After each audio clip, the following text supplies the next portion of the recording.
if your bro dead in another crime video, yeah? What if your little sister fi take a one pic and it a put up everywhere like it's a poster?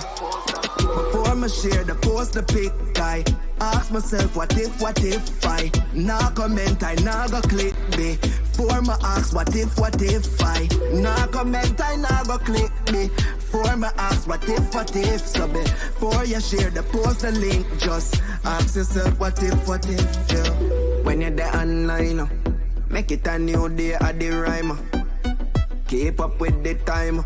Broadcasting Commission, I remind you. Peace begins with us. Every act of kindness, every step towards understanding brings us closer to a brighter tomorrow. Let's choose unity, compassion, and hope. Together, we can build a future where peace reigns. Brighter tomorrow starting today.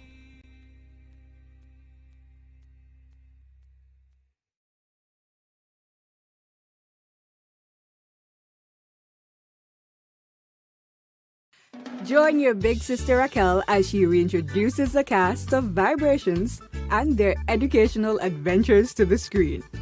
See Ronson and the gang experience the world firsthand through interviews and interactions. Vibrations, where kids are taught about the world from someone they can relate to. Join us every Friday at 3:30 p.m. to hang out with your big sister Raquel and the kids of Vibrations. Right here on PBCJ, the People Station.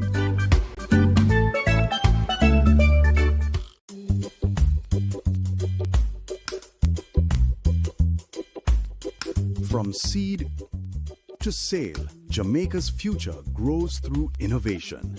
Introducing Export Jamaica, a global market intelligence and compliance gateway that connects your effort with global opportunities and makes international trade easier, safer, and more convenient for Jamaican businesses. Powered by the Jamaica Trade Board Limited, Export Jamaica is designed to position your products competitively and guide you through international trade. Find high-demand international markets. Gain access to trade analytics that guide your business decisions. Identify and engage with potential buyers. Know your costs up front. Trade confidently. And keep your exports safe and secure. Through Export Jamaica, you can discover all there is to know about exporting and grow your business sustainably. From the processing of your goods, to packaging and shipping, to seeing your products reach international shelves and enjoyed by customers abroad, Export Jamaica provides the market intelligence and insights behind each step, helping you identify demand, understand export pathways, and unlock financial growth. Say hello to a prosperous future. Visit tradeboard.gov.jm/Export Jamaica to sign up today. Expanding Jamaica's reach, empowering our people. Hi everyone, here are 5 benefits of being a beneficiary of the Students' Loan Bureau. 1. Benefit from our 99% approval rate. 2. Benefit from our low interest rate, so less burden when you need to repay. 3. Benefit from the fact that we require no collateral when applying. 4. We're giving you more time to focus on your studies while we focus on the financing. No need to worry about repaying while in school. Number 5. Receive a 14 months grace period after your graduation date before you enter repayment. Don't forget to follow us on all SLB platforms for more SLB info. We want a piece for Jamaica. Yo, what are you? Oh, man, none of that. Yo, no, brother, no, man. Mash up that, man. Can I see you ever play ref? Dirty game, man, please. Yeah, but I bad game. No, I said, Pierce, you come from, brother, I want to live good, man. I want to live good, Bridging. Just shake hands, I can play a little bit, Bridging. Really have to shake hands? Yeah, man, and no badness, Bridging. Just live good, man. Come together and make the violence done. So who keeps our taxpayer money in check? Well, the PAC and PAAC help watch over the country's budget. And one might sound like it just have an extra A, but they're way different. Here's how. The PAAC and PAC are two committees that watch the money. The Public Accounts Committee reviews government projects after them close. They do a post-audit check to see what problems arose with the costs and call officials to explain decisions that cause budget mismanagement. And then they recommend corrective action. So the problem will happen from when, not happen again. But what about the money we are spending right now? The PAAC. That's how Public Administration and Appropriations Committee pretty much means how your money will protect as it happen, we check. While projects go on, things are accurate. As government spend the nation's budget, PAAC reviews it. They examine proposals and summon officials to find problems before them don't use it. So the PAC and PAAC are two parliamentary committees that watch over the country's wallet to protect the budget and keep it in check. And you can get involved. Just visit jampja.org. Jamaica, let's spread the word around to let the world know that we are proud to be one republic. We on the road to republic. Well then, let's propel we nation, moving forward in a new direction. True independence, that's the projection. No more dependency, it's the best plan. Yes, we know what's best for us, cause we want the country prosperous. So make we just pull together as the general public while on the road to republic. Let's spread the word around to let the world know that we are proud to be one republic. We on the road to republic. A message from the Ministry of Legal and Constitutional Affairs. We on the road to republic. Join your big sister Raquel as she reintroduces the cast of Vibrations and their educational adventures to the screen. See Ronson and the gang experience the world of first-hand through interviews and interactions. Vibrations, where kids are taught about the world from someone they can relate to. Join us every Friday at 3:30 p.m. to hang out with your big sister Raquel and the kids of Vibrations. Right here on PBCJ, the People's Station. Dengue is ordinarily a mild disease. Persons may get a fever, headache, joint and muscle pains. The illness is often resolved through rest and adequate hydration along with paracetamol to treat the accompanying fever.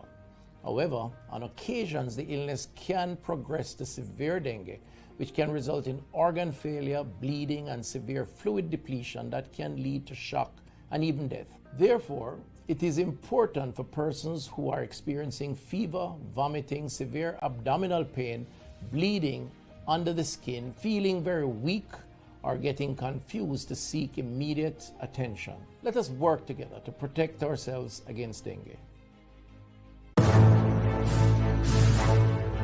The hunt continues for an automatic qualifying spot in the Jamaica Women's Premier League. Brooks Park welcomes Los Perfectos and Real Mobay as both teams get ready for a clash in Zone B. We have a lot of young players that we have shown a lot of loyalty to. So it's all about going back to the training ground and we'll come again. We started a bit slower this season. So we'll continue to build on that to move into our next game next Saturday. Kick-off time, 3:30 p.m. Catch the action this Saturday when it goes live on the Jamaica Women's Premier League YouTube channel and on PBCJ.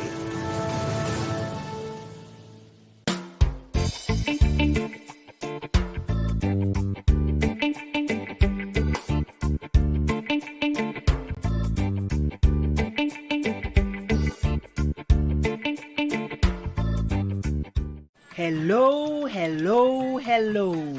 Hello, one and all, short and tall, big and small. I'm so honored that you are choosing to spend time with Amina from Kingston, Jamaica. Spend time with Amina. Saturdays at 2 p.m. inside the Children's Corner, right here on PBCJ. Each year, the Jamaican Parliament approves billions in tax dollars to buy goods and services for Jamaicans. Awarding contracts to private companies to provide public goods and services is called public procurement, and it is a major hotspot for corruption. Can citizens spot the red flags in public procurement and help the government protect our taxes? Yes, they can, and here are 6 to watch for. direct contracting. When contracts are frequently awarded to one supplier without other companies competing to offer a better price and quality, we usually end up paying more and getting less. Contract splintering. Big projects need big money and higher level approvals. But if the contract is cut up into smaller ones, it won't need external approval from offices like the Public Procurement Commission or Cabinet. This makes it easier for contracts to avoid additional scrutiny. Timing of advertisements. Contracts advertised during distracting periods like the holidays can result in less competition and a really strong advantage for the favored company. Like Christmas time, work slows down and companies are less attentive to business opportunities. Emergency contracting. Claiming emergencies allows officials to legally bypass normal procurement rules, making it easier to award contracts to favored companies. Contract timing. Contracts awarded just before or after election can be payback for campaign support and not based on what Jamaicans really need. Collusion. And what if penalties are not enforced when work is poorly done? This could be a contractor and public official working together for private benefit. And if it is, this is collusion. These flags do not prove corruption, but they trigger questions that citizens must ask. So mind your business, Jamaica. Visit the JAMP Procurement Tracker to monitor government contracts. If you spot these flags, use our ATI tool to ask questions and demand accountability.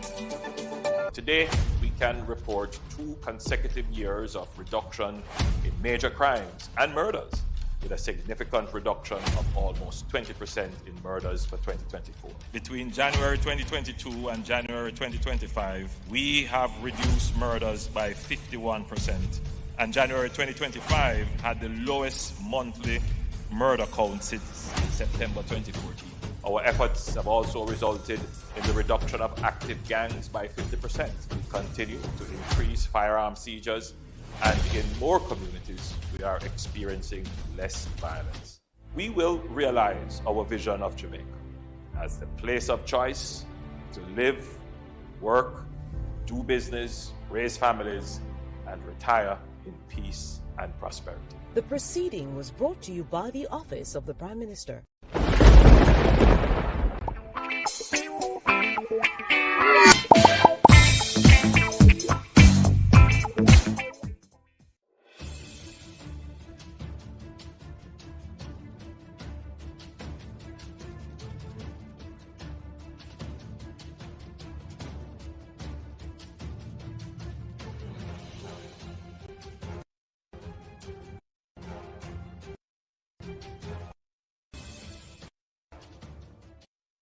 Cometh all counsel, wisdom, and understanding. We, thine unworthy servants, here gathered together in thy name, do most humbly beseech thee to send down thy heavenly wisdom from above to direct and guide us in all our consultations.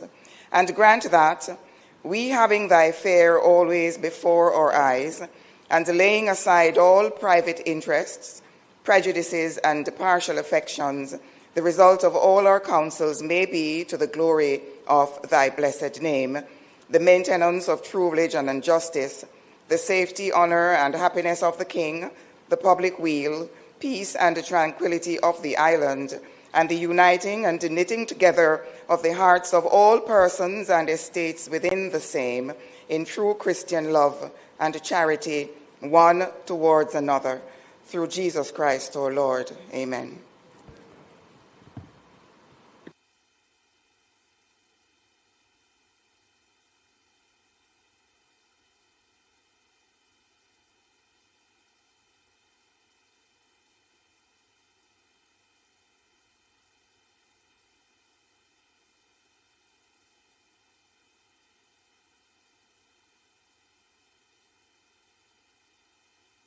Please.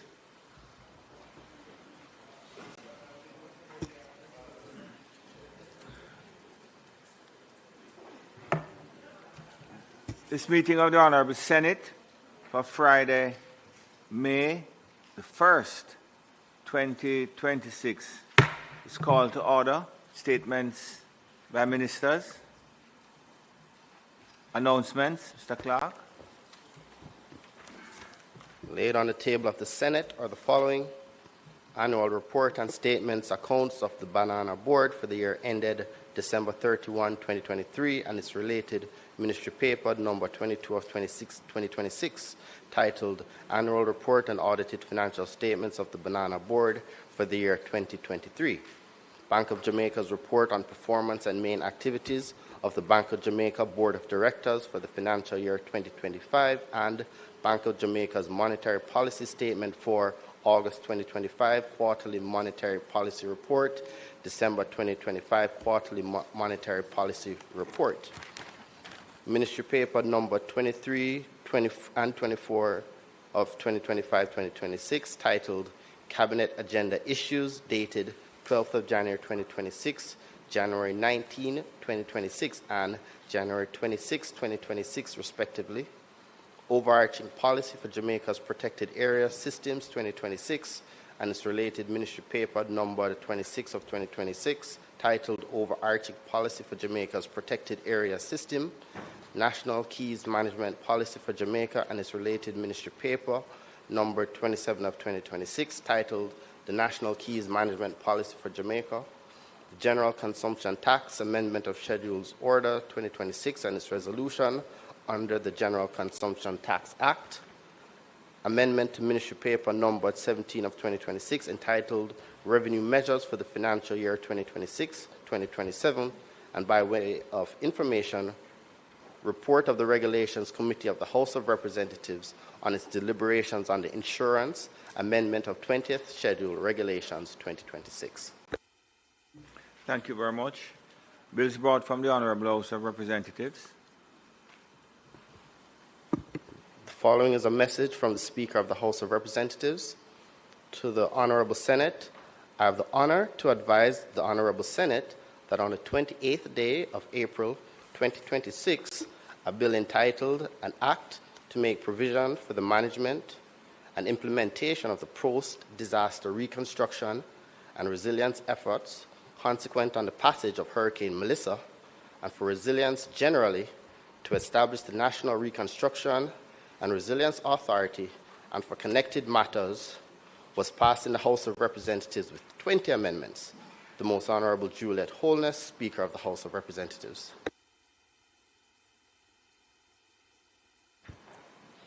Mr. President, I signify my willingness to take charge of the bill. A bill shortly entitled the Reconstruction and Resilience Authority Act 2026, read a first time. Mr. President, I beg to give notice of second reading of the bill. Mr. President, I further beg to give notice that at a later stage today, I will move for the suspension of the standing orders to enable second reading of the bill and to commence debate on the bill. Thank you, Minister. Petitions, papers, reports from committees, notices of motions given orally.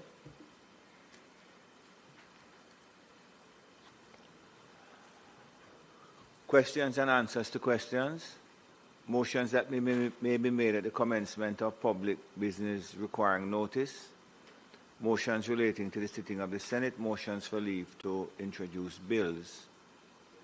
The presentation of bills without the leave of the Senate first obtained.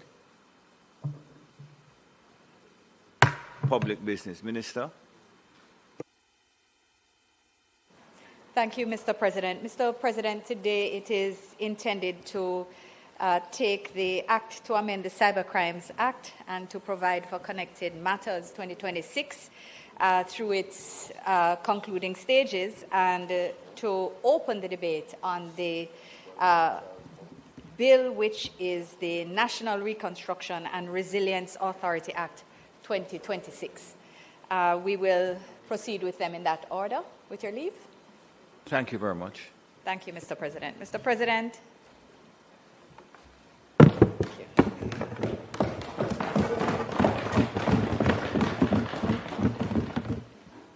Colleagues. Mr. President, it is my honor to open the debate on the bill shortly entitled the Cyber Crimes Amendment Act 2026. Mr. President, digital technologies are transforming the global economy and indeed transforming economies across the world. At extraordinary speed, the International Telecommunications Union, an estimated 6 billion people, 73.6%, or about 3/4 of the world's population, were using the internet in 2025. That reflects a surge in the world's online population by more than 240 million year on year. Mr. President, here in Jamaica, we don't have the 2025 data yet, but the ITU estimates that in 2024, 90.1% of Jamaicans were using the internet, well above the global mark. In this context, Mr. President, I want to acknowledge the work of the government, particularly Minister Vaz and the team at the Ministry of Energy, Transport and Telecommunications, because under the National Broadband Initiative, over 600 educational institutions, all municipal corporations, many ministries, departments, and agencies of government, and also the courts under the island have been connected to broadband internet. Mr. President, furthermore, under the Community Wi-Fi program, all major townships across Jamaica were outfitted with public Wi-Fi hotspots across the 63 constituencies, serving 235 users, active users across the island, Mr. President. I understand that Hurricane Melissa affected many of those hotspots. In fact, 90% of the 415 sites island-wide were affected by Melissa. So even though we speak actively about the fact that there were 5 most affected parishes, we just remind ourselves that Melissa affected Jamaica as a whole. But 70%, Mr. President, 290 sites were restored as at the end of March, and all of the community hotspots have been restored in Hanover, St. Elizabeth, St. James, Trelawney, and Westmoreland, Mr. President. I think this is something that we should commend everyone who has had a hand in restoring connectivity. And we should do so, Mr. President, because digital technologies are great facilitators of service. They have the potential to bring simplified processes and easier transactions to citizens of every walk of life, young and old. All over the world, they are helping to unlock vast opportunities for individual, corporate, and national advancement.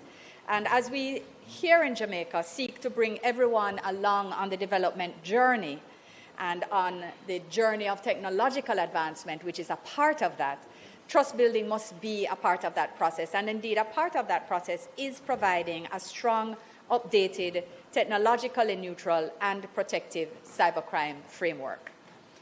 So, Mr. President, the reality is that alongside the many and growing opportunities facilitated by ICT advancements and expansion, alongside them are cybersecurity risks.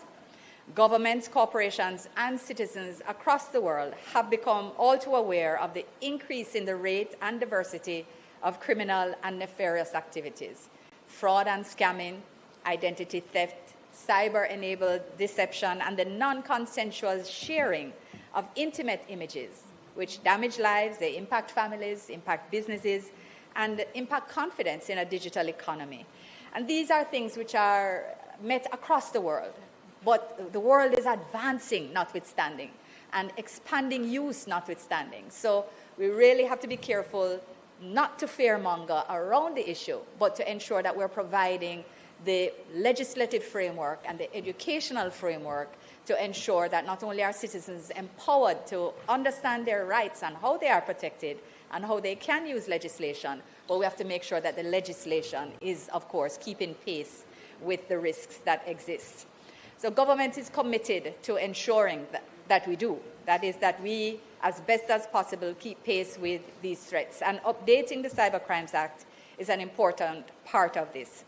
Undoubtedly, the amendments have taken longer than we would have wanted, but great care was taken with the deliberations, including the sitting of the Joint Select Committee, which started in 2021 and had its report adopted in September 19, 2023, and by this Honourable Senate in December 8, 2023.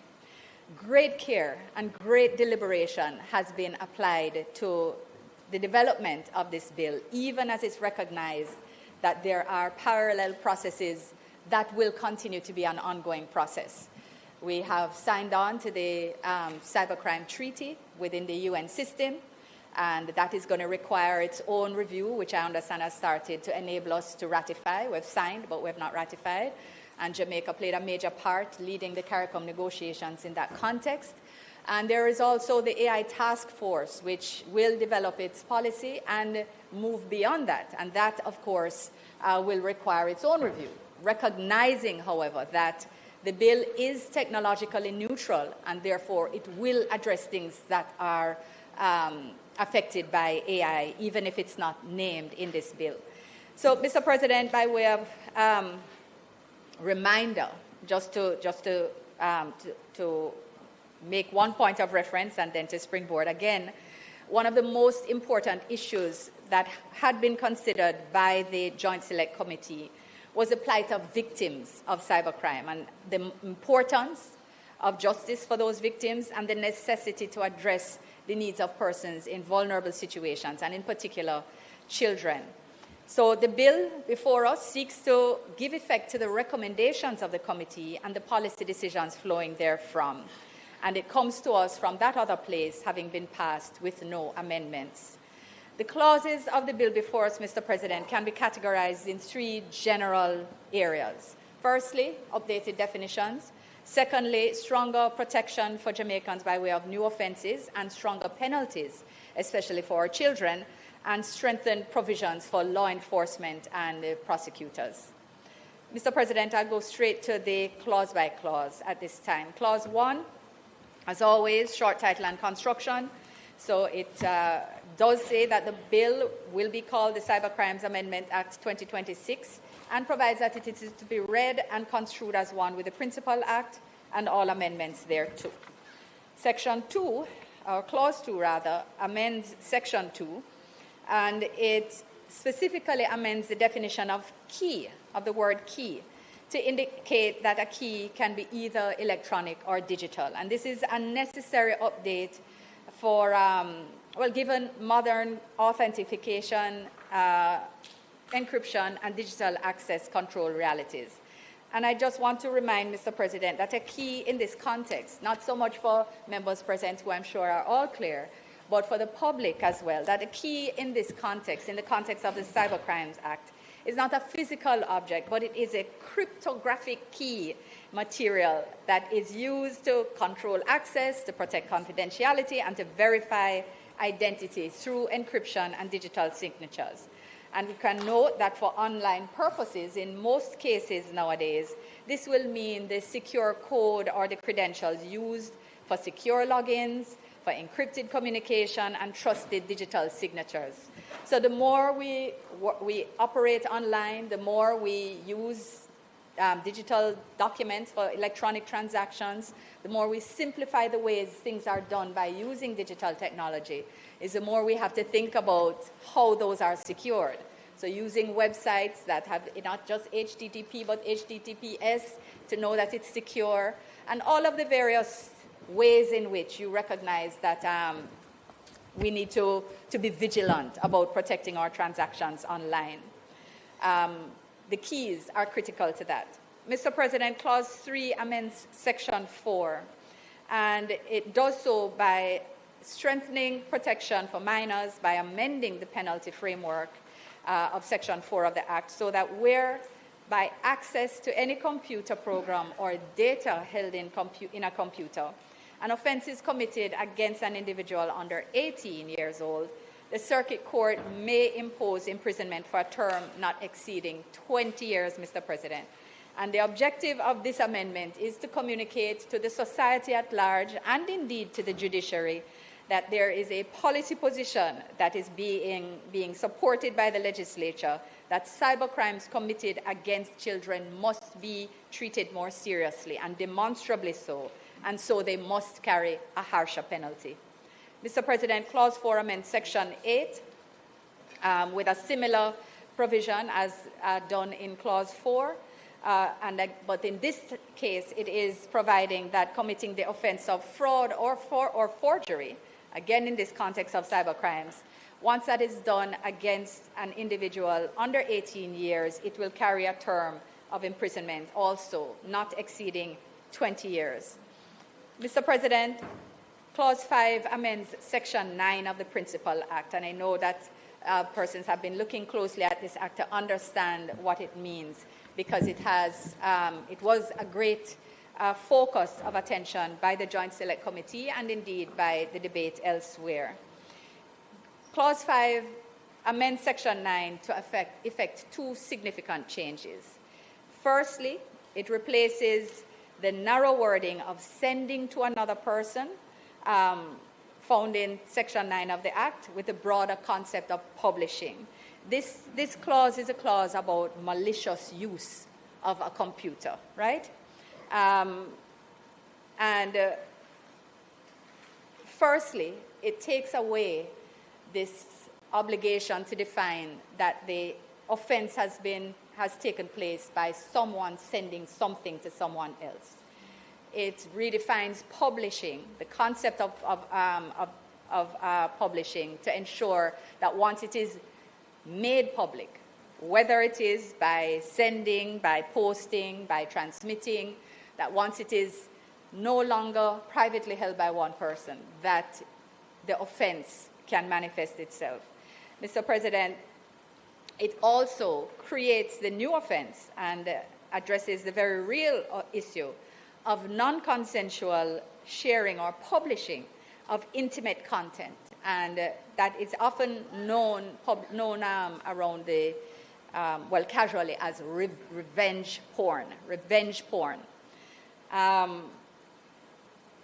know we've all heard of it, and I think it's important to just discuss the clause a little more and to take the opportunity to speak publicly about why it's important to recognize the strengthening of the Act in this context. Mr. President, so Section 9, let me go through again, creates the offense of using a computer for malicious communication. That is, publishing to any other person any data, whether in form or message or otherwise, that is obscene, constitutes a threat or is menacing in nature, and with the intention to harass or cause harm or the apprehension or harm. So you're threatening someone, you're publishing anything that is obscene, that this is an offense under Section 9. And it's therefore a crime that can be reported to the police. So it is not just a matter of being upset or being fearful or feeling harassed or aggressed. It is a crime and can be reported to the police. So during the review of the Cybercrimes Act, Mr. President, this clause was defined, again, as I said before, within the context of someone having to send that communication to someone else. And it was recognized by the prosecutors, by the police, and by stakeholders that the definition as it was, the actus reus of the offense, the requirement for sending, made it difficult to prosecute, that the interpretation of clause didn't allow for the widest application of the circumstances within, especially the use of social media within a modern context, so that publication, that is making the material available electronically, that was what was now required.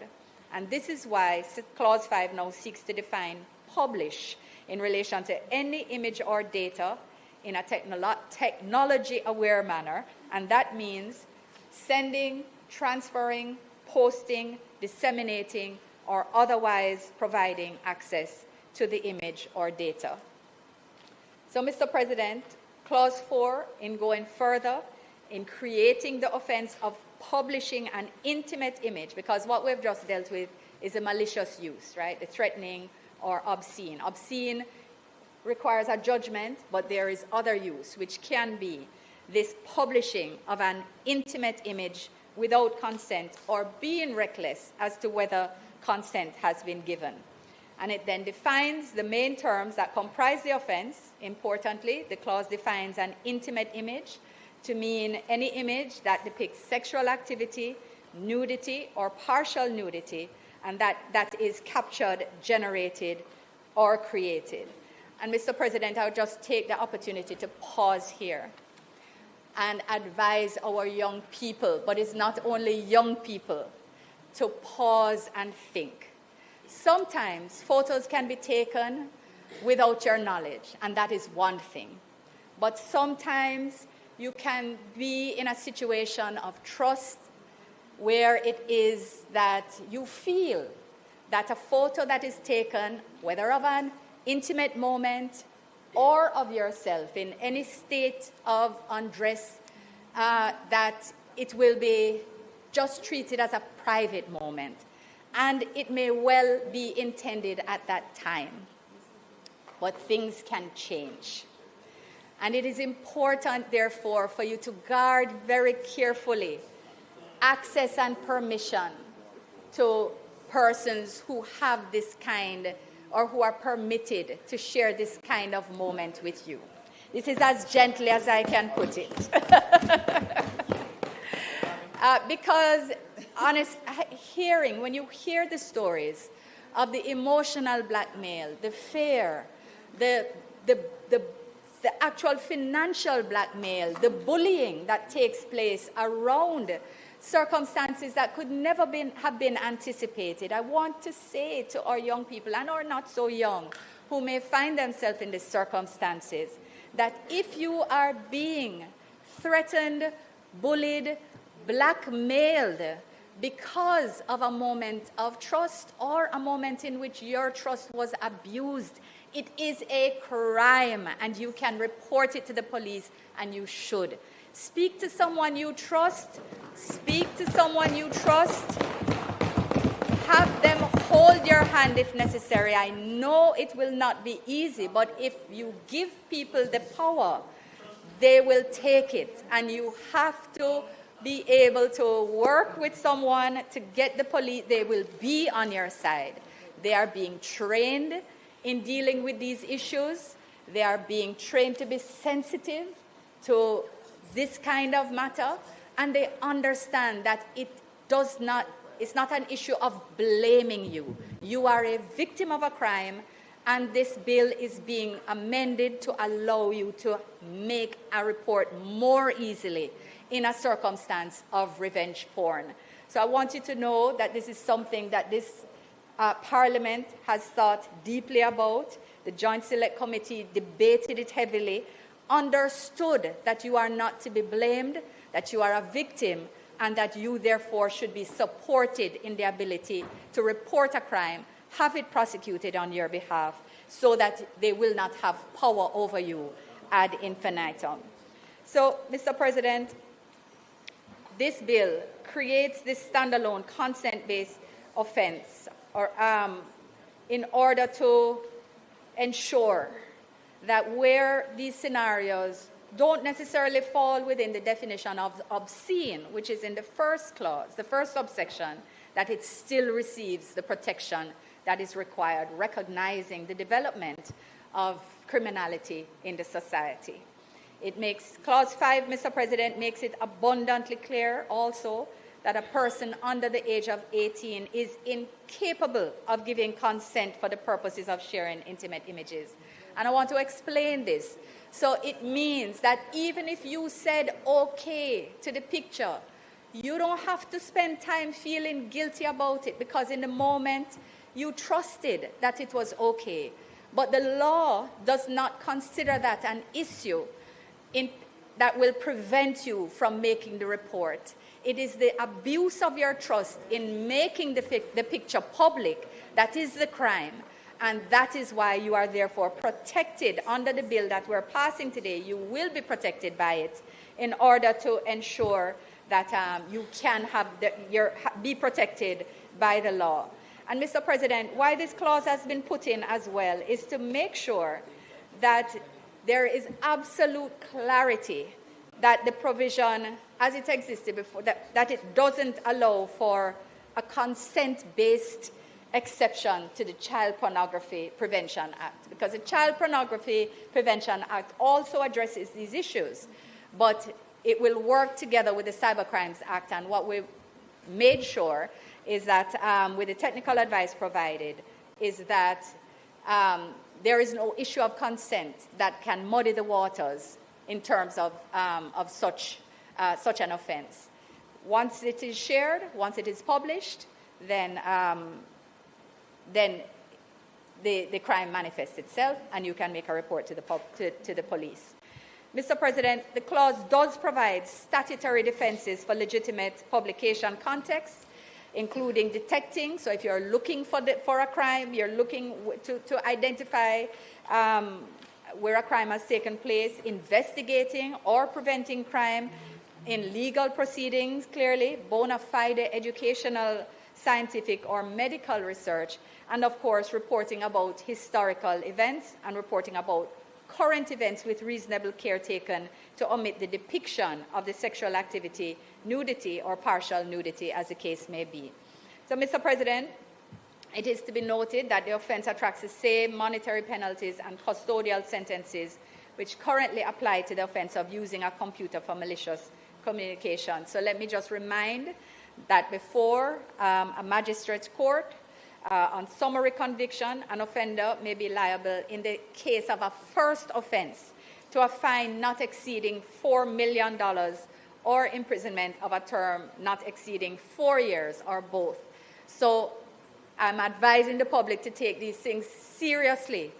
They are serious crimes. It is not a little relationship issue and, boy, you can say sorry and it's okay. $4 million or 4 years in prison for a first offense. So think carefully about how hard you want to hurt someone. Think carefully before you take that action and click send. Mr. President, if any damage is caused as a result of the commission of the offense, you are also liable to a fine not exceeding $5 million or imprisonment for a term not exceeding 5, or both the fine and imprisonment.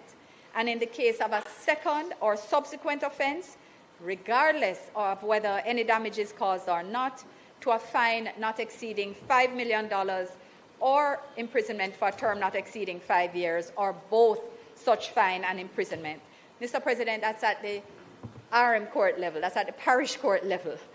At the circuit court level, the offender may be liable in the case of a first offense to a fine or imprisonment for a term not exceeding 10 years, or both such fine and imprisonment, and if damage is caused, to a fine or imprisonment for a term not exceeding 15 years, or both such fine and imprisonment, or in the case of a second or subsequent offense, to a fine or imprisonment for a term not exceeding 20 years, or both such fine and imprisonment.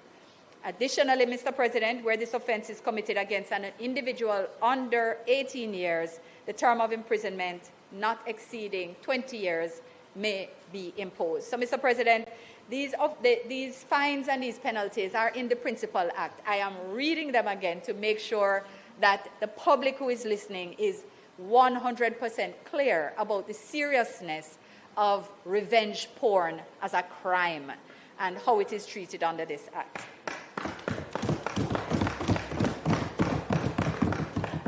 Mr. President, Clause 6 amends Section 10 of the Principal Act, and this is seeking to strengthen Jamaica's ability to disrupt organized cybercrime by targeting acts which precede offenses such as hacking, and to prevent the creation of black markets in items where these tools are traded, rented, bundled, and delivered like a service. So, Mr. President, the clause meets this objective by criminalizing without lawful justification, that is, criminalizing the acts once they don't have lawful justification, of the intentional manufacture, sale, importation, distribution, disclosure, or making available of a computer, a key, which we just discussed already, or any other data or device designed or adapted primarily for the purpose of committing the offenses outlined at Sections 3 to 9. The clause also criminalizing receiving and possessing such keys, data, or devices with the intent that they be used to commit these offenses. So, Mr. President, the bill is thereby strengthening the hands of our law enforcement agencies, as they'll be able to not only chase the individual offender, but the enablers, the people and the people with the tools that make the commission of cybercrimes possible. Mr. President, Clause 7 amends Section 11 of the Principal Act, and Section 11 seeks to impose harsher sanctions where the offense committed is against or involves computers and/or systems, the interference with which will have a debilitating act on, or among other things, security, the provision of public services, and the protection of public safety. These systems are referred to as protected computers. And clearly, the difference between the damage that's caused by hacking into an individual citizen's computer versus hacking into that of the constabulary or that of the any investigative organization, or in fact any public service or major institution within the ecosystem of a government. So, Mr. President, this is Clause 7 updates the language of Section 11 by inserting the word revenue alongside banking and financial services. These are critical computers, and replacing the terminology medical with the broader term health. The update is strategic as it ensures that attacks on revenue and health systems are treated with the greatest degree of severity, given the potential to cause national disruption and economic instability, as well as undermining public confidence by exposing sensitive personal data. Mr. President, Clause 8 repeals and replaces Section 15 of the Act, creating a clear offense where the owner, occupier, or person responsible for the management of premises knowingly causes or permits the premises to be used for any purpose that constitutes an offense under the Act. And the offense attracts a fine or a term of imprisonment not exceeding 15 years. I think people will recognize the genesis of this clause. This comes from the same language is used in the Lottery Scam Act, if I call it that informally so everyone recognizes it, where premises are used to facilitate illegal activities, then they become liable too. And it's trying to get at all of the levels of cooperation in the crimes. So, Mr. President, this clause reflects an important policy decision arising from the review process, because it repeals what was a previous compensation provision, allowing victims to now access the more comprehensive compensation framework under Section 24A of the Criminal Justice Administration Act, which allows the court to impose restitution orders for the benefit of victims, so that victims' cases can be considered on a case-by-case circumstance, and the appropriate compensation then be granted. Mr. President, Clause 9 amends Section 19, which strengthens the investigatory discipline and accountability of the JCF by requiring the Commissioner of Police to develop and implement a code of standard procedures to be complied with in any search and seizure under Section 18 of the Principal Act. This ensures due observance of the safeguards contained in Section 19, which requires the documentation of computer materials seized during the course of an investigation. And, Mr. President, this was thought important because complex cybercrimes matters often succeed or fail based on the manner in which the digital evidence is handled. And the amendment is therefore intended to standardize the process by which cyber incidents are managed within the JCF, and to ensure that all personnel follow consistent procedures when responding to cyber-related matters. And my understanding is that the work has started on the development of these standard procedures, and that by Q4 this year, we should have, they should be completed and the full sensitization take place within the JCF and related prosecutorial agencies. Mr. President, Clause 10 amends Section 20 of the Principal Act, and it simply makes an editorial update by aligning the reference in Section 20 to Section 18, which empowers the parish judge to issue a warrant authorizing a constable to search for and to seize computer material. The amendment links the provisions of Section 20 to the specific provision of the Act where the authority for issuing the warrant resides. Additionally, Mr. President, the clause replaces the reference to the Director of Public Prosecutions with the prosecution, therefore widening the category of court officers who can make the application for forfeiture of seized computer materials to include clerks of the court where required. Mr. President, Clause 11 aligns the Interception of Communications Act with the amendment refers to in Clause 2 by similarly updating the definition of the word key to indicate that the key can be either electronic or digital, making sure that both acts work together well. So, Mr. President, as I take my seat and allow the debate to unfold, I again just reaffirm that there are many opportunities in the digital economy for all members of society, from ease of communication, doing business, accessing public services, banking transaction, income generation, investment.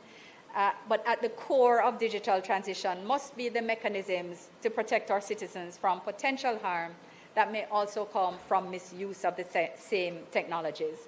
This bill has benefited from the work of the Joint Select Committee, which paves the way for bipartisan support, of which I am confident. And I'm therefore honored to commend this bill, Mr. President, to the members on both sides and look forward to their support. Thank you, Mr. President. Thank you, Minister.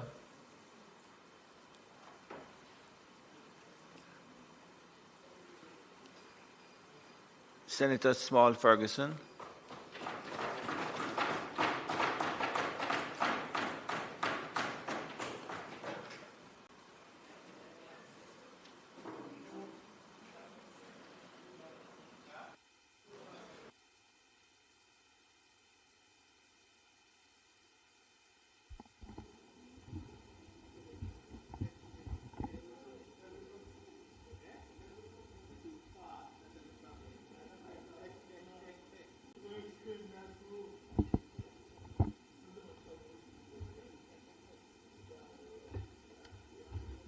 Yeah, I'm good.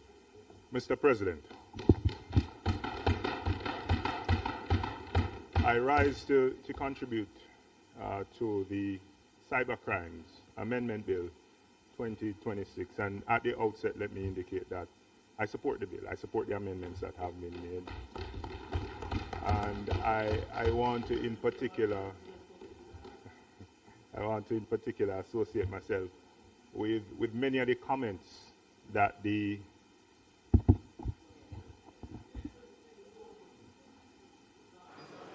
that's good. Yes. So I was saying I want to associate myself with many of the comments that the minister would have in particular directed to the public. And this is a very important piece of legislation, and I think strikes to the heart of central issues relevant to our everyday lives.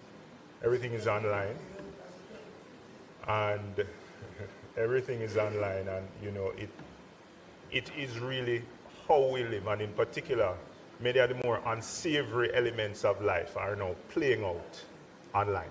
So, you know, I think the minister gave the public an excellent charge in that regard.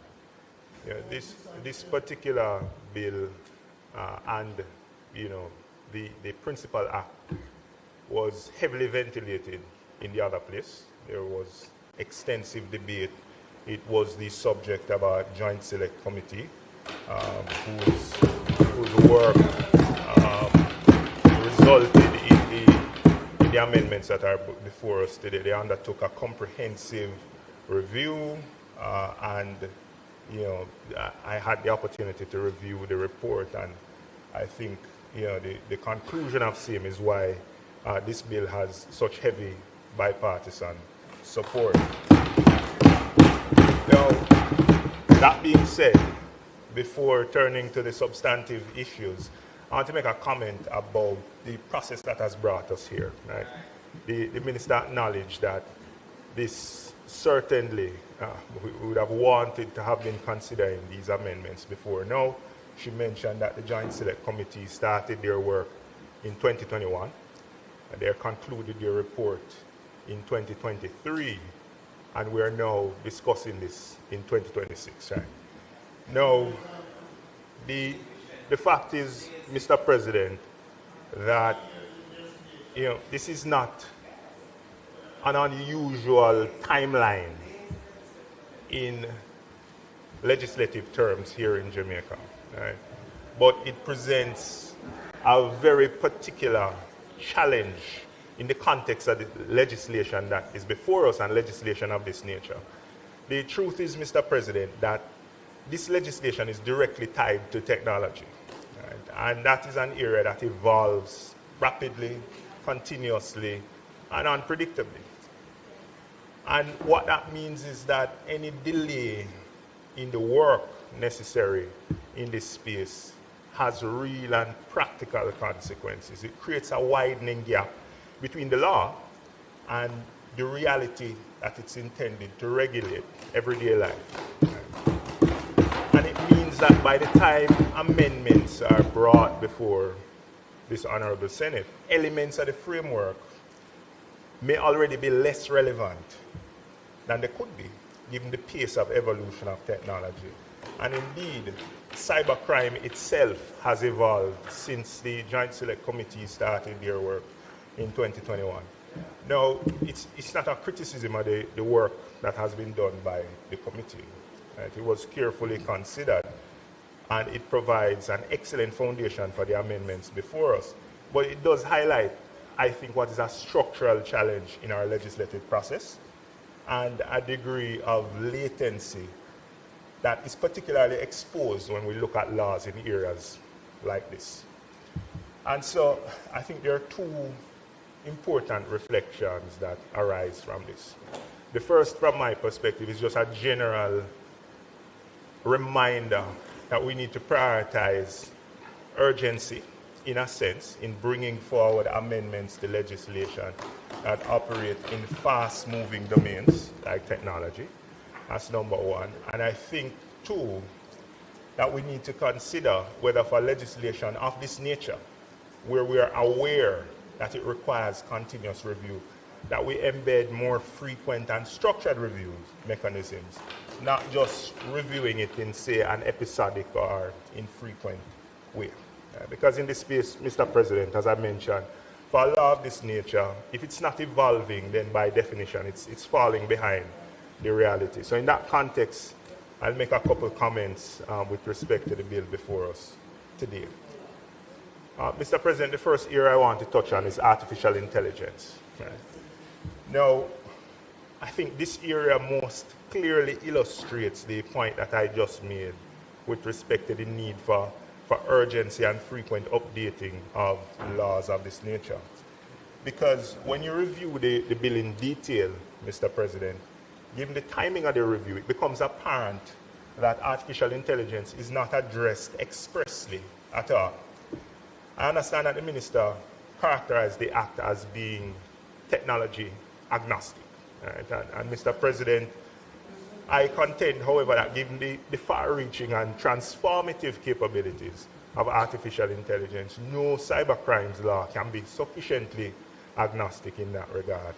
Now, to be fair, elements of the bill do, I think, attempt to embody that agnostic nature and, to provide sufficient breadth with respect to changes in technology. And it shows up, for example, in the provision which extends the definition of an intimate image to include one that is captured, generated, or created.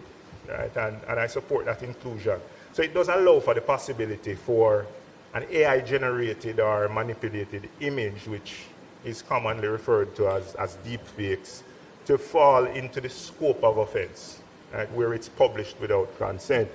But beyond that, the bill, Mr. President, it treats things like artificial intelligence in a largely indirect manner. And there is a gap there from my perspective, because AI is simply just not another tool. It fundamentally changes how cyber harm can be created, how it can be scaled, how it can be deployed. Right? It creates an environment, Mr. President, where images can be fabricated convincingly. Right? And AI has evolved so rapidly that the kind of images that you would see 6 months ago and the kind of technology that would be widely available 6 months ago has changed at a pace that we've never seen before. Right? It can clone voices and mimic individuals in real time. It identifies, things that can be constructed and deployed digitally, documents that can be fabricated, right? It can create highly personalized deception at scale, which is a problem. Right? And Mr. President, importantly, much of the harm happens before anything is ever published. Right? It occurs, from my perspective, in some instances at the point of creation of these fabricated images or whatever the case is. It occurs from my perspective when content, which may not be published in the traditional sense, is used to threaten or coerce or to extort or to impersonate in a sense. So the question from my perspective for us is whether the law is presently addressing the full life cycle of the harm, right? Or whether it's really focused on the end point when the damage is truly done. In jurisdictions like the UK and Australia, the legislative approach is already evolving to take account of this challenge. In the United Kingdom, for example, I understand that recent reforms have moved to criminalize not only sharing the images, but also the creation of the images, threatened sharing of the images, to include the deep fakes that I mentioned before. In Australia, I understand that the law recognizes digitally altered or synthetic material as within the law, and it has evolved to capture both the creation and non-consensual distribution of this content alongside practical mechanisms to respond to this kind of image-based abuse. Right? So I think, Mr. President, these examples point to a direction of travel. And against that backdrop, I believe that there are three areas that we could look at to strengthen the framework that is underpinned by this legislation. Now, I understand that there has been the creation of the AI Council, and there's parallel work being done there, which is necessary. It allows for real-time changes to be made outside of the legislative framework and to bolster it, and that's important, and I commend that. But I believe we should also consider, for future, making the treatment of artificial intelligence more explicit in this act, first and foremost, by, at a minimum, directly referencing the synthetic and AI-generated content. And the current language is very helpful, I think. It clearly articulates and removes certain gaps that existed before. But I think placing artificial intelligence directly there will remove any ambiguity and future-proof the legislation. Secondly, I think we need to consider whether the offense should extend to the creation or commissioning of non-consensual synthetic images, right, where there's separation between the creation of the images and the actual publishing and distribution of them. This would address, I think, the harm at source, right? And it would almost, I'd say, dissuade persons who may be more adept at the use of the technology from doing so on behalf of the ultimate perpetrator. Right? And the third, Mr. President, is considering introducing an offense for threatened publication, right? Threatening the use of this technology in ways that some people may not even imagine. They may see the results of it and feel afraid by virtue of unknown capabilities. Right? I think that is important as well. Mr. President, I think the bill takes an important step forward, to be clear. But, of course, there could be greater specificity. I'll move to the second point, Mr. President, which is related to an element of what is already covered by the legislation. But I'm suggesting that we contemplate taking it a step further, which is cyber-enabled harassment. Right? And note the use of the word harassment. So I acknowledge that the bill does make important progress with respect to non-consensual publication of intimate images, which is very important. And I think, I would imagine, one of the typologies that the GCF is inundated with respect to cyber crimes. Right? And it's very necessary, very welcome, supported. But I think cyber harm, Mr. President, extends beyond intimate images.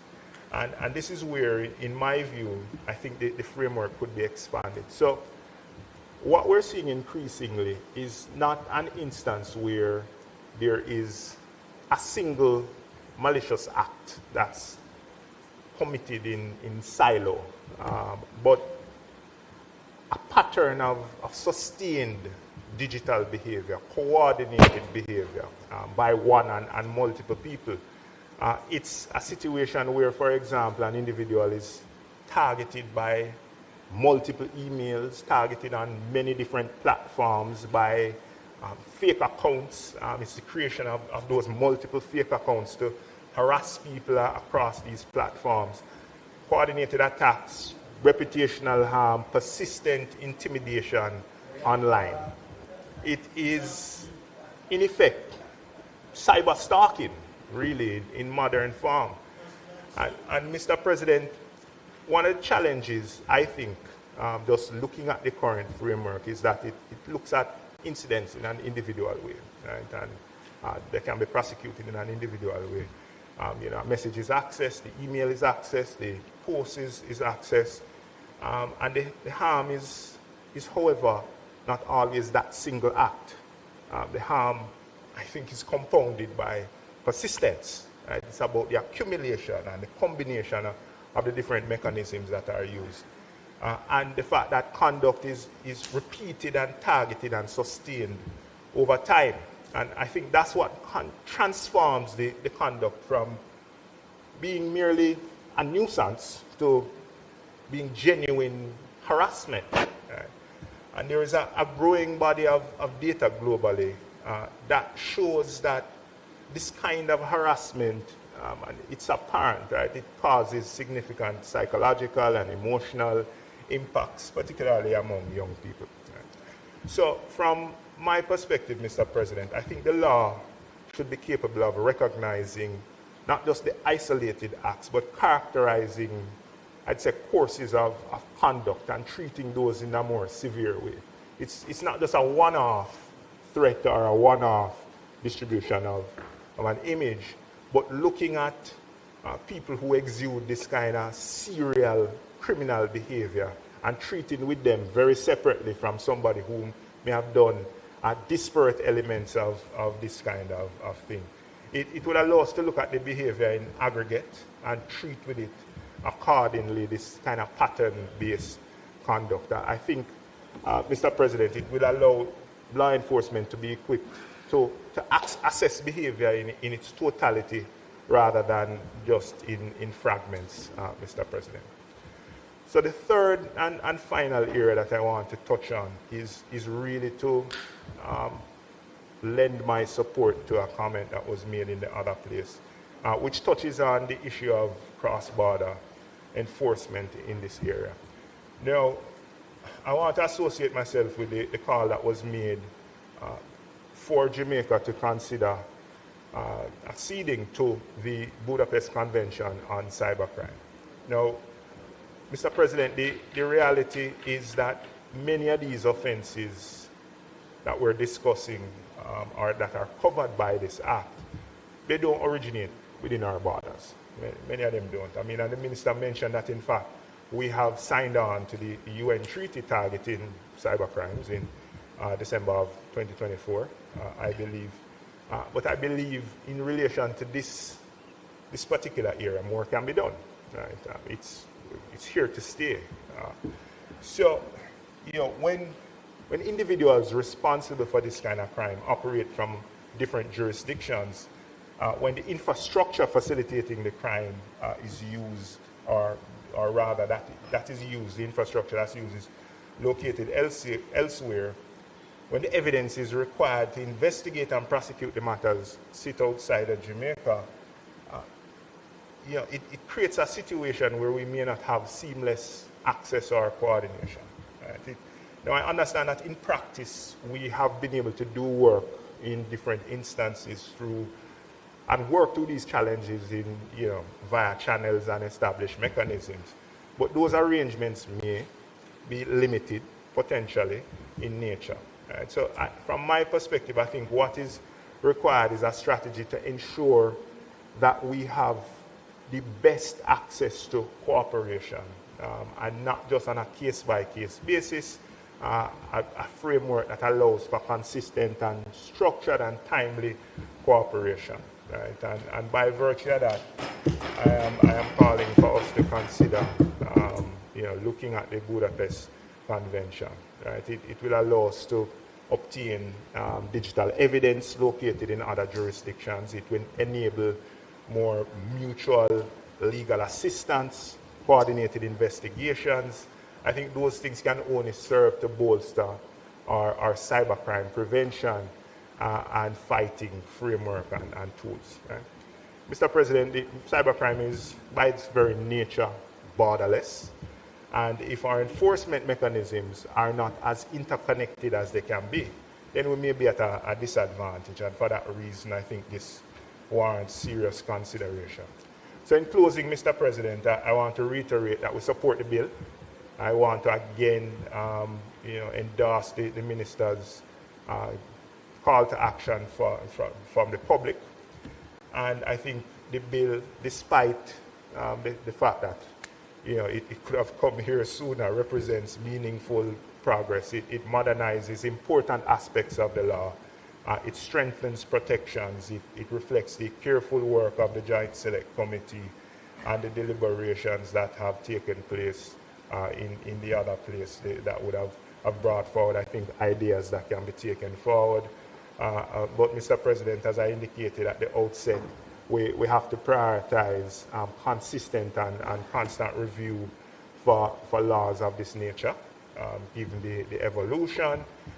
We have to prioritize urgency in relation to laws of this nature and continuous adaptability. And it requires a willingness to always be refining, right? Because the issues that we've discussed so far this morning, to include AI and harassment and so on, they are not static. They consistently evolve in the same way that we consistently have to update our antiviruses on our computer. That is how we should consider the legal framework here. So, Mr. President, despite those facts, this is a step forward, and it has our support, if it pleases you, Mr. President. Thank you, Senator Small Ferguson. Senator Cavan Gale.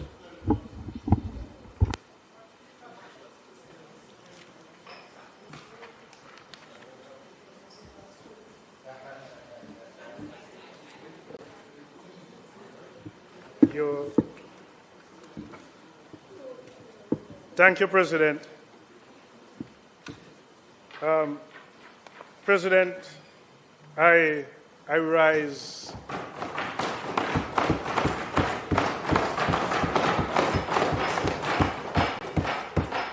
as a member of the Joint Select Committee.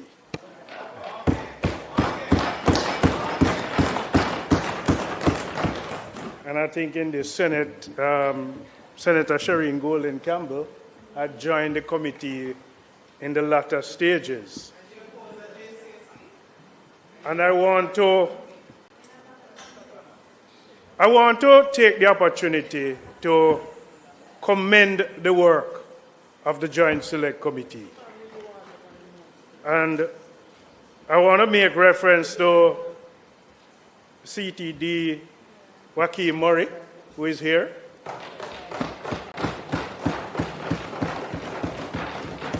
Who had to deal with all those thought-provoking pushes that took place in that committee. And also Colonel Godfrey Sterling. And I think all the ambush the committee tried to pursue, he kept us in charge. I also want to commend Minister Darrell Vaz for his work in presiding over that committee and to allow us to be here where we are today.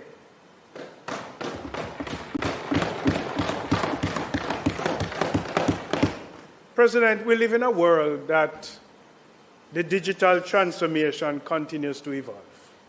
One of the things that faced that committee was the fact that here we are debating and deliberating on issues on a day-to-day basis, unknown as to what will take place in the future. We live in a world that we're forced, by whatever means, in an open space to deal with the advent changes in technology. Just to conduct our own business, or maybe to keep pace of technology that is driven globally. In the workplace, it is fast-paced. Workers have had to treat with the advent of technology. And, it is a pressure that is being borne. And those of us who use the WhatsApp messages quite often, you are even pressured by those who, when they send you a message and the 2 tick comes in or the blue tick, you are being pressured.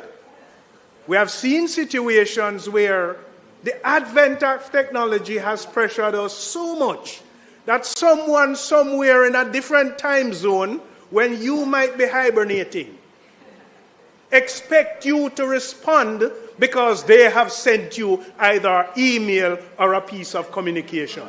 Because the sun is shining where they are. But that's the advent of technology, and that's the force that would have taken place. And that's the issue that we have to keep up with real time in terms of protecting against cybercrime. Mr. President, it's an important debate. But the value to take away from it is strengthening compensation mechanisms lies in recognizing that there are some devastating impacts that would have been created on individuals and businesses by virtue of cybercrimes. We deal with the question of stolen identity, online harassment over persons whose financial security has been taken away, their emotional well-being, Mr. President, that sense of safety in the digital space has been undermined. So there was a time when you were worried about your physical harm. Now you're worried about your digital harming. You operating in that digital space. So cybercrime today, it takes many forms. And our citizens are exposed increasingly to a wide range of threats. Identity theft, your personal data has gone into domains that you don't even know. When Senator Small Ferguson spoke about the transmitting of information, Senator Lambert Brown, you could be here, but then you could be seen in an image in Finland with a different background. That's the advent of technology. You could even look a different way. They could make you look slimmer.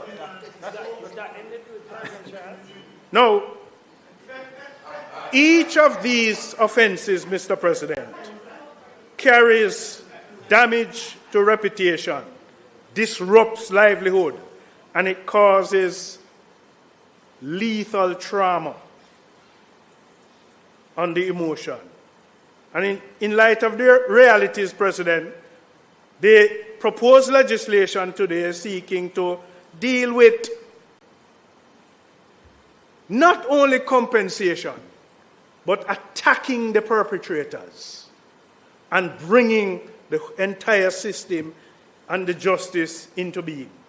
President, in aligning the Cybercrimes Act, the deliberations of the Joint Select Committee reveal a cyber landscape that was rapidly evolving at the time and continues to evolve.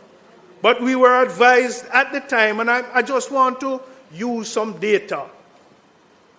The Jamaica Cyber Incident Response Team, in 2020 alone, 136 cyber incidents were reported, with the top 3 categories being abusive content, impersonation, and revenge porn. Notably, sir, over 70% of these matters were referred to the Counterterrorism and Organized Crime Investigation Branch, and they were deemed prosecutable. However, a significant concern emerged. Many of these cases were not followed through to prosecution, highlighting a gap between reporting, investigation, and the judicial outcomes. President, the data provided by the DPP further underscores the challenge that it said between 2017 and 2020, the parish court saw fluctuating but persistent case loads. In 2017, there were 65 active cases, 6 inactive, 26 disposed. In 2018, 61 active cases, 2 inactive, and 12 disposed. And across 2019 and 2020, 83 new cases were filed, 103 disposed, and 107 remained pending. For whatever those reasons are, they remain pending. The committee also examined a real-world cyber fraud incident involving phishing campaign at financial institutions. And from time to time, you would have seen on your own emails or whether your smartphone, some prompt comes up that is seeking to ascertain some information from you. I remember one specifically that continued to haunt. You know, Cable and Wireless had disbanded the Cable and Wireless Jamaica domain for your emails. And so you would have gotten these spams suggesting, here we are, we take note of the fact that you no longer, as of a particular date, is going to be using this domain. Complete this format to support the transitioning. But, you know, one of the things I normally do, I watch where this is coming from. And you would have seen where it's coming from, an email address that is assigned to a particular person. It has nothing to do with Cable and Wireless. But the prompt came every month leading up to when Cable and Wireless would have removed the domain. And this is how persistent these persons are. They are very aggressive, and they need to be brought to justice. If we too must attack them.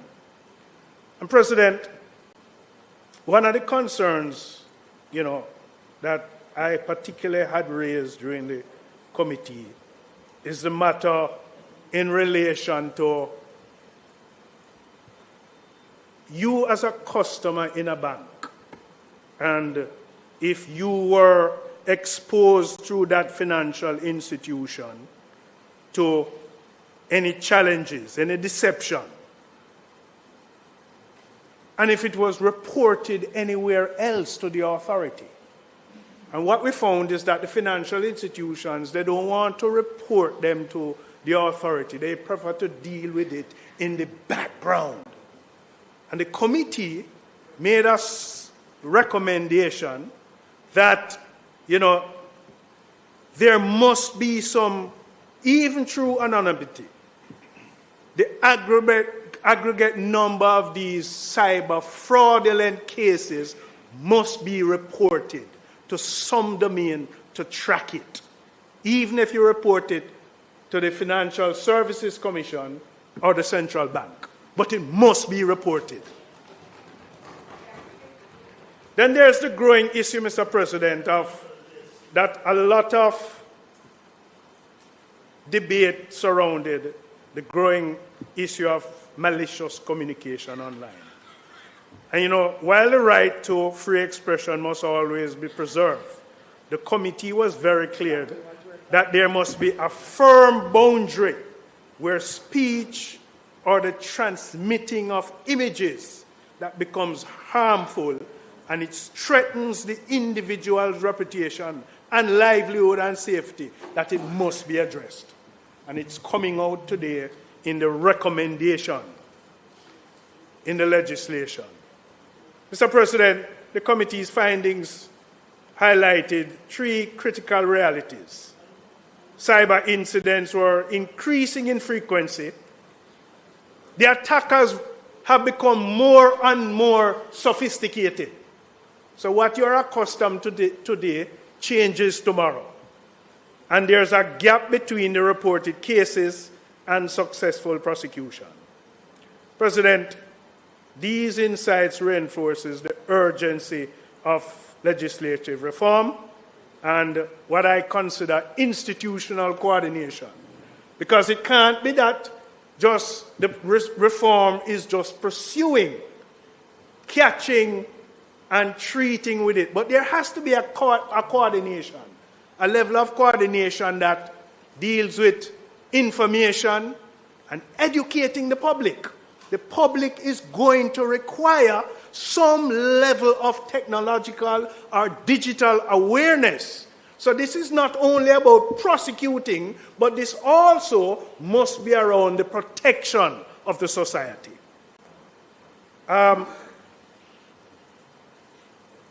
There's in my mind, an unavoidable conclusion.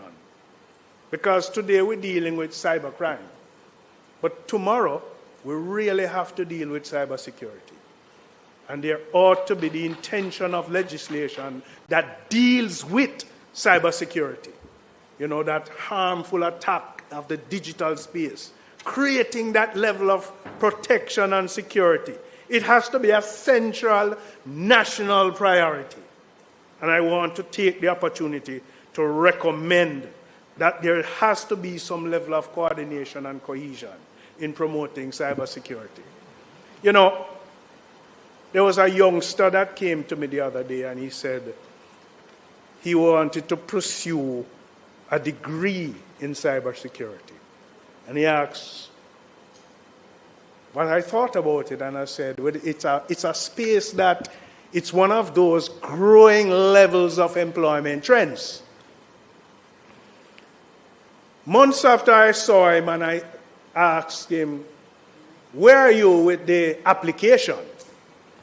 And he said to me, he reconsidered.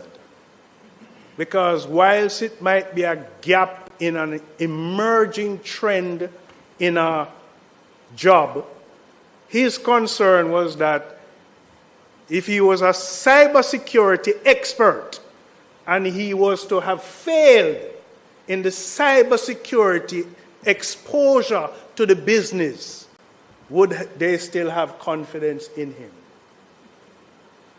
And so he's pursuing some other area in technology. That's an obstacle we have to go around, and that's why we need to start having the conversation around cybersecurity to impress upon the confidence in need as a country and as a society to manage our cybersecurity. So, Mr. President, we have the legislation today, but the important thing is that we need to test it and test it fast. Test it and test it quickly. And, there also, and I agree that this is one of the kinds of legislation that must have the quickest turnaround time in review. We cannot wait. We cannot have that normal period of review because similar to any other legislation. Because those who are attacking us, they are planning as we speak. They have gone to new levels of attack and harassment. We need to keep pace. And one of the things that we have to do as a point of priority is that we have to put in place a kind of risk assessment system of evaluation, of tracking the issues that will formulate the next series of amendments that is going to be proposed in the legislation. So we have to find a way to track it. And so, President, the work of the Joint Select Committee has provided us with both evidence and direction. It is now our responsibility to act decisively by advancing these legislations, embracing a futuristic, comprehensive approach to cybersecurity, and affirm our commitment to protecting our citizens in safeguarding also institutions and upholding justice in this digital age. So, sir, I commend the amendment to the legislation, and I urge my other colleagues to support its intention for a stronger, safer, and a more secure digital Jamaica. May it please you, Mr. President.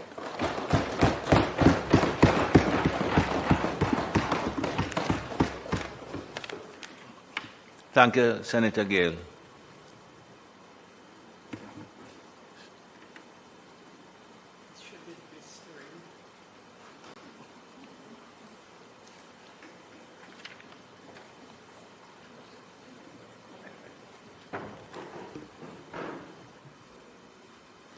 Senator Bernard.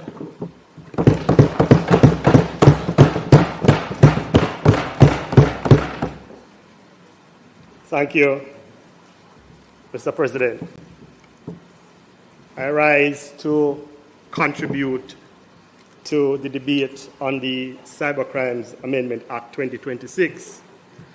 And let me say from the outset, the opposition supports the need to modernize Jamaica's cyber laws. We support stronger protection for children. We support sanctions against online fraud, identity theft, deepfakes, digital extortion, and the non-consensual sharing of intimate images.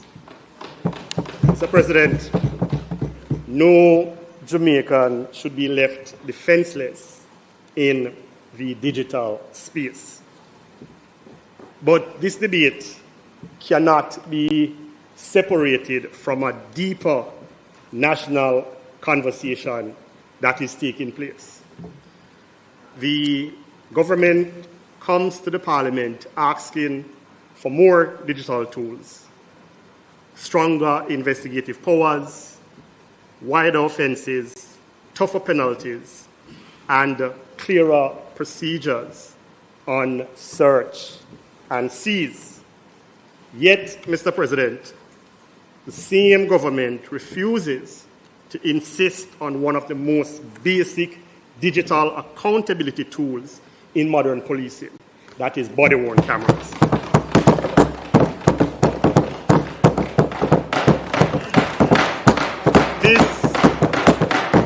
This is a contradiction, Mr. President. The government wants cameras, codes, records, search, seizures, digital keys, and electronic evidence when it is pursuing the citizen. But when the citizen asks for cameras to protect life, liberty, and truth during police operations, we are told that's a crazy idea. But when, Mr. President, the minister who piloted the amendments in the lower house says Clause 9 requires the Commissioner of Police to develop a code of standard procedures for search and seizure under the Cybercrimes Act, because digital evidence must be handled with effectiveness and integrity. Yet, when the evidence concerns fatal police shooting, the same principle of integrity is treated as optional. Mr. President, this contradiction borders on hypocrisy. Indicom reported that 115 persons have been shot and killed by the security force year to date. that already exceeded the comparable figure in 2025, which is 87. Indicom also recently expressed concerns about public statements dismissing body-worn cameras. In this climate, the refusal to require body cameras in planned high-risk operation does not build confidence, it deepens suspicion. The government cannot say Jamaica needs a trusted digital society while resisting the very technologies that would help citizens trust the state. Mr. President, the minister responsible for national security says cameras make police targets. But that cannot be the end of the discussion. The question is not whether every officer must wear a camera. Look here, nobody has objected to it, but, and I know that you are adroitly, Senator Brown, leave me alone, let me finish, please. I noticed that you are adroitly sort of moving the discussion in relation to the wider issue of cybersecurity, but you can keep that debate for another time about body-worn cameras. I'm not going to allow you to make that debate on this about body-worn camera. So you have made your point. You can move on from it. Mr. President, the presentation goes into offering some opportunities going forward. Mr. President.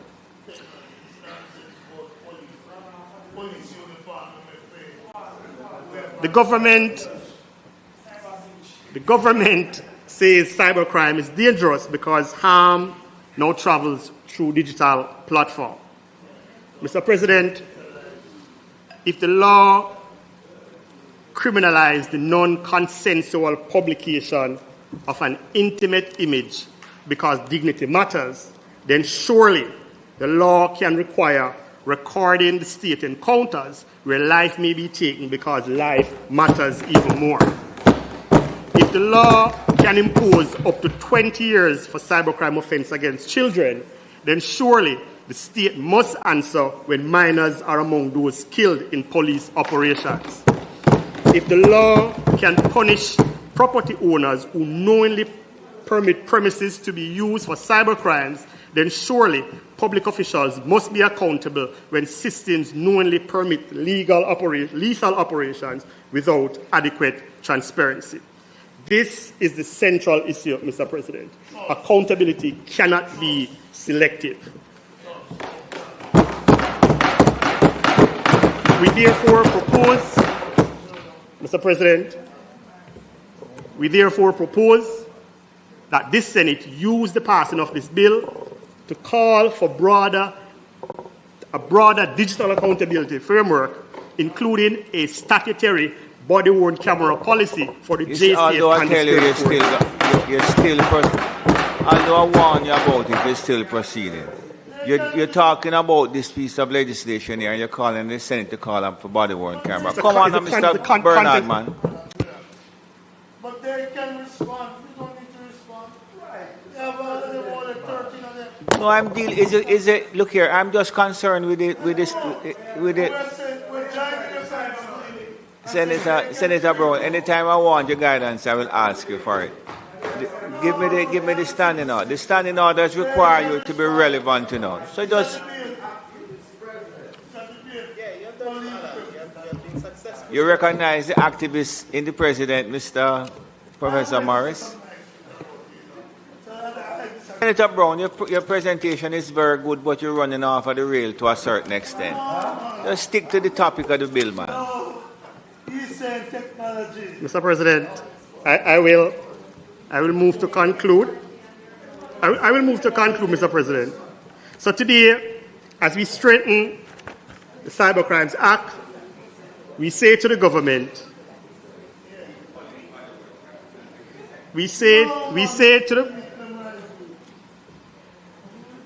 So, Mr. President, as we strengthen the Cybercrimes Act, we say to the government,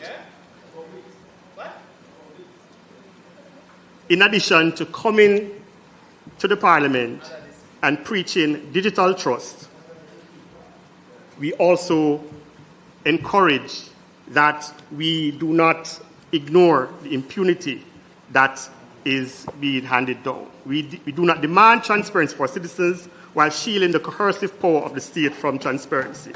We do not criminalize digital harm while ignoring the evidential darkness surrounding fatal police encounter. Mr. President, the opposition supports the cyber bill, but we insist that national security must be constitutional security, public safety must be rights-based safety, and digital accountability must apply not only to govern, but also to those who are doing the governing, the police, their searches, their sieges, their arrests, and too often times in Jamaica, the extrajudicial killing. Mr. President, if it may please you.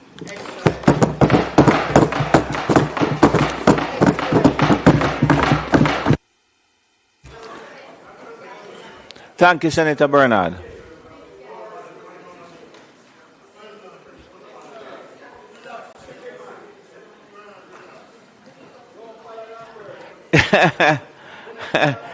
Man needs some guidance. Man needs some guidance instead of him getting encouraged. Senator Thompson. Senator Dr. Thompson.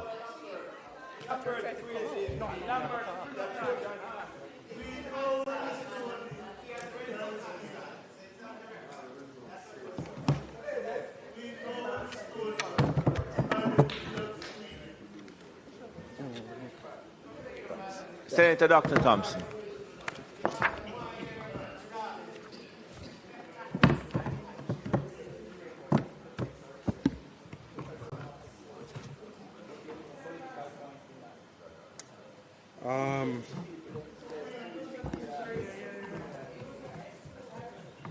Thank you, Mr. President.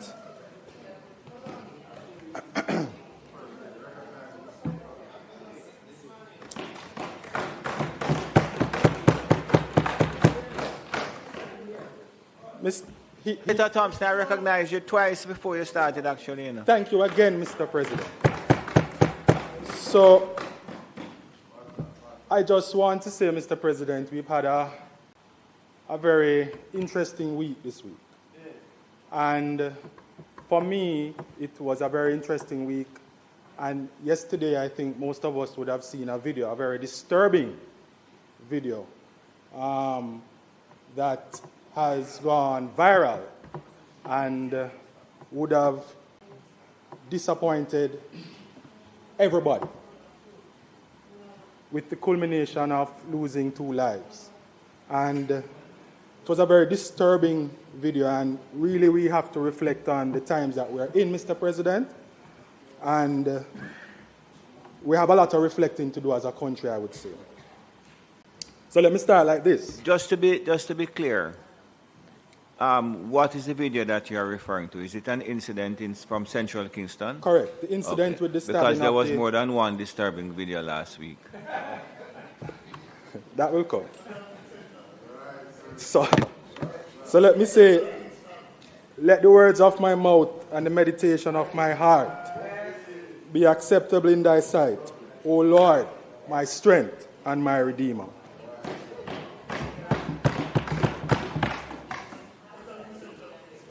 Mr. President, I rise in support of the Cybercrimes Amendment Act 2026, not as a technologist, not as a cybersecurity specialist, and certainly not as someone who would pretend that this is my ordinary field of expertise.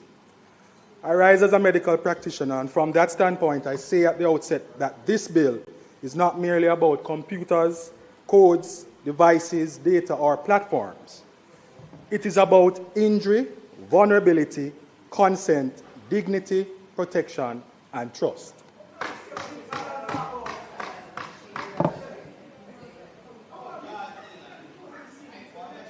In medicine, we are trained to understand that a threat to the body is not always visible at first. It may enter quietly. It may exploit a weakness. It may spread rapidly. It may mutate. It may attack the most vulnerable first.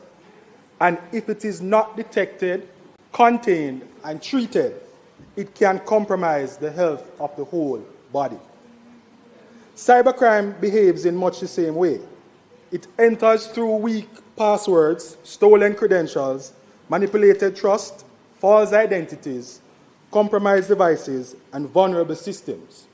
It spreads quickly, it mutates with technology, it hides behind anonymity, it crosses borders without a passport, and very often it injures the person long before the family, the school, the bank, the employer, or the state fully understands the extent of the damage. That is why I see this bill as part of the national immune system we must rebuild around Jamaica's digital life. Mr. President, Jamaica is not debating this bill in theory.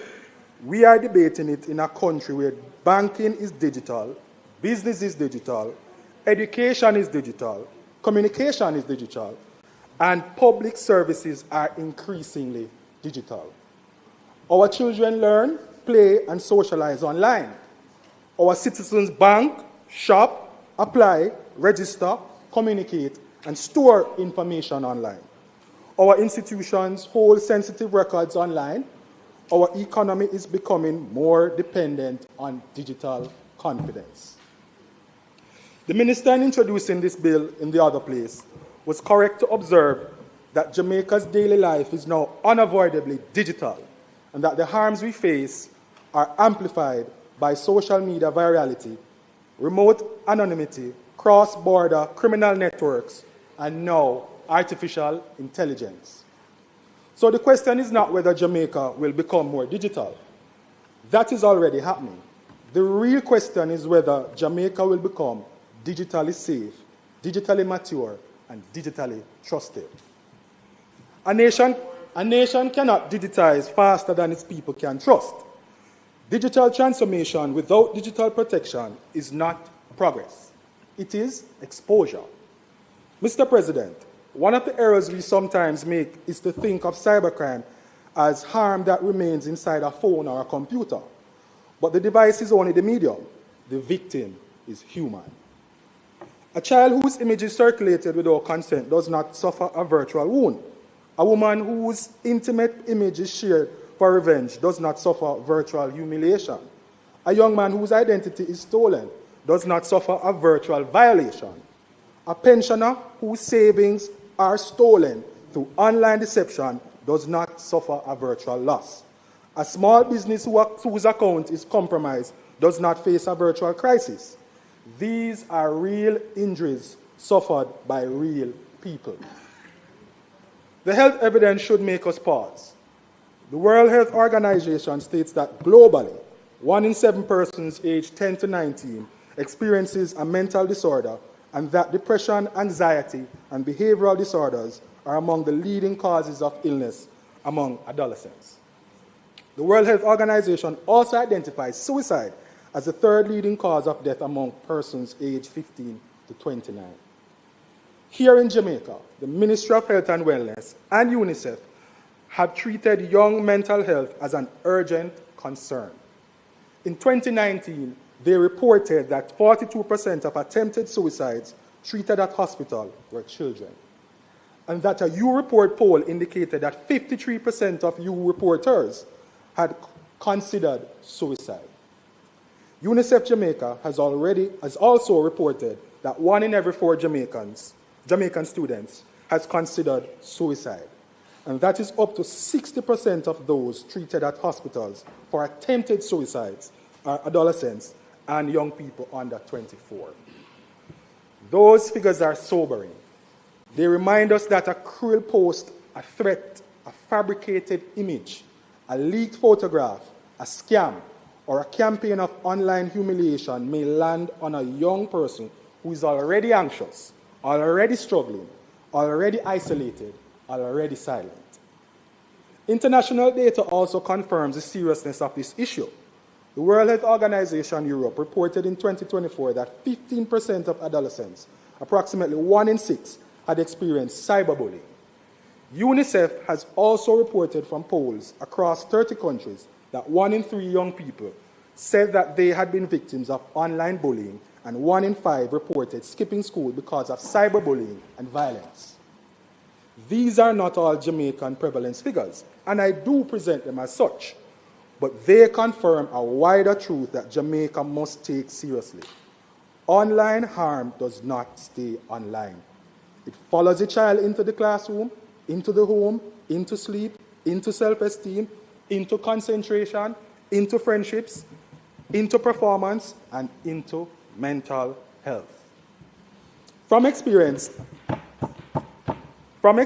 I know that the body and mind do not draw neat lines between harm that begins physically and harm that begins digitally.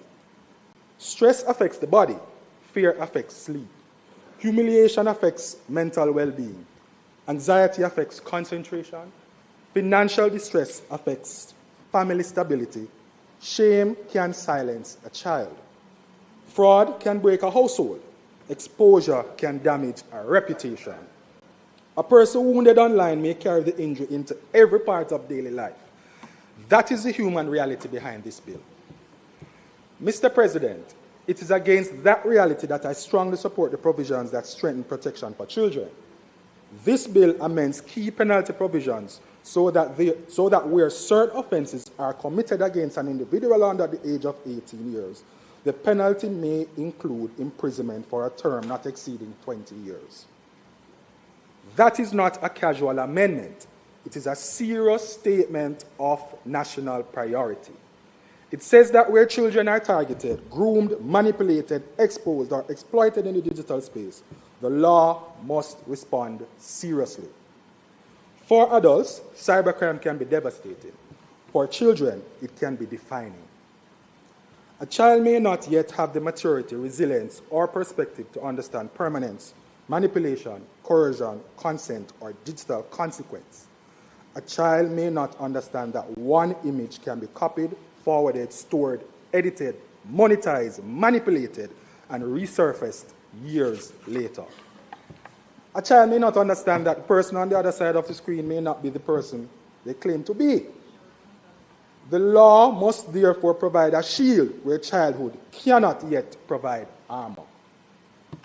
Mr. President, that brings me to one of the most important parts of this bill, the amendment concerning intimate images.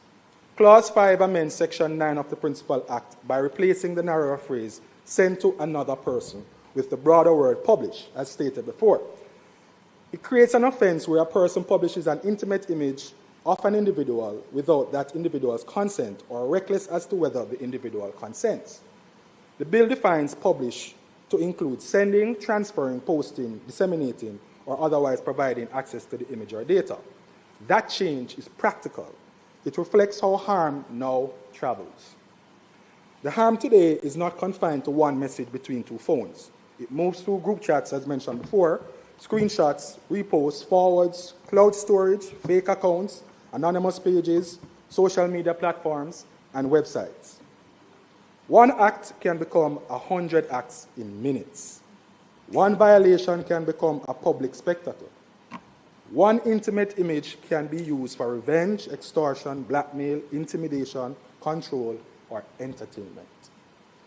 The bill also defines an intimate image as an image depicting sexual activity, nudity, or partial nudity, captured, generated, or created by photography, film, video, or other means. Those words matter. We're no longer dealing only with a camera, with what a camera records.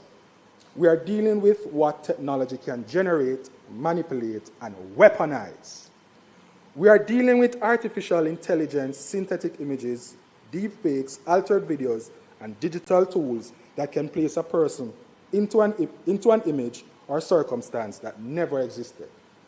The minister, in closing the debate in the other place, made the important point that the Cybercrimes Act is technology neutral and that the absence of a specific reference to artificial intelligence is not fatal where the required elements of the offense are otherwise present. That is the right approach. The law must be clear enough to prosecute, but flexible enough to become obsolete every time technology changes its name.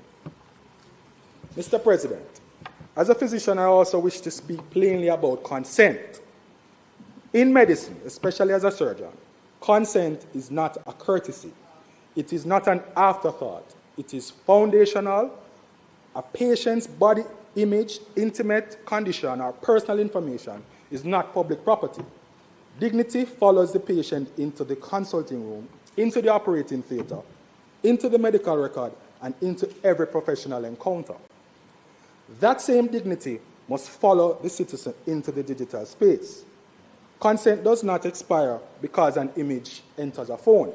Dignity does not disappear because a violation occurs through a screen. Privacy does not become less worthy of protection because the harm is transmitted by data rather than by physical contact. The bill is therefore right to provide that a person under the age of 18 years is incapable of giving consent for the purposes of the new intimate image offense. That is not only a legal safeguard, it is a moral safeguard. It recognizes that children may be pressured, groomed, manipulated, coerced, or deceived, and that the law must not leave them to carry adult consequences for circumstances they may not fully understand. The bill also includes defenses for legitimate circumstances, including publication for the purpose of detecting, investigating, or preventing crime for legal proceedings, for bona fide educational, scientific, medical, or research purposes, as previously mentioned, and for reporting on current events where reasonable care is taken to omit explicit depictions. That balance is important. We must criminalize abuse without criminalizing legitimate investigation, legal process, medical work, research, education, or responsible reporting. But the principle must remain clear. Intimate images are not tools for revenge, ridicule, extortion, entertainment, or control. Mr. President, if online harm affects children, families, and victims of fraud, it also affects the quality of our public life. Cyber harm has entered our political and civic space. I know from first-hand experiences that public life has always attracted criticism, and criticism is a part of democracy. No one in public life should expect immunity from scrutiny. The Prime Minister receives it, ministers receive it, opposition members receive it, public servants receive it, private citizens who take strong positions on national matters receive it. I too have received it, with persons on social media calling me spineless, a sellout, or a traitor, simply because I've taken a position and added my voice on matters of national interest. Let me be clear. This bill is not about protecting politicians from criticism. It must never be that. Citizens must be free to criticize their leaders, challenge policy, expose wrongdoing, and demand better. But there's a difference between scrutiny and abuse. There is a difference between disagreement and dehumanization. There's a difference between robust debate and coordinated digital harassment.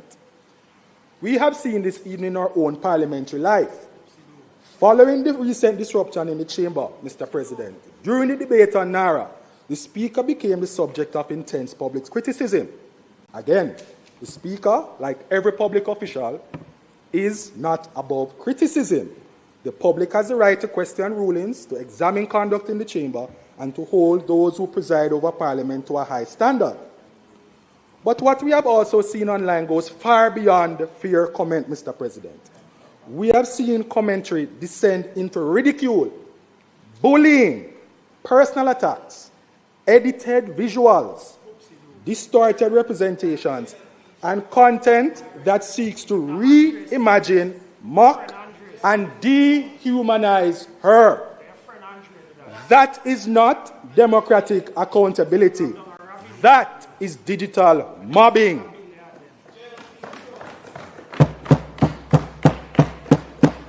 Mr. President, that is cyberbullying dressed up as political commentary. And this is the point I wish to make. If a lady holding one of the highest offices in our parliament can be reduced online to memes, insults, caricatures, and abuse because of how she presided over a difficult sitting, then we must be honest about the culture we are building. Today, it is the Speaker. Yesterday, it may have been the Prime Minister. Today, it may be a minister, an opposition member, a public servant, a journalist, a student, or any Jamaican who dares to take a position on a matter of national importance. We must not confuse the right to criticize with the right to humiliate. We must not confuse free expression with digital cruelty. We must not confuse political disagreement with a license to strip another human being of dignity. The chamber is now a digital space, as much as it is a physical one. What happens here is clipped, captioned, edited, exaggerated, and circulated before the sitting is even over. Right, Senator Tomlinson? That reality should sober us all. It places a responsibility on members to conduct ourselves with discipline, and it places a responsibility on citizens, commentators, and political actors not to turn every parliamentary moment into a weapon of abuse. As we anticipate further debate on matters of national importance, such as that bill, I urge all of us inside and outside Parliament to be firm but fair, passionate but responsible, critical but truthful. Let us disagree without destroying. Let us scrutinize without dehumanizing. Let us use the digital space to deepen democracy, not to poison it. Mr. President, just as cyber harm has widened, cybercrime itself has become more organized. It is not always one person acting alone. It may involve organized networks, digital tools, stolen credentials, devices, malware, phishing kits, compromised premises, and persons who facilitate the crime without necessarily being the person who directly contacts the victim. That is why the amendment in Section 10 is important. The bill criminalizes without lawful justification the intentional manufacture, sale, importation, distribution, disclosure, or making available of a computer any key or any other data or device designed or adapted primarily for committing offenses under Sections 3 to 9. It also addresses receiving or possessing such items with intent that they be used for cyber offenses. That is the law going after the supply chain. In medicine, we do not only treat the symptom, we identify the source. We interrupt transmission, we reduce exposure, we prevent recurrence. This bill does something similar. It does not only punish the person who finally presses send or executes the fraud, it targets the tools, data, keys, and devices that make cybercrime easier, faster, and more profitable. That matters in Jamaica. The Jamaica Constabulary Force has reported that in 2022, there were 320 cases of e-fraud, with financial impact of over 120 million and more than $19 million US. In 2023, the number of reports increased to 355, with losses of over 169 million and more than 219,000 US. MOCA has also warned that Jamaica loses billions of dollars annually to cybercrime. Behind those figures are families who may have lost rent money, school fees, medication money, remittances, business capital, or retirement savings. Behind those figures are small businesses that may have lost payroll, supplier confidence, or customer trust. Behind those figures are older persons who may now fear online banking or feel ashamed that they were deceived. The bill also amends Section 11 by inserting revenue and by replacing the narrower word medical with the broader word health. I particularly welcome the shift from medical to health. Health is bigger than a hospital. It includes public health systems, health records, laboratories, pharmacies, emergency response, surveillance, scheduling, referrals, insurance systems, and the infrastructure that allows care to be delivered. An attack on health infrastructure is not merely an IT inconvenience. It can delay care, expose confidential information, disrupt treatment, undermine public confidence, and in serious cases, places lives at risk.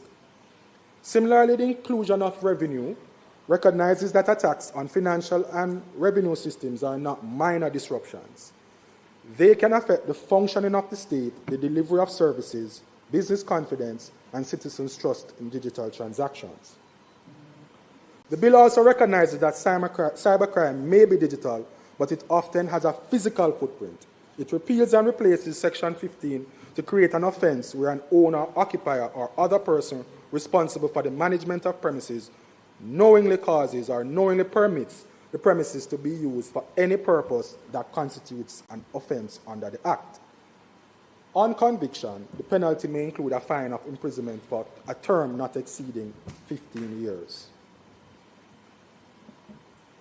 Mr. President, I wish to say a word about the time it sometimes takes for the legislation of this nature to move from review to amendment. There is a tendency in public commentary to assume that if a matter takes time, then someone must be deliberately delaying it. I do not accept that as a fair assumption in every case.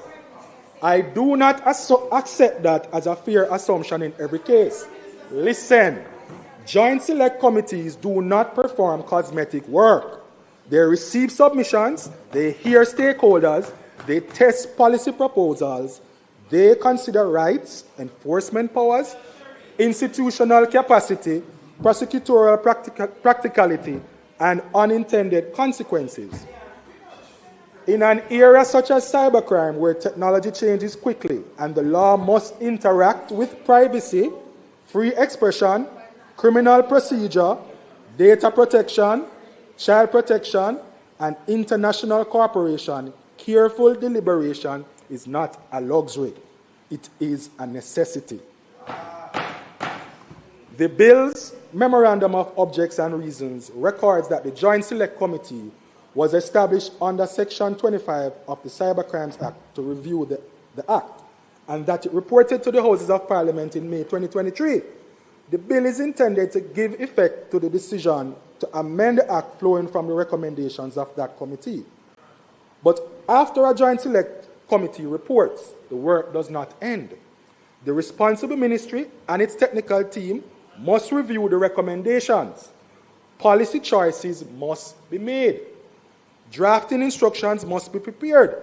The Chief Parliamentary Council must translate policy into workable law.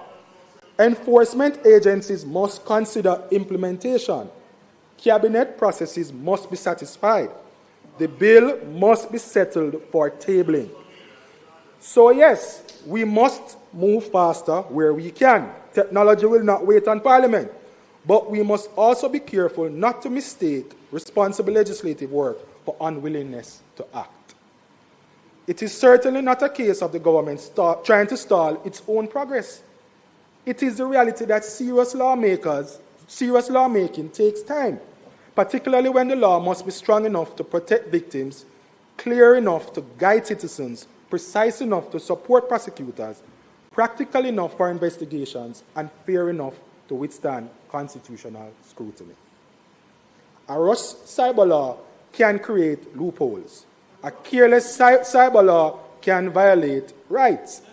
An imprecise cyber law can frustrate prosecutors.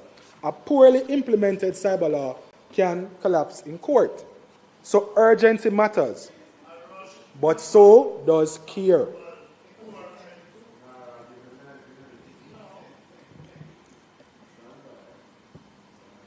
Mr. President, I'm careful not to overstate what this bill does. We are far from legislating for everything that technology can now do. No parliament anywhere in the world has fully caught up with the speed of artificial intelligence, deepfakes, online fraud, cyberbullying, data misuse, identity theft, synthetic media, and organized digital crime. Technology is moving faster than law. That is the truth.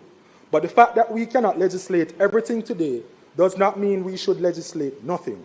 This bill is not the end of the journey. Senator Thompson just indicating you have 3 minutes to wrap up here. And I will be finished. Thank you, Mr. President. It is a good and necessary start. It modernizes the language of the law. It strengthens the protection of children. It places consent at the center of intimate image offenses. It recognizes that harm can be created or generated by modern means. It targets criminal tools and enabling environments. It improves procedural discipline in search and seizure. It updates protected systems to include revenue and health. And it gives effect to the parliamentary review process contemplated under the Cyber Crimes Act. So yes, more will have to come.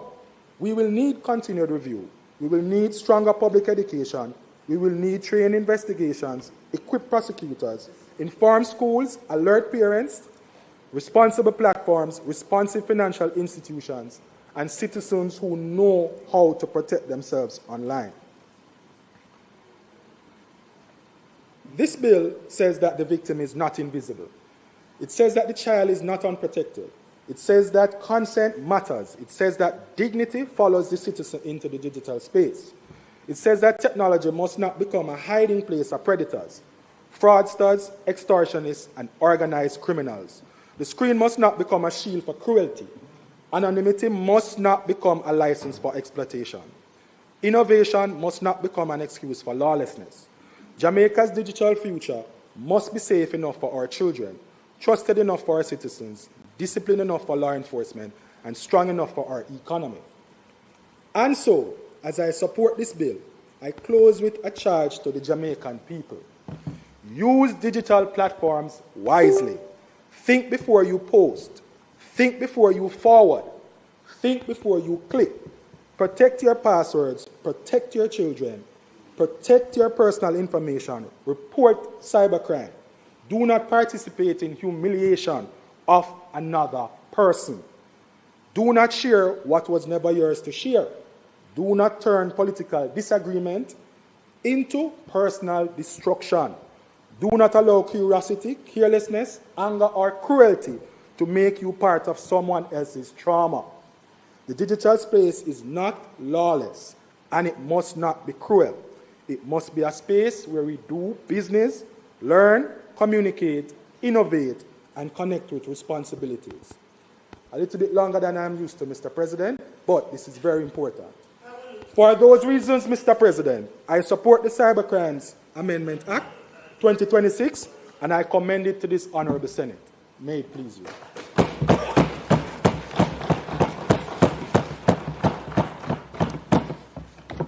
Thank you, Senator Thompson.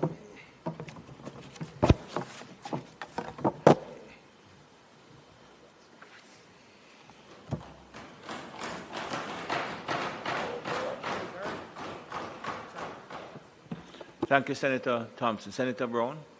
Thank you, President. May I yield a minute, 30 seconds to allow you to welcome the CAPSEC who have joined us.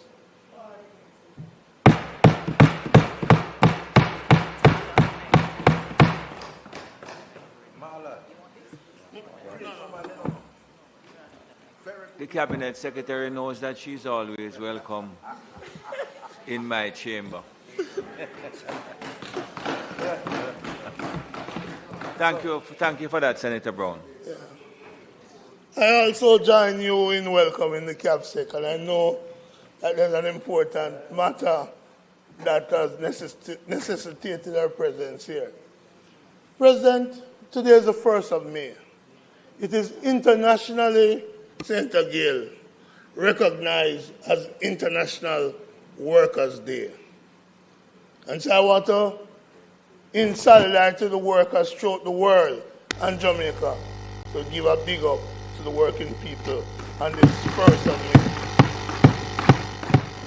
May. Senator Brown, isn't it World Press Freedom Day? Sorry? Isn't it World Press Freedom Day as well? Every day it is World Press Freedom Day as well. It may be, but and the Minister of Information can address that. But for me, the International Day of the Workers takes precedent over all others. President, since I mentioned workers, it is well known by now that I am instructed by doctors in another matter elsewhere, and I'm waiting for the result of that Yeah, money for the doctors.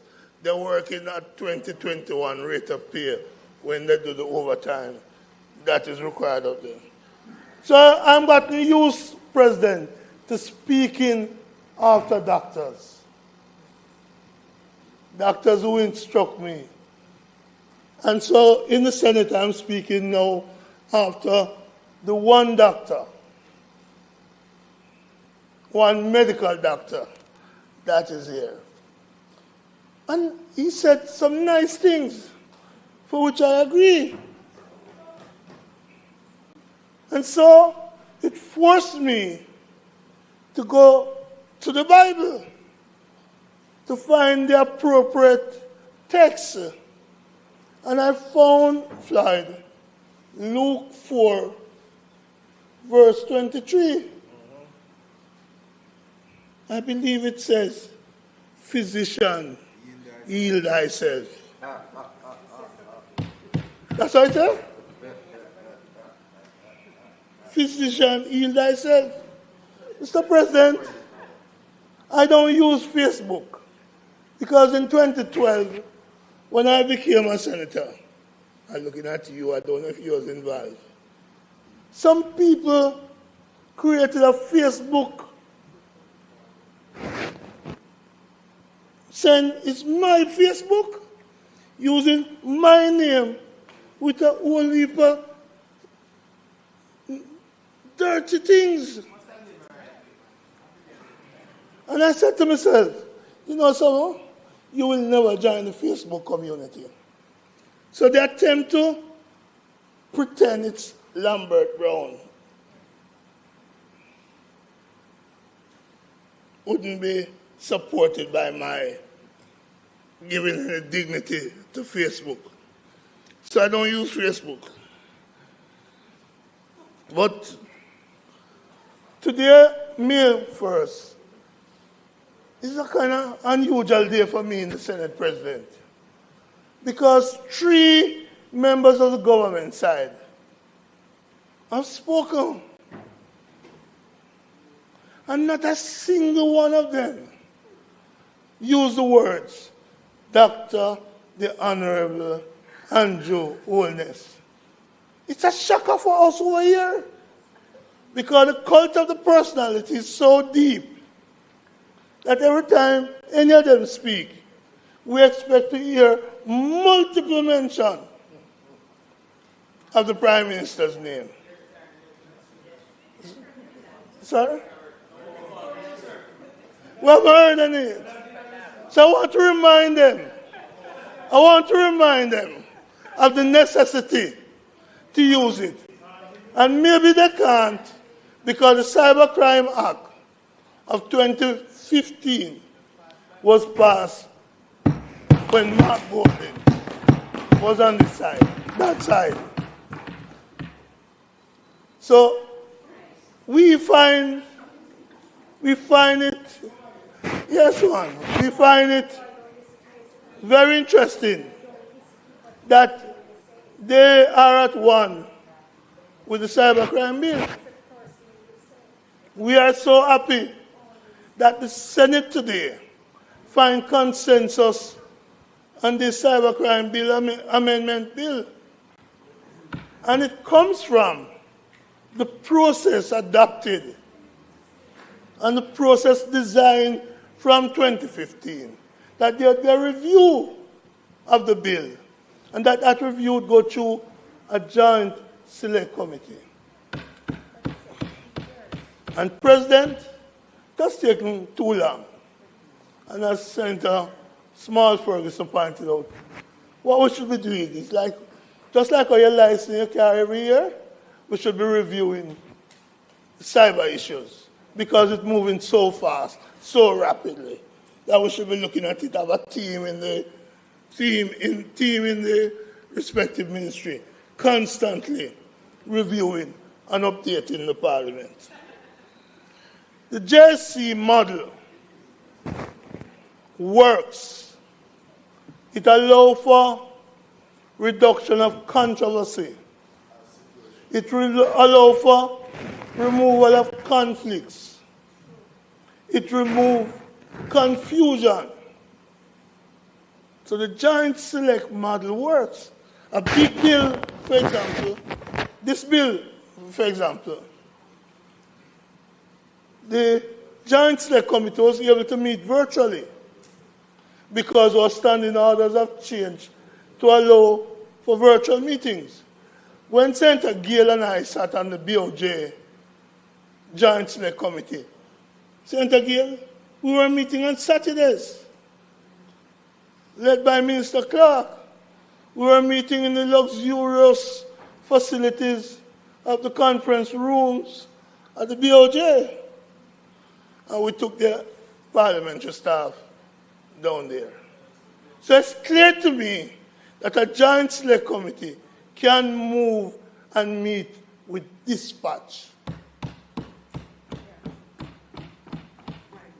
But the value of a joint select committee is such that it allows for harmony in the parliament and nobody need to touch what need to be replaced with mahogany and blue mahogany, the mace.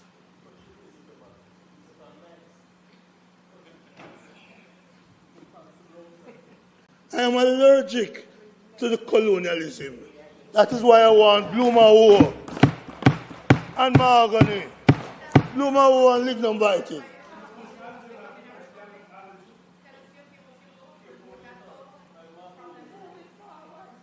So the model of the Joint Select Committee is one that brings benefits to legislation, and I recommend to the government that we use Joint Select Committees to avoid controversy and to get as much harmony and unity as we can on legislations. Mr. President, this bill addresses, in part, the Interception of Communication Act. It makes an amendment. I think you said intersectional, but you meant interception. Yes, it does make a change. And it's interesting because the Interception of Communication Act that we're going to be amending is a 2002 legislation, again by the PNP government. Foresight, vision, opposed by some on the JLP side. But today, they laud its use in the reduction of crime and the reduction of murder rate. But they will give no credit to those who had the courage to do it in 2002. Just as they have no courage to give credit to those like Philip Paulwell, who stood up and ensured the telecom revolution, and which much of the cyber activities is founded. We recall the objection to the Universal Service Fund, which allow for all the expansion of Wi-Fi and other facilities. But those came from the courage and the conviction of a forward-thinking government. And so, President, I support this bill, the foundation which rests heavily in what the PNP did. And when I listen to the physician, let me shift a little now before I close. When I listened to the physicians spoke earlier, I said to myself, hold on there. Every funeral, every church service, every attendance at Parliament, I see a video of the physician. And I have to start asking people on my side, what are going on? And so I said, is this somebody using AI, Senator Ferguson, to promote or to depict the senators power hungry or PR sensitive? But people said to me, no, it's a physician who sees the need to use the technology to promote himself. Nothing wrong with that. But people notice it, Senator. And I would like to have a discussion with you to see if I can get the same support for the little work. You don't have to ask the physician for that. You have some young people sit down behind you that follow No, up the same. I same like thing, what he's doing. Coming and going. Same thing I behind like you. what he's doing. Ask Senator, So I want the ask best. Senator Tomlinson. I don't want to ask them. Ask Senator I want to Tomlinson. ask him. Oh, you do it? Ask Senator Tomlinson now to do it. I want him to tell me how he does it. So that I too may benefit from it. So when they say all these, every speech you make, get some PR on it. Sometimes you say, Senator, The too much PR the problem that you have, maybe you have to have the content to get the coverage. No. I will tell you this. If you look at the news media, I am one of the most covered persons, but I don't ask anybody to do it for me. Or pay anybody to do it for me. So I don't need, it's not the content issue. It is the ambition. I probably don't have the ambition to. Right? So, President, I'm finishing. And I'm going to crave your indulgence to say something. I'm going to crave your indulgence to say something. And I hope what I say, President, does not get you or me or both of us in trouble. I just simply want to say, President, I appreciate, Lambert Brown, appreciate how you have handled this debate, including your response to Senator Bernard. We may not agree with you, but you do it with decorum. Thank you very much. No, let me finish. I am speaking, and I have 16 minutes, and I am simply saying, I appreciate the fact, President, that you have handled this debate and other debate with decorum. You have treated the members of this Senate on both sides with dignity. With dignity. Thank you, Senator Brown. No, let me finish. With dignity. Because sometimes people out there think we are at loggerhead. And I want to give you credit. I have watched Parliament elsewhere, in the region, in the world. And I will say to myself, boy, despite the disagreement I may have with my presiding officer, he has never shown indignity to me or anybody else on this side. So I appreciate that, President. And I believe that one day, the 14 members, what I learned in the other place is a point of order depending on whether I yield or not intending to yield now. I wish to say, President, that what I just conveyed to you, that the 14 members in the other place who have served with you and I and some others in this Senate, 22% of the other place in the last 12 years sat in the Senate. 22% of MPs now currently serving between 2012 and now sat in this place. I hope one day they will join me in saying President Tom Tavares Finson was a good man and he handled the difficult situation with dignity.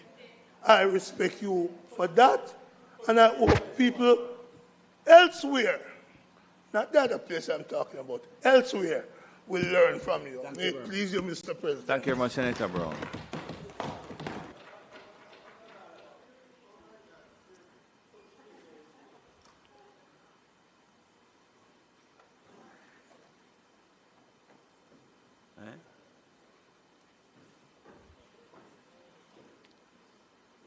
Senator Fitzhenley.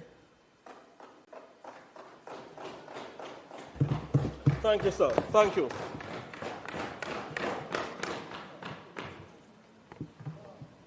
I do not make it a matter of course to personalize debates or my contributions to the Senate. However, Senator Lambert Brown attempted to attribute paternity to the Cybercrimes Act to one Philip Fiani Paulwell.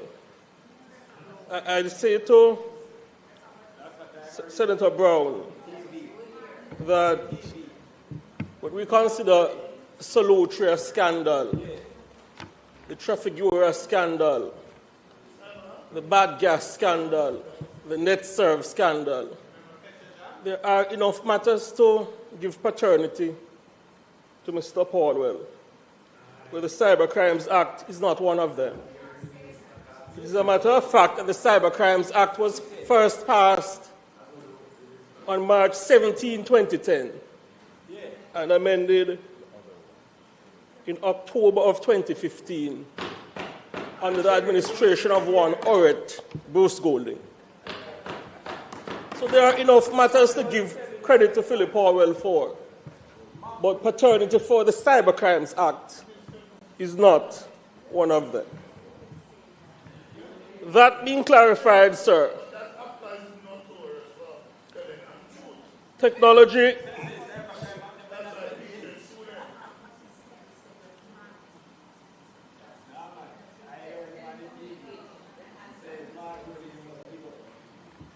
well, the Golding who should take paternity for amendment of the Cybercrimes Act or introduction of the Act is not the former UK national. It is one Oret Bruce Golding. Technology can be used for good, sir, for excellent use. But we can't escape the fact that deviance is a feature of any society. And therefore, we are always in danger of inventions, technology, being used to exact harm on society.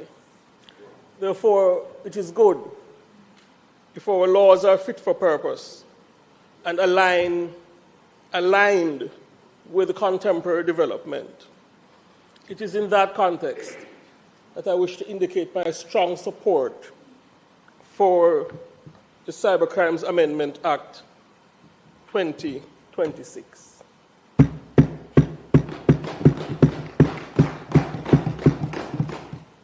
I note that Clause 2 seeks to amend Section 2 of the Principal Act.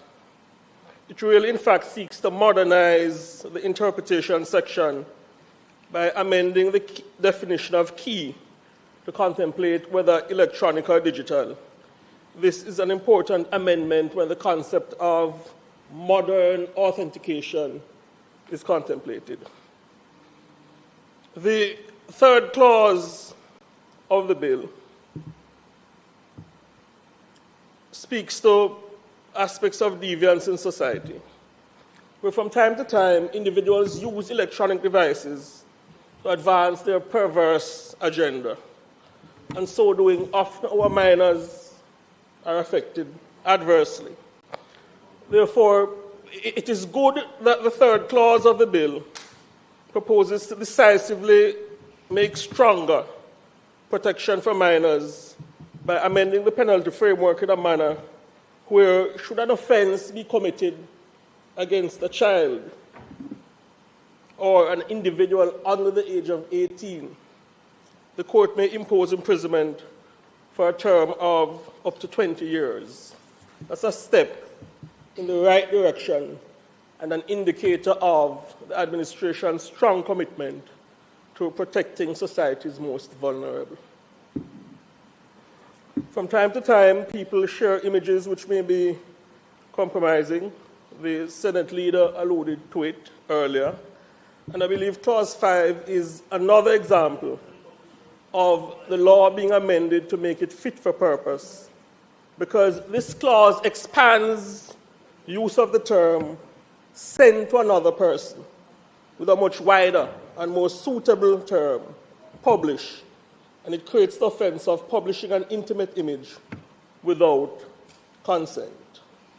During debate in the lower house, I heard concern about whether the Act speaks to artificial intelligence. And because the term is not alluded to in the specific form in the Act, there was conjecture about whether it treats with the development.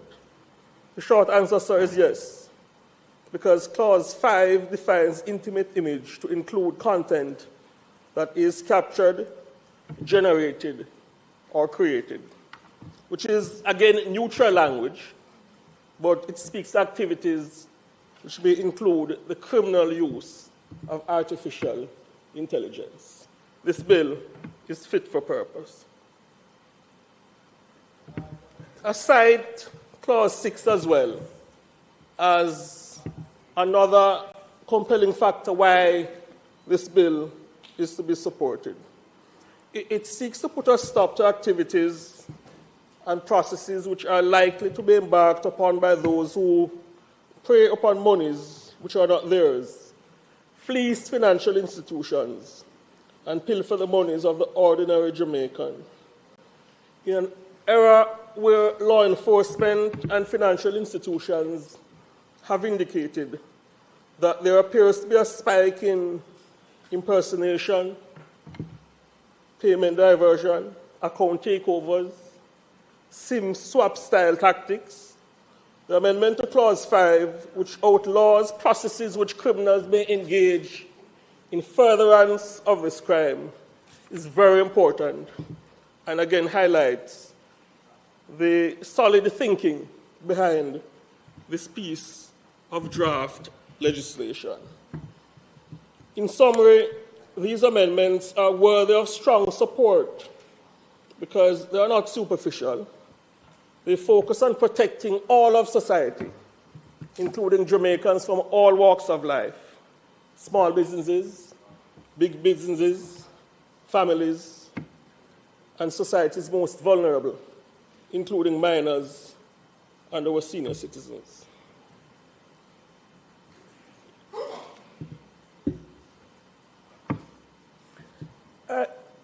I'm encouraged, sir, that the Minister has indicated that his ministry intends to increase public education on the Cybercrimes Act.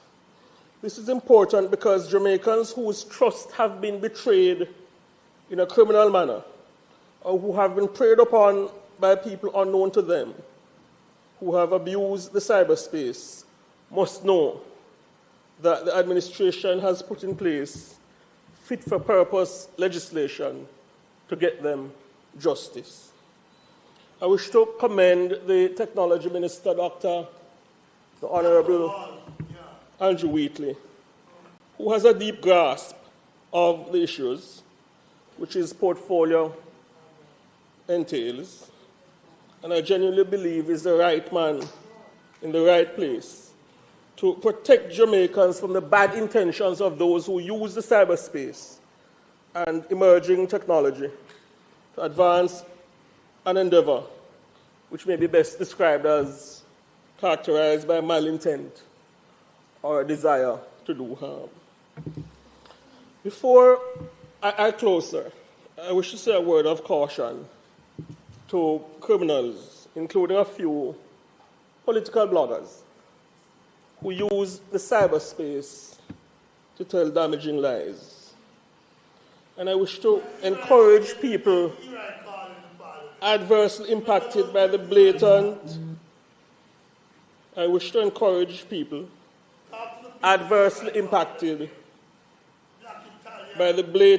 and vicious lies to use the Cybercrimes Act to hold perpetrators accountable. Because though I believe there is space for some more direct language in fine-tuning the law, there is indeed recourse in the Act in its current state as it pertains to using an electronic device to perpetrate malicious communication. I tend to allude to my experience when I was in media. I recall about 5 days or so before the 2016 general election, when I was pretty much influential in the social media space in breaking news.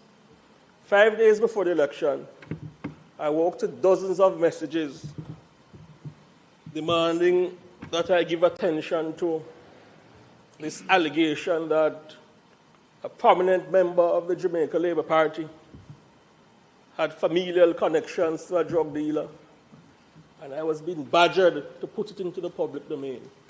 Screenshots were all over the place. And when we conducted our checks, it was patently clear.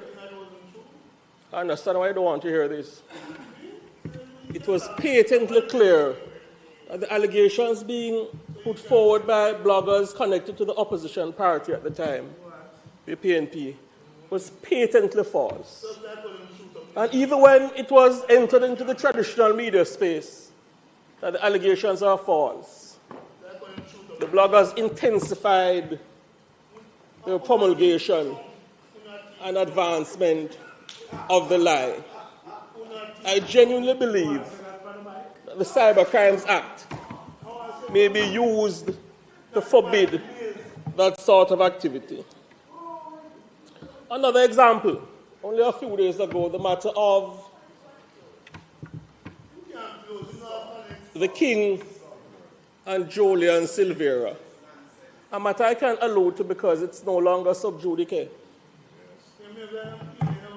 Yes? And anytime that case came up for mention in the court, there was a visible, coordinated dissemination of information. Allegations by PNP bloggers speaking about the deceased.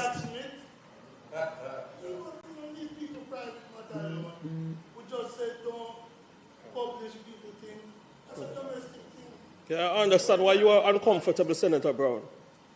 But I will make my point. Yes, I'll make my point.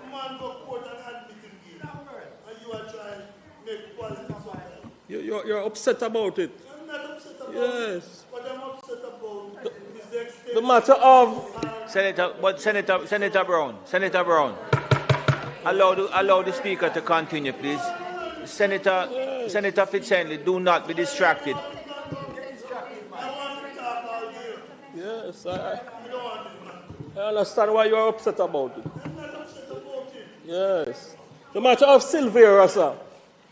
Anytime the matter came up for mention in the court, a number of bloggers connected to the opposition party sought to enter into the public domain false allegations speaking about the land title of the deceased and attempting to connect a member of the government to that matter. Totally wild and false allegations. And I, in fact, heard a member of the opposition currently on their benches, who is pretty vocal now, make a sort of a comment when the matter of Silvera came up, seeking to connect a member of the administration to it.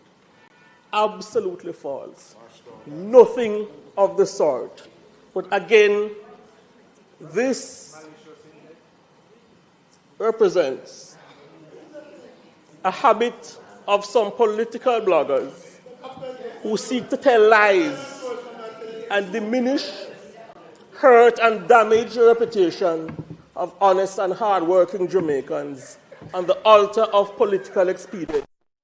I strongly believe the Cybercrimes Act may be made more fit for purpose to hold to account people who use social media in such a vicious and disgraceful manner.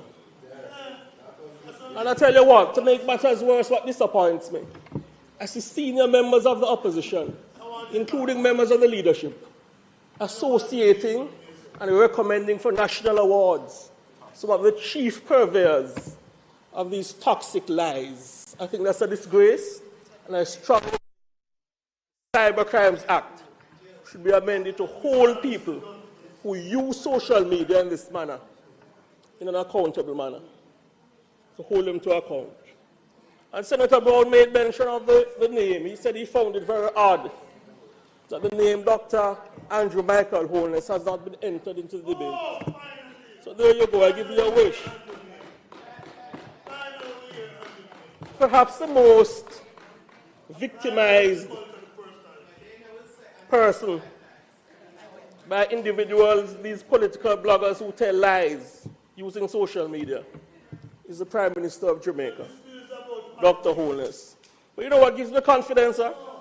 That despite the wicked, the perverse, and the disgusting use of social media by political bloggers connected to the PNP, the people of Jamaica are perceptive, and indeed they are able to make a distinction between what is true and what is false.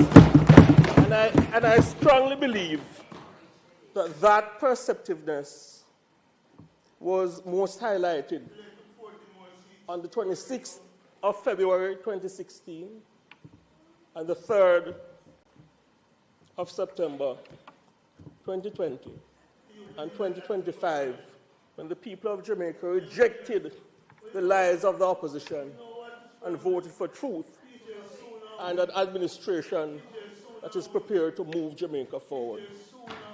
The Cybercrimes Amendment Act 2026 has my strong support. Thank you.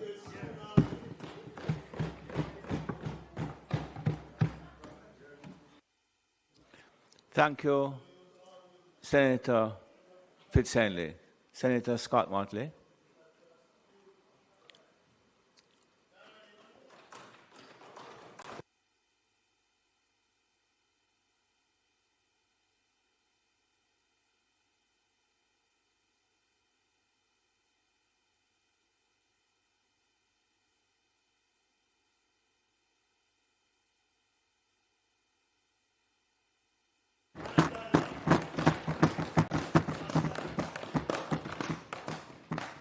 I rise to give my support to the Act to amend the Cybercrimes Act and to provide for connected matters. I start, Mr. President, by looking at the Memorandum of Objects and Reasons and note that this amendment came out of the sitting of a joint select committee. I am one of those persons who like joint select committees because I think that it reduces the tension when you come to debate.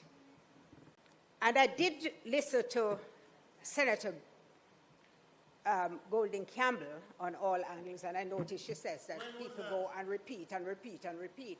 I wish she would use the same sort of admonition to people who speak in the Senate, since they often come here and repeat and repeat and repeat. But I note one of the first things I do, Senator, is to look at the attendance record, because it gives me an indication, although sometimes I don't live up to my own high standards, of the level of interest which is demonstrated by different persons and different sides. That I do, religiously. That's where I start. And so I commend you personally for the fact that you attended all of the 10 sessions which you were able to attend. In all, there were 21. Senator Goldie Campbell.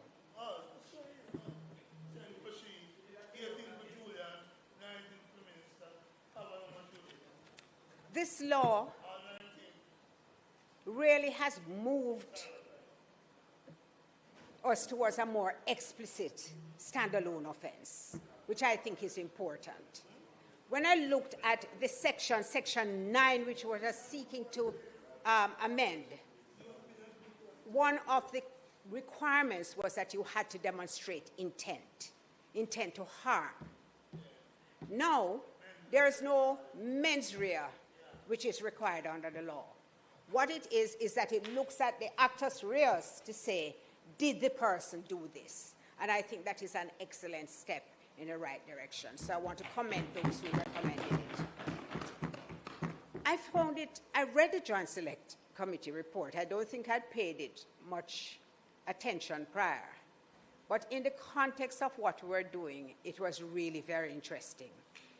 Because when I noted that in 2019 and 2020, there were 83 new cases filed in that year, I attributed it to public knowledge of what was possible.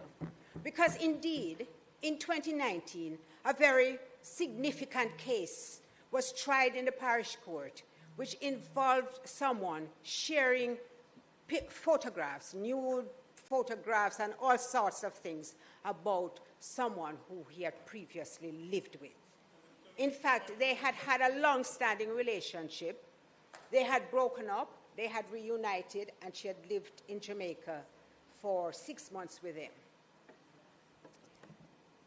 After they broke up, he started sharing all these matters about her, created a website to disseminate the information, harming her, injuring her, and harming her family.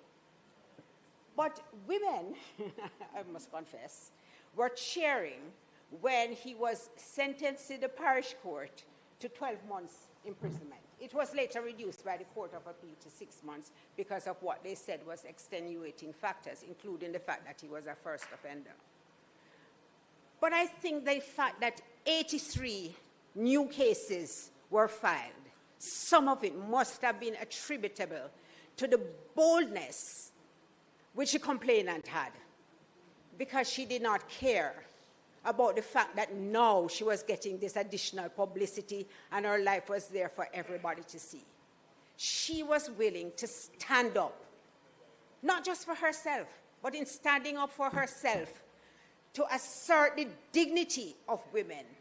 And as the minister said, once a relationship created around trust, that would cause you to do what you did. But Minister, let me tell you what. I say you must live your life like you're on camera all the time. Because nowadays you never know. So what you do all the time has to be consistent.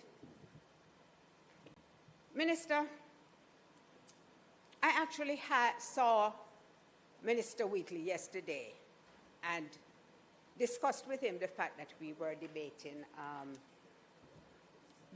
this Act amendment today. And I was reassured by him. And maybe I'm still naive, but I did believe him. I trusted him when he said that the whole question of AI generated, although, you know, the way it's framed in the legislation, you could say that it was done in a catch-all way, but he has said that closer look will be given to it, and I believe him. You see, Mr. President, I have a concern that it took so long to get here, because it has taken a long time. And unlike other matters which remain static, the technology is constantly evolving. And I think there has to be a process which must be found to have like continuous review. It was noteworthy that one Taylor Swift, who is well known internationally, filed a patent and trademark application because she felt the need to protect her image and her voice from AI. This, I think, is the first one that we are aware of. But we know the abuse which has been done to creators, to persons who have their images being used and their voices being replicated simply for somebody else to make some money. So when I say that the technology has to keep up with it, we have actual examples that demonstrate to us the necessity of so doing. I want to make one last comment which is referred to in the memorandum, and which enables the application of Section 24 of the Criminal Justice Administration Act in this legislation. So it's broadened, it falls under that, and perhaps will give much more comfort to people when they understand, Minister, that now you can be compensated without going to civil court, that your circumstances will be taken into account as well as the circumstances of the person who has committed the offense. And it's a much more empowering approach which is taken to compensating people for the harm, the damage, and the injury which they have suffered. So needless to say, I wish this had gone further, but I understand why it couldn't have. Because if you were going by a joint select committee from 2023, it didn't give you really that kind of latitude. I urge, however, that the process be speeded up as much as possible, because we will soon have to add, to make specific, in the same way that we have done now, moving from the malicious communication aspect of it in Section 9 of the previous legislation, that we have broadened now the scope to make it very, very clear what it is that we are talking about when we say you commit an offense. And of course, I commend the fact that the protection which is being afforded to children by making it very clear to anyone that this offense is being taken very seriously by the society, by the administration, by the opposition, as it came through a joint select committee. So the opposition supports the amendment, and we look forward to the future, as we must, if it pleases you. Thank you, Senator Scott Marty. Senator Tavares Finson.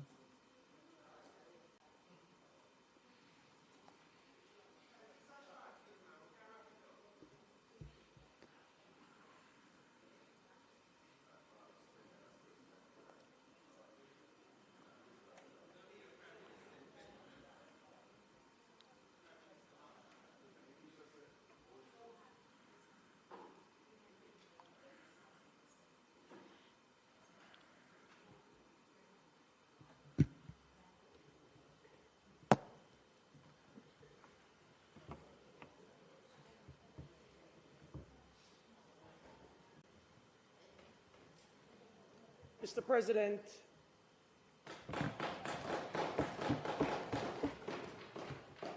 I rise today with a heavy but a hopeful heart. Recent events, both within this chamber and in the other place, have given our nation pause. They have stirred concern among our citizens, and I believe within each of us who understands the weight of the responsibility we carry here. We are not just legislators, Mr. President. We are representatives of the people's trust, custodians of democratic values and examples. Whether we intend to be or not, of how leadership ought to look in Jamaica. When the conduct within our parliament becomes heated to the point of spectacle, when actions such as the taking up of the mace in the lower house occur, it sends a message far beyond these walls.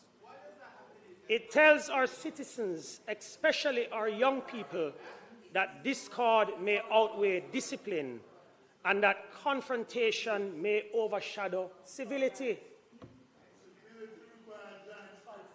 That cannot be the standard we set, Mr. President. We are being watched by school children learning about governance, by hard-working Jamaicans seeking stability,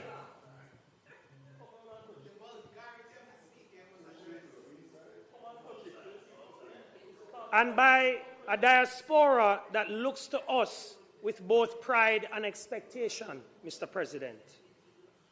What they see here should inspire confidence and not concern. It should reflect thoughtful debate, principled disagreement, and mutual respect, even when our positions differ sharply. Let us remind ourselves, Mr. President, that strength in leadership is not measured by volume or defiance, but by restraint, clarity, and purpose. It does not always have to be so controversial or confrontational. We can disagree, Mr. President, indeed, and that is the essence of our democracy. but we must do so in a manner that uplifts the institution we serve.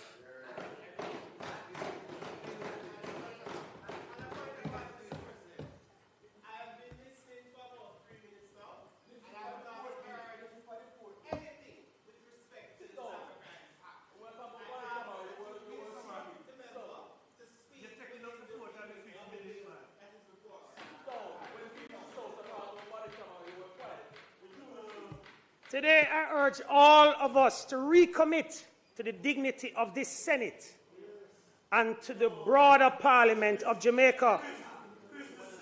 Let us elevate the tone, sharpen the quality of our discourse, and demonstrate to our citizens that leadership can be firm without being fractious, passionate without being disorderly.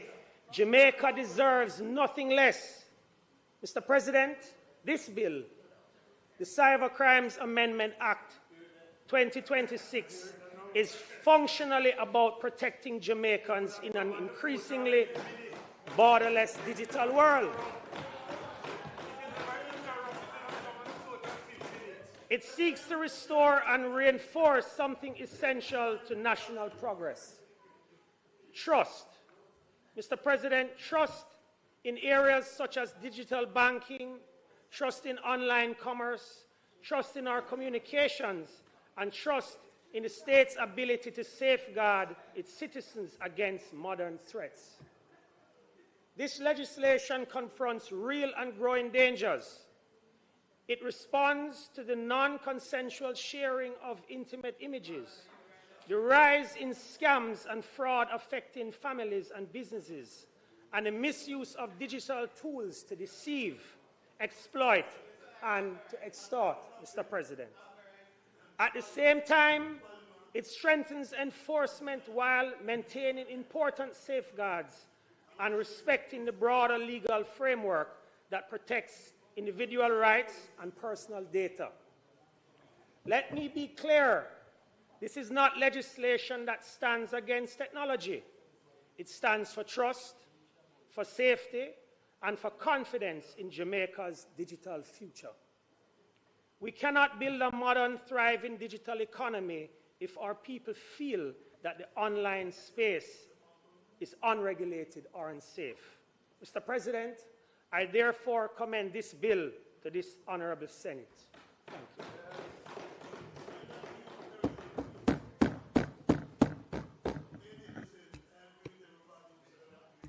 Minister?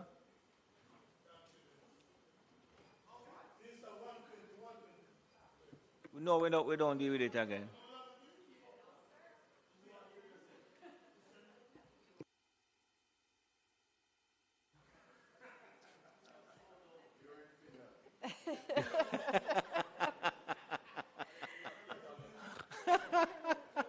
Senator Brown,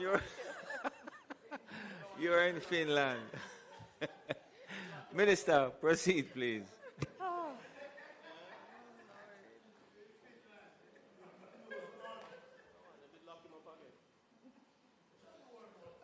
Thank you, Mr. President, and thank you to colleagues who contributed to the substance of this debate. Your comments and your interventions and your broad support of the intention of the bill to strengthen the cybersecurity framework to protect children even more effectively from cybercrime, and of course to ensure that the nature of our discussions that came out of the Joint Select Committee, and specifically the recognition of the need for a specific technologically grounded offense in terms of the publication of intimate images, that these reflect the needs of a modern framework as relevant for Jamaica. And I'm very pleased to hear the wholehearted and bipartisan support of these relevant provisions.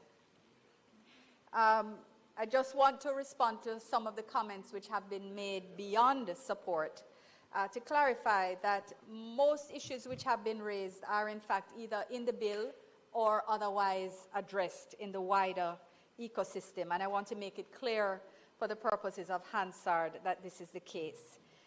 I also want to perhaps start with the issue of the inclusion of AI, the recommended inclusion of AI. And just to say, so the discussion which Senator Scott Motley may have had with Minister Wheatley would have to be nuanced in the fact that there is a council that has been established. It is reviewing, and the review which I referred to in my intervention as well, that has to be ongoing, will take into consideration offenses which may be manifest by artificial intelligence to verify that they are either already addressed in the bill or require further work. So that review is being done because it's not established that they won't be addressed. We had actually started that. Right. Right. No, because there's a review, because they want to verify that what the bill has is sufficient or is not. So the conclusion has not yet been drawn. The work is underway. But what the intention, so far as I understand, what is not the intention is to start to make the bill technology specific. So while I understand the emotional response to saying that if AI is not stated in the bill, then it cannot deal with AI offenses, I want to assure that there is actually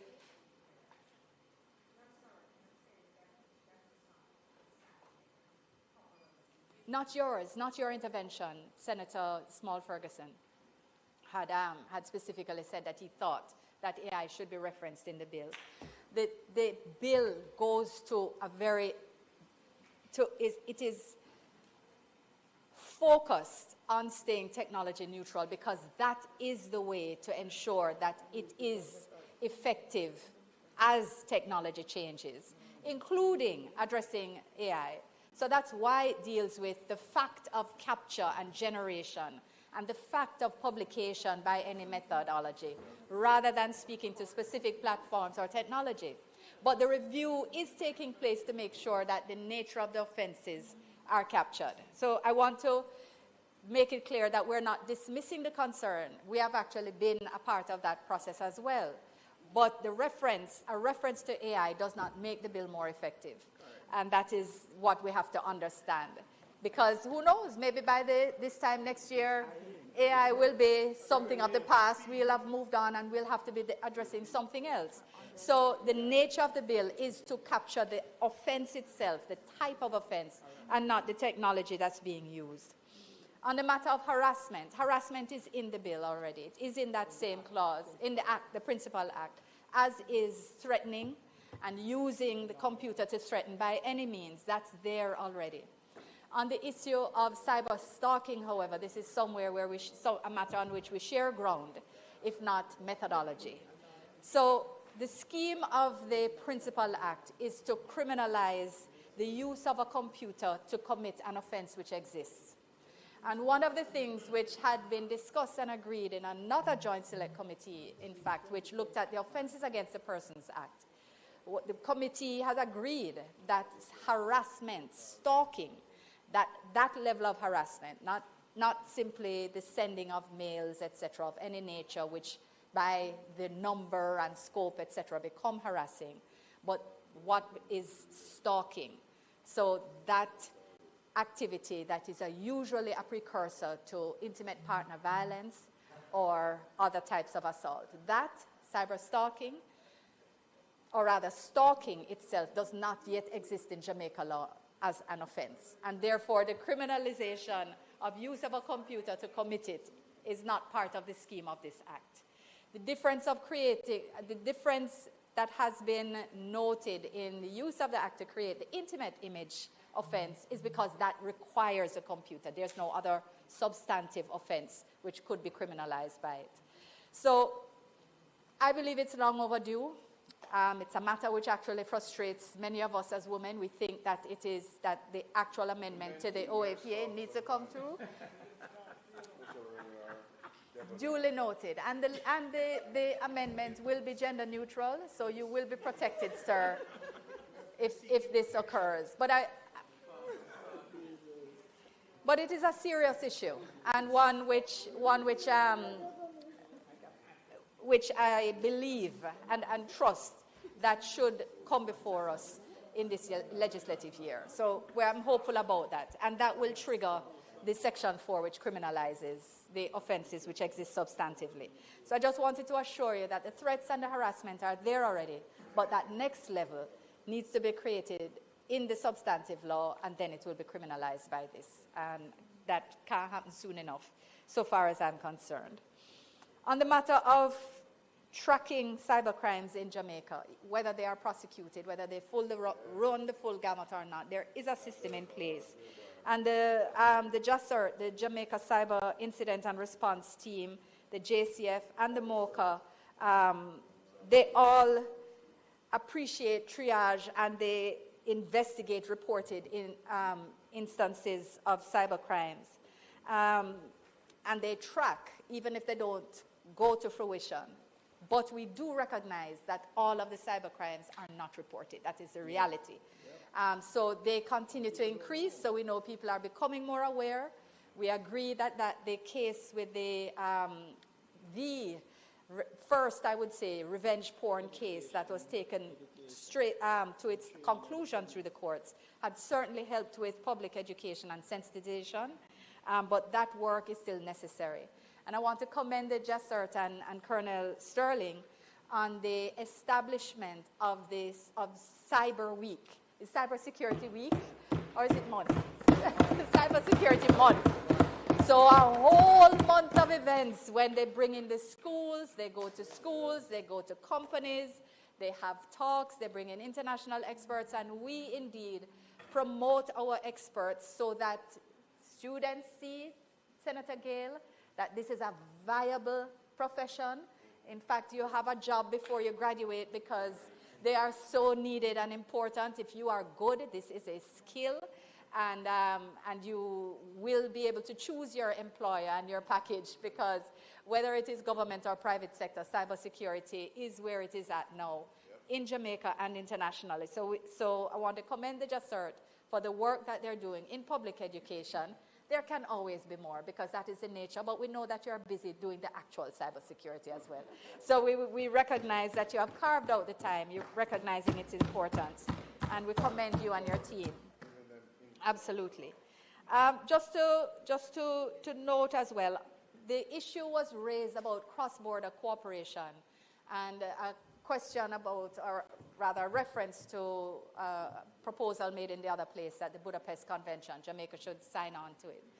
But this was a convention that came out of the Council of Europe. It was very Eurocentric. It is not universal by half. I don't know if more than 80 countries have signed off on it, have not only signed but ratified.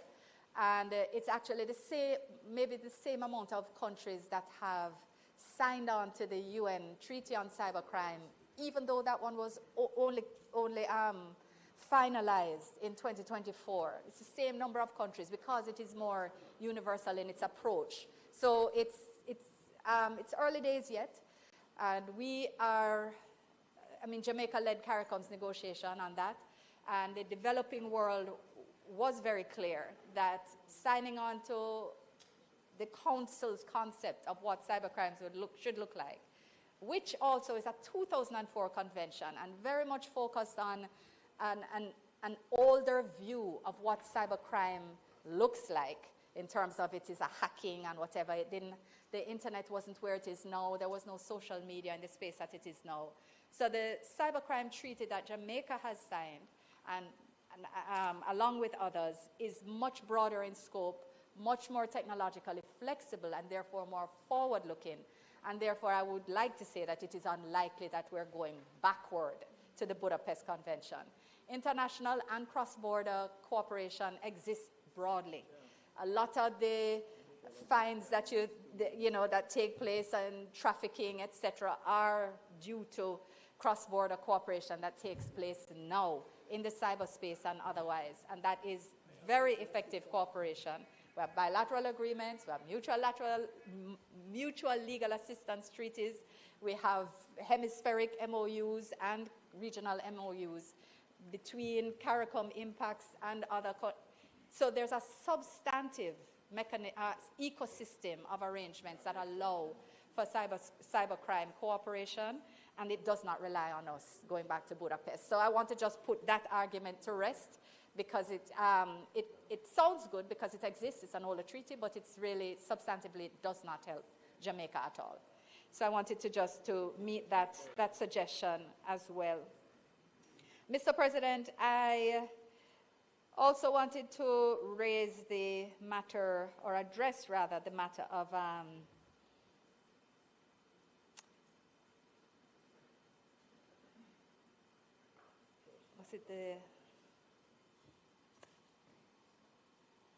briefly, joint select committees. Joint select committees are a good thing. They are a great tool of this Parliament in addressing matters, but they are not appropriate for every piece of legislation. And that is the reality. And if you are, even with all the encomiums, even with all the positive elements that can be taken and used to describe a joint select committee process, in today's debate, a mere tracking of the time that was taken with a technologically based piece of legislation that had embedded in statute the review within X period of time, it is emblematic of the failings of joint select committees to deal with issues that require pace, that require urgency, and that is the reality. So we can take, we will deal with it. We will deal with the issue. Undoubtedly, you will raise it again, and we will respond again, because we feel quite confident in our. So, Mr. President, but I also wanted to address the matter of body cameras, since the door was opened, and not that I believe that it was relevant to the discussion. But if you take the point, I just want to remind that it is, and I'm going to address two concerns, because of course Senator Brown had expressed a concern earlier, so I'm going to remedy his concern. It is the Dr. the Most Honorable Andrew Holness led administration. And I'll give you a few more. Which purchased body-worn cameras. Prime Minister said it earlier, even again in the year he confirmed 1,000 purchased, and here more in procurement. It is the Jamaica Labour Party administration which established INDICOM, and that has supported its establishment with budget and the resources that we need. We believe that it is under this administration that the trust and confidence in our police force has grown substantively because of the holistic approach that is taken to community engagement, community policing, and ensuring that there is a holistic approach to the safety and security of the Jamaican people. And part of that does require trust and confidence in our constabulary. We last year experienced the lowest homicide rate in 30 years. And this year we are on track again. 623 persons. How many lives saved, Mr. President? How many lives saved? How many families protected, Mr. President? And INDICOM continues to do its work. INDICOM continues to do its work. So to come and make broad emotive statements that seek to paint and criticize the police without warrant. So we note the number, Mr. President, we note the high number of killings by the police, and that is challenging. That is It clearly, if you look at the number on the face of it, it's a concern. But you must also look at the number of exonerated policemen, the number of actual convictions that take place where those allegations are made.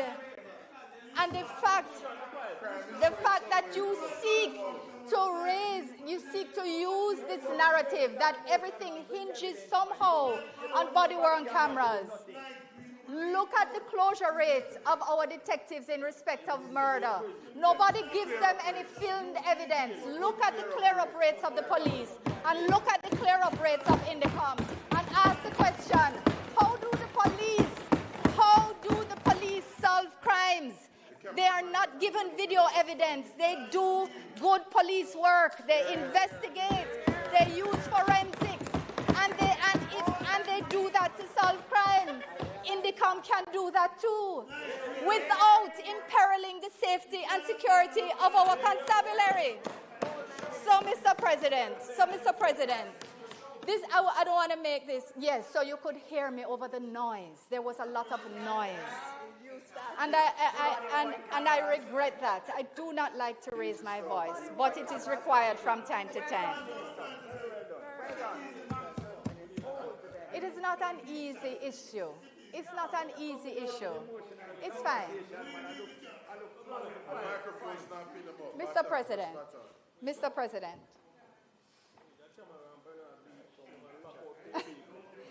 President, I'm just trying to make sure that I have addressed the notes which are of greatest concern. And I don't want to omit anything. Thank you, Senator Morgan. And I really feel Senator Brown is telling me to be calm, but I feel very passionate about ensuring that the men and women of our security forces who literally put their lives on the line every day, literally put their lives on the line to keep us safe. And so I really can't help but speak strongly about it. So pardon me, Mr. President, if I raised my voice. Okay, it was not intended to be disrespectful or indignified in any way. Or undignified. Thank you, Mr. President. Mr. President, we have a challenge, Mr. President. All right, Lambert. You don't want the camera in Hanover? They're not easy enough.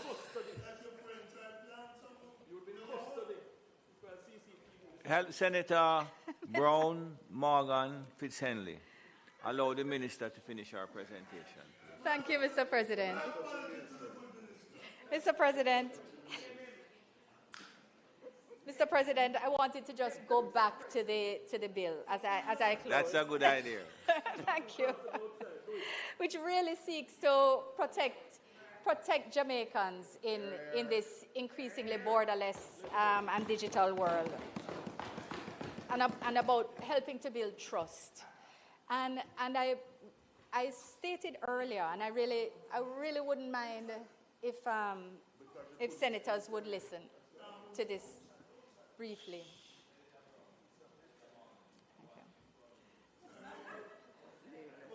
Just to say, Mr. President, when I speak about the need for there to be trust, and I referenced, the unfortunate tendency for fear-mongering, because the risks exist, but that's very different from inciting fear, right? And it's something that I really encourage. This is not directed solely at opposition. It is a wider commentary, and great, which is fine.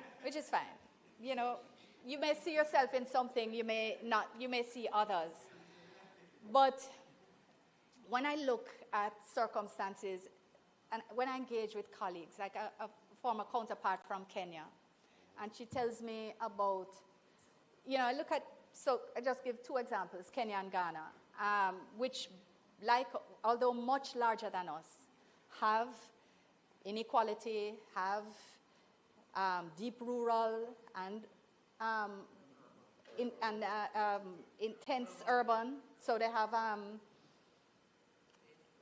dense urban, that's the word, dense is the word I'm looking for. Dense urban spaces and dispersed rural environments. They have tribal divisions, they have educational distinctions, all of these challenges that we deal with here, but on a larger scale.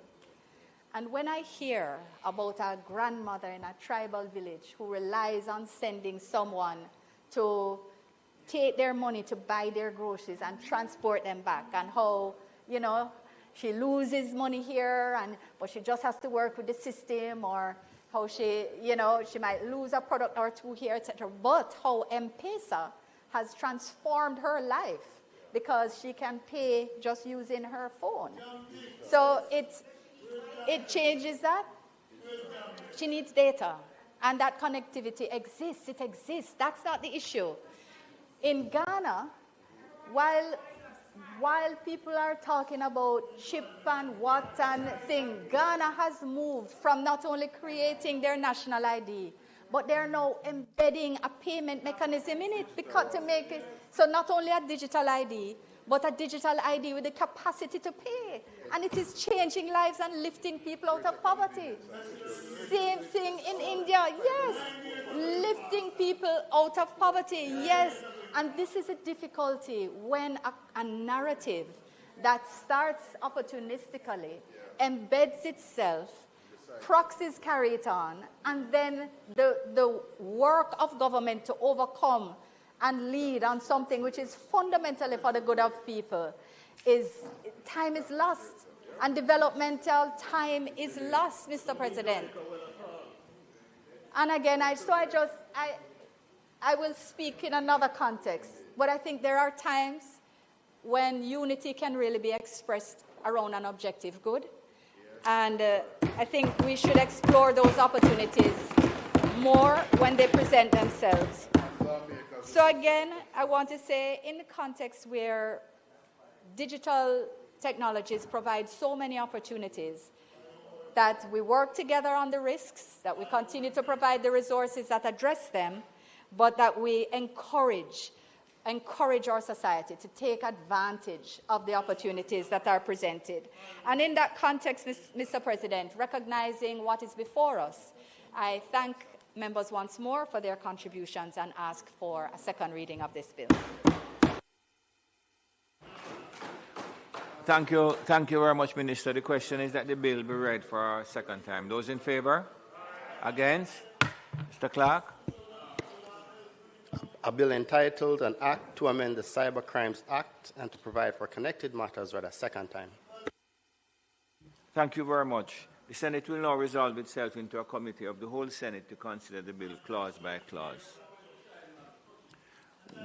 With the leave of the Senator Brown, with the leave of the Minister and Senator Scott Motley, I put clauses 1 to 7. Those in favour? Against? Ayes have it. I put clause 8 to 11. Those in favour? Against? I put the title and enacting clause. Those in favour? Ayes have it. The question is that I do report the bill as having passed committee stage without amendment. Those in favour? Against? I do report the bill as having passed committee stage without amendment. Mr. President, might I ask for third reading of the bill? Members would have heard the question. Those in favour? Against? Mr. Clark? A bill entitled An Act to Amend the Cyber Crimes Act and to Provide for Connected Matters read a third time and passed.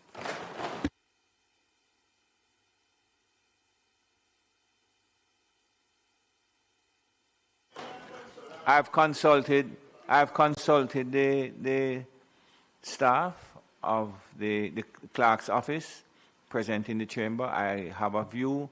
Would I ask Minister and Leader to determine whether we're going to go on or we're going to take our lunch break? Would I ask you to just Yes? Okay, so be it. That's the position of the clerk as well. I think we have some technical folks who are going to leave. Minister, you have some technical folks to leave. Well, they could leave, so they could do so. Minister Morris Dixon, I think you have conduct of this piece of legislation. Would you put your other mic on for me as well? I will. Let me just be clear. Let me just be clear here. Minister, you have the time required to finish your presentation. Senator Brown, hold on a man.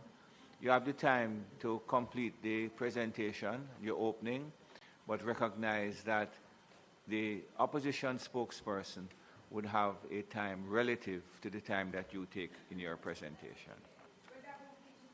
No, it won't be today. Very well. Yes. And all other members will operate within the 30-minute guideline.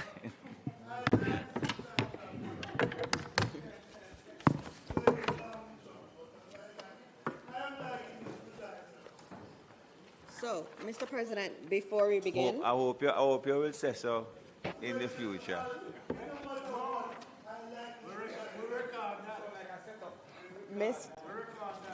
Mr. President, I now move for the suspension of the standing orders first. Mr. President, I now move for the suspension of the standing orders to enable me to take a second reading of the bill and to commence debate on the bill. The question is that the standing orders be suspended to enable the minister to take the second reading of the bill and to commence the debate on said bill. Those in favor? Aye. Against? Thank you.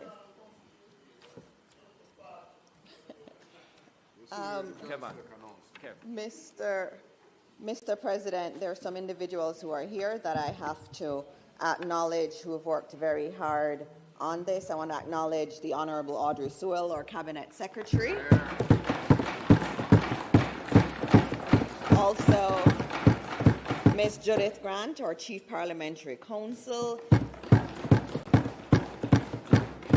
Ms. Samantha Eaton, the Deputy Chief Parliamentary Counsel and someone who worked so hard on this bill. And then from the rest of the team, Ms. Jodianne Paulwell and Demoy Carr, who are both legal officers with the Office of the Cabinet. Ms. Paulwell is the Senior Assistant Attorney General. And so I want to thank them all for being here today. And I know they'll be here again next week. So, Mr. President, I rise to introduce the National Reconstruction and Resilience Authority Bill 2026 to this Honorable Senate.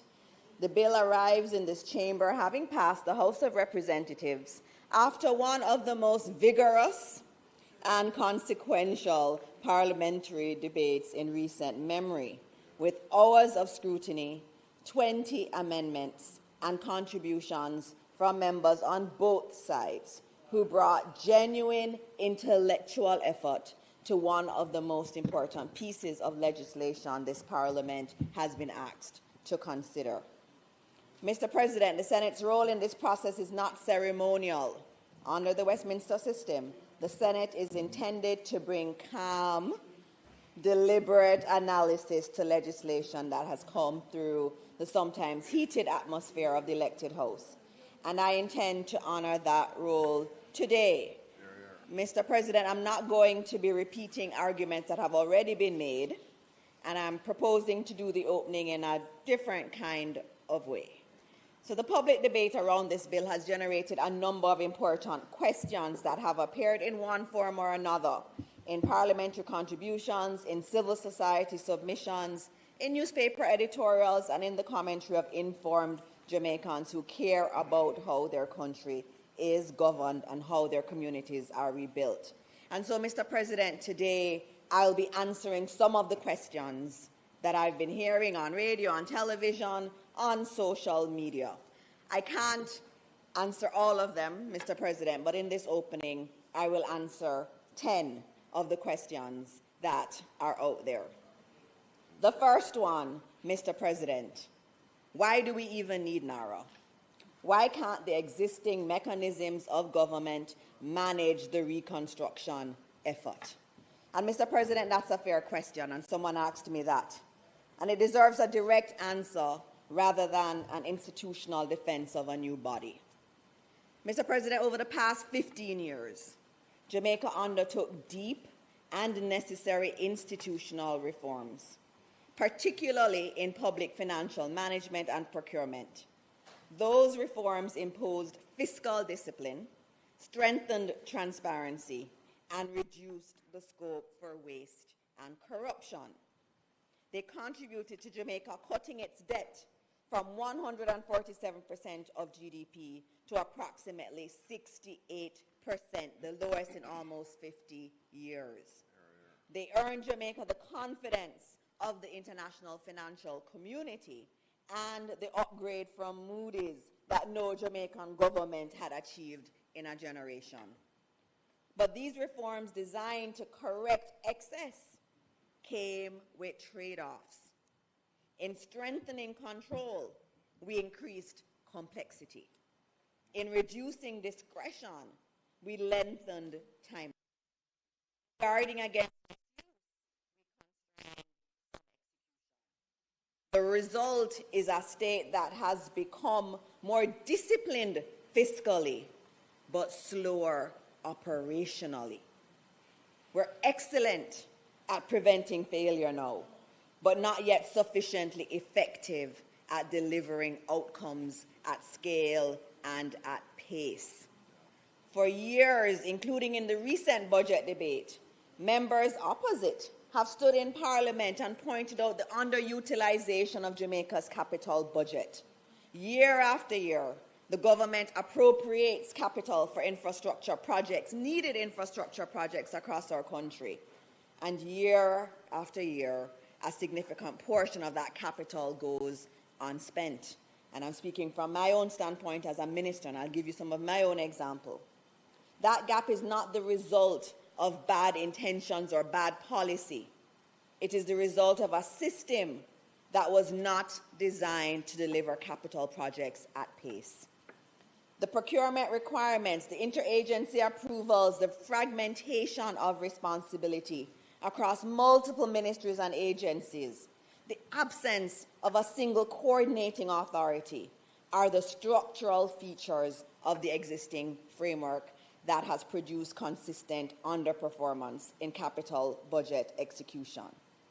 Now, Mr. President, if the existing machinery cannot consistently spend its annual capital allocation, then the question answers itself. Why do we need a NARA? That's the reason. A framework that cannot reliably deliver what is budgeted in normal times cannot be expected to coordinate and execute the post-Melissa reconstruction and resilience building program. And Mr. President, this approach is neither novel nor unique to Jamaica. Every successful reconstruction effort, post-disaster reconstruction effort of this scale has reached the same type of conclusion. After the Christchurch earthquakes, New Zealand established the Canterbury Earthquake Recovery Authority. After the Great East Japan earthquake, Japan established a dedicated reconstruction agency with elevated legal powers. After Hurricane Maria, Dominica did similarly. And after the devastating Queensland floods, Australia established their Queensland Reconstruction Authority. And right here in Jamaica, Mr. President, former Prime Minister P.J. Patterson established the Office of National Reconstruction after Hurricane Ivan in 2004. And notably, he did not establish it by an act of Parliament. He established it by administrative action, vested it with a clear mandate, and directed it to deliver. So, Mr. President, the response to Hurricane Melissa cannot be business as usual. It was not a minor setback or some passing inconvenience. The bill itself reminds us that the damage and losses are estimated at approximately $1.952 trillion. That That's about 56.7% of Jamaica's 2024 GDP. That is not ordinary damage. That is a national shock, and a national shock requires a big national response. Big antidote. So the government has brought a bill that does what responsible governments are supposed to do. Create a mechanism to organize recovery, to drive resilience, and to ensure that the rebuilding of Jamaica is not left to chance. So that's on the first question, why do we need a narrow? The second question, which we hear a lot, why doesn't it have a board? Doesn't every public body have a board? I've heard that. Mr. President, this has been one of the most persistent criticisms of the bill, and it deserves a very clear answer. And the answer is no. Not every public entity is structured around a board of governance. There are many different forms of public administration. Executive agencies do have advisory boards, but it's not a governance board. And let me explain the difference. A governance board sets strategic direction through the authority granted it by law. And that is done through cabinet and the responsible minister. An advisory board simply advises the head of the entity. And that head of entity reports directly to the minister. In April 1999, under the Patterson administration, Jamaica designed its first 4 executive agencies, and we know them. The RGD, the Administrator General's Department, the Management Institute for National Development, MIND, and the Company's Office of Jamaica. They were created not by an act of Parliament, but by administrative action. The Parliament subsequently endorsed and codified that framework by passing the Executive Agencies Act in 2002. And in 5.2 of that act, it provides explicitly for advisory boards, not governance boards. And these advisory boards, again, they advise the CEO and not the minister. My first board that I was ever on 18 years ago was the National Land Agency. That was an advisory board. And so we would advise the head of the agency, and the head of the agency could listen or not. Right now, I have in my ministry, I have CPFSA. It has an advisory board. That board advises the head of CPFSA, gives her advice, and she usually says, noted, I note your advice on this, and then there's a conversation with the minister. And so this is not unique. And we know that the reason for executive agencies was stated plainly by Dr. Carlton Davis, then Cabinet Secretary, in his 2001 address to UE Mind, and we've heard it over and over in some of the deliberations. And he noted that accountability diffused between minister, chairman, board, chief executive officer, that produces institutions that protect process rather than deliver outcomes. And that's not theory, Mr. President. That is Jamaica's documented experience over several decades. So several of the agencies that Jamaicans interact with every day are structured as executive agencies. Jamaica Customs Agency, PICA, the RGD, prior to it being subsumed into NERA, the National Works Agency, that has lots of funds under its control. And we also have many of them in my own shop too. All of them are executive agencies with a CEO that reports directly to the responsible minister. But NARA is similar to an executive agency, but it's not an executive agency under the Executive Agencies Act. It will be a statutory body established under its own special purpose legislation.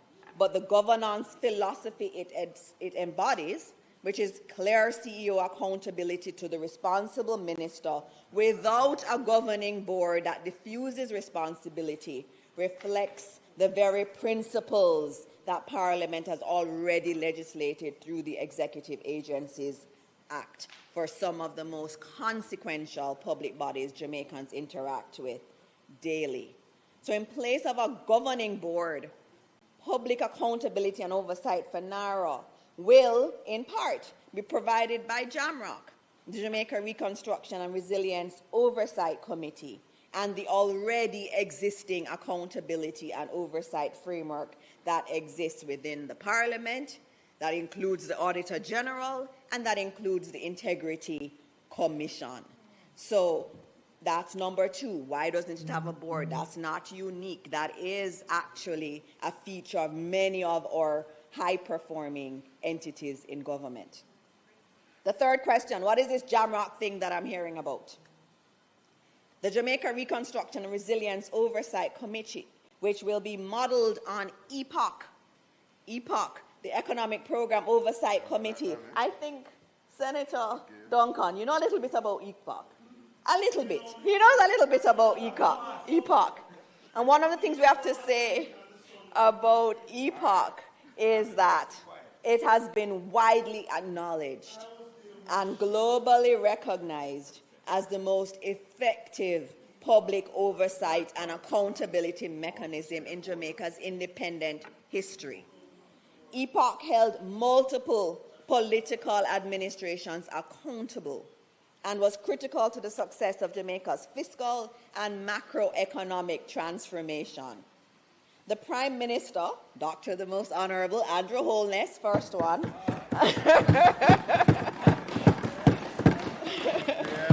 just for you, Senator Brown, that's my first reference. There'll be many more. So our Prime Minister, Dr. the Most Honorable Andrew Holness, rightly described this as the reconstruction of Jamaica's fiscal and monetary architecture. Mr. President, EPOC was never enshrined in statute, and it didn't prove to be a weakness. EPOC's authority derived not from legislative compulsion, but from the voluntary commitment of credible, independent citizens who place their personal reputations behind a single public mission. It reported not to government, not to Parliament, but to the Jamaican people directly. And no administration could direct what it said or suppress what it found. That moral authority proved more powerful than any statutory provisions. Mr. President, JAMROC will operate on exactly that model. And if we look at EPOC, I heard someone say that EPOC is different from NARA because NARA has money. But when we think about EPOC, when we think about the second debt exchange, and think about the quantum around this entire program and how important it was for us to get this right, we're talking about $860 billion in the debt exchange. That's not a little bit of money. EPOC was tasked with monitoring an aggressive fiscal responsibility program, and it delivered. Social consensus it was. And the opposition then was responsible. The Prime Minister, and you notice I said the second debt exchange, which came under your administration. The Prime Minister has announced that JAMROC will be chaired by Professor Peter Blair Henry. Mr. President, let me tell the Senate and Jamaica who Peter Blair Henry is. Yes, tell them. Peter Blair Henry was born in Kingston, Jamaica. Yes. He's a Rhodes Scholar. Brainstorm for those. He holds a PhD in economics from the Massachusetts Institute of Technology, MIT. He served as Dean of New York University's Stern School of Business. He is currently a senior fellow at Stanford University's Hoover Institution, one of the most prestigious policy research institutions in the world, and yes, it is conservative. He serves on the board of directors. He serves on the board of directors of Citigroup and Nike. He is vice chair of the National Bureau of Economic Research. He was selected by President Barack Obama to lead the Presidential Transition Team's review of the International Monetary Fund and the World Bank. He has served as a macroeconomic advisor to the government of Jamaica, and he is the co-author alongside researchers from the Brookings Institute of the academic paper that documented Jamaica's exceptional fiscal achievement and presented it to the world as a model for indebted nations everywhere. Mr. President, when critics ask whether Jamrock has credible oversight, the answer is it will be chaired by one of the most distinguished Jamaican economists alive. He is a man whose career has spanned the boardrooms of global finance, the lecture halls of the world's finest universities, and the highest levels of international economic policy. His presence as the chair of Jamrock represents independent, rigorous, public accountability of the highest order, Mr. President. The Prime Minister has also committed that Jamrock will include a member nominated by the Leader of the Opposition, because reconstruction, like the economic reform that EPOC oversaw, is a national mission and not a governmental one. Its oversight, therefore, must reflect that national imperative. Social consensus. So, the next question: who oversees NARA, and how will NARA be held accountable? Mr. President, oversight of NARA and its work sits at multiple levels. Cabinet sits at the top of the project approval architecture, because Cabinet issues the official list of approved reconstruction and resilience projects, and also the strategic investment projects. Plans, whatever plans NARA has developed, have to be approved by Cabinet before implementation. The Minister will also oversee NARA through directions and required reports. NARA, based on our bill here, will be required to submit reports every 6 months to the Minister, and those reports are required to be tabled in Parliament. Financial oversight is also there. NARA's accounts must be audited annually by an external auditor, and the CEO doesn't choose that auditor. Independent external. The Cabinet Secretary selects the external auditor, and that has to go and be approved by Cabinet. So this external auditor will be appointed independent of NARA's management. And I have to also note that the Parliament will also receive the annual report and audited statements of NARA. Also, you have the Auditor General, who is expressly entitled to examine the authority's accounts and records, and we've seen the Auditor General can do real-time audits, performance audits, any audit, has purview over this body.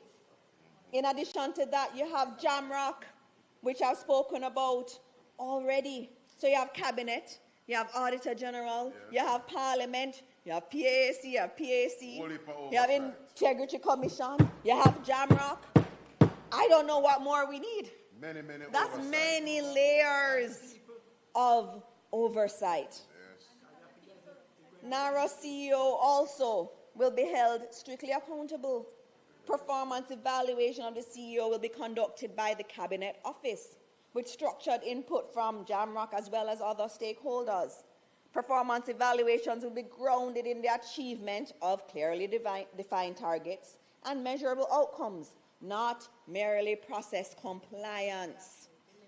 The people of Jamaica will be able to judge through Jamrock's public reporting. Jamrock will be reporting to the people whether NARA is performing, and if it is not, the accountability chain will be clear, direct, and consequential.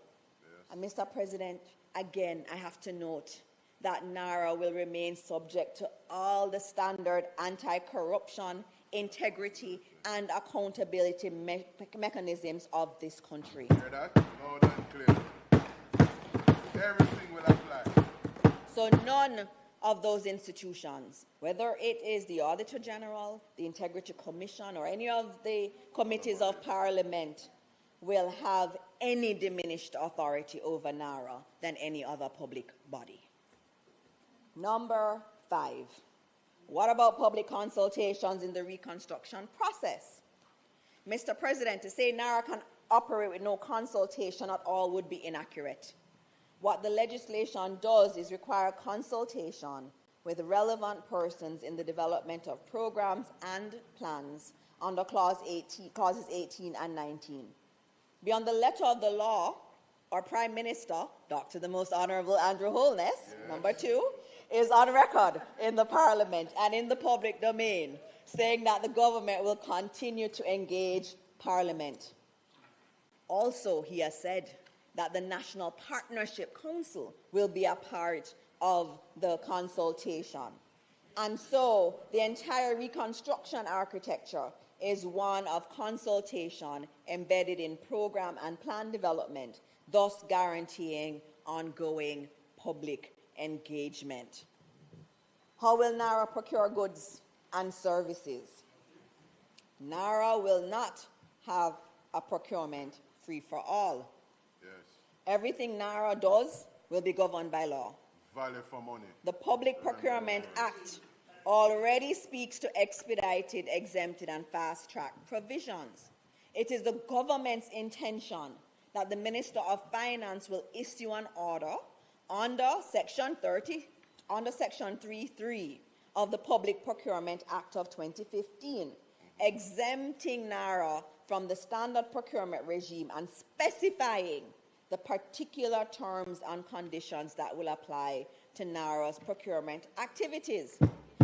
Now, we must note, Mr. President, that this order that will come from the Minister of Finance will be subject to affirmative resolution. What is affirmative resolution to the Jamaicans who are listening? What that means is that the order must be brought to the Parliament to be debated and voted upon before it takes effect. So again, the House of Representatives must get it debated and approve it, and then the Senate has to get it debated and approve it as well. So NARA's procurement framework will therefore be well ventilated. And absolutely no teething. All right. Continuing. Number 7, since I have to go through and I have to give you more time if I talk longer. Does NARA give the minister powers to override every regulatory body in Jamaica, including environmental and planning authorities? Mr. President, that question requires a precise answer because the provisions in Sections 21 to 24 have definitely been mischaracterized in some of the public commentary. The ministerial direction powers in this bill are not a blanket override of every regulatory authority in Jamaica. Allow me to explain how these provisions work, because the step-in order is not a first resort. It is, in fact, a last resort. And there are multiple procedural hurdles that must be crossed before it can be used. First, there must be independent technical advice. Independent technical advice. Where a regulatory body has not acted within the timeline required for reconstruction to proceed, the minister may issue a formal direction requiring that body to act within a specified period. But that direction must be based on independent technical advice. They're not just getting up and saying, oh, let me approve this. They have to have independent technical advice. And so this would include environmental and safety concerns that may have been identified and communicated. So the regulatory body is never going to be silenced. It is being required to act on what it already knows within a reasonable time. The second is notification and opportunity to respond. Before a direction takes effect, the regulatory body must be notified and given an opportunity to explain why it has not acted and what outstanding issues remain. If those issues are substantive, for example, if the environmental authority has identified a genuine environmental risk, if the planning authority has identified a genuine safety concern, those concerns must be addressed before the direction is enforced. The direction power is not a mechanism to override a regulatory body that has acted and said no on legitimate grounds. Only when all of those steps have been exhausted. Independent technical advice, formal direction, notification, opportunity to respond, failure to act, does the step-in order become available. Mr. President, in practical terms, Jamaica has a well-documented history of projects that have stalled for years. Not because a regulatory body identified a genuine technical objection, but because the approval simply did not move. Planning permissions that sat in queues, environmental assessments that were submitted and never formally determined, interagency sign-offs that circulated between desks. We've seen that. The step-in order is the mechanism of last resort for these situations. Let me give you one of my more recent examples. I got this week, but it's dated April 7, 2026, and it's something I've been waiting for a while. And you know what it is? A building permit. And I was so excited. This is the building permit for a fence at a school it is the building permit for a school in Portmore. This school has had a security challenge. It has had criminals running through the schools. It's been a documented problem for years. I've spoken to the principal and she begged me to fix the fence. And guess what? We had the money to fix it in our budget in the Ministry of Education. But in November 2024, we applied to the municipal corporation asking them to approve this fence, a fence to protect our children. Today is May 1, the start of Child Month. May 1, to protect our children. I put in an application November 2024, and it's April 7, 2026 that we get it. And so when we talk about the stepping orders, it's around things like this, where you can say to the local authority, I had given this application in. You had a particular finite time to do it. I know, but I'm just saying it. What I'm saying is, we did it in November 2024, and we are here now. So, Mr. President, this is real. This is real. And so it is important that we see what these stepping orders really are. It's about moving things forward. Number eight. What does Fast Jamaica mean for private investors and the diaspora, and how do they access it equitably and transparently? Mr. Pardon? Now go ahead, primary. Yes. Mr. President, Mr. President, Fast Jamaica is the other area that we've not really spent a lot of time speaking about, and that's the facilitated acceleration of strategic transformation. And it's the second pillar of NARA's mandate, and the one that has received really the least attention. Fast Jamaica is not a footnote to reconstruction. It is the mechanism through which reconstruction becomes resurgence. And if we start with the numbers, and I know the two senators aren't in the room, but FAST is about their businesses. And I'm hoping that they will also be taking advantage of FAST. Hurricane Melissa caused $12.2 billion in damage. The multilateral financing package, albeit the largest ever assembled for Jamaica, provides $6.7 billion. That's a great achievement. Yep. and a testament to the fiscal credibility Jamaica has built up over a decade. But it leaves a gap of approximately $5.5 billion that public financing alone cannot close and should not try to close. Every dollar of additional public borrowing is a dollar added to the national debt that future generations of Jamaicans must service. And so the answer to that financing that gap is really private capital, domestic private capital. But they can't go through this kind of approval process that we have that is so onerous. And that is why that has been brought into this. We recognize that, yes, we got a lot of money that's been contributed from the donor agencies, but it is not enough. And we need to crowd in private investors in this reconstruction process. And the best way to do it is to give them a more accelerated approval process. And that's what FAST Jamaica does. The priority sectors where FAST Jamaica is actively seeking strategic investment are those that sit at the intersection of Jamaica's natural advantages and the reconstruction opportunity Melissa has created.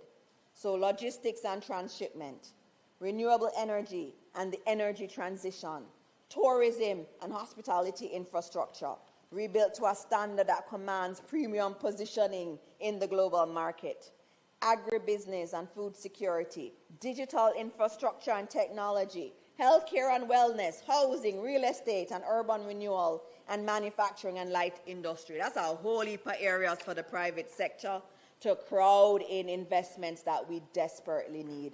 And I have to note, the diaspora is very important in this. We also want our diaspora to invest in this new Jamaica that we are building.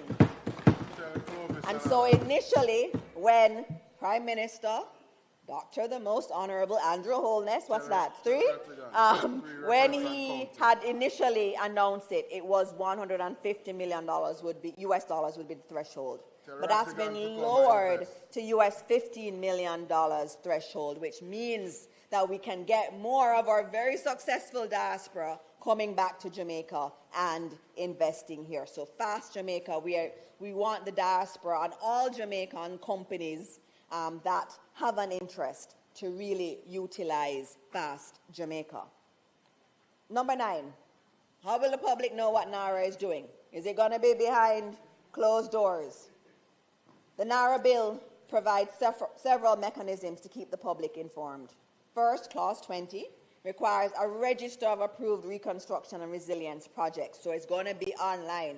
The whole of Jamaica can see it. It's available electronically for public inspection. Secondly, NARA is going to be doing its annual reports and its audited financial statements, and those will go to the minister and then be brought to the House of Representatives and the Senate. That's a legal requirement. And then you also have the minister requiring reports and accounts and other information on NARA's activities that would also be shared. And the last one is JAMROC. JAMROC, like EPOC, will come on a routine basis, speak to the projects, speak to where we're going right and where we may be going wrong. So that mechanism will be there. Number 10, what is all of this really about? That, Mr. President, is something I've had to ask myself as I listen to the debate in that other place. This is really about whether Jamaica will continue trying to rebuild a post-catastrophe nation with slow, fragmented, and efficient processes, or whether we'll create an instrument capable of delivering 21st century reconstruction at speed and at scale within accountability frameworks. Mr. President, we do not lack the ideas, we do not lack the projects. We have some of the financing now. What we need is the tool to execute. NARA is a specially designed institution to implement a big vision for Jamaica. Jamaica needs a new KPH. Yes. We need a rebuilt Black River. Yes. Jamaica needs new housing developments in Westmoreland. We need a new airfield. Both our airports are on the coast.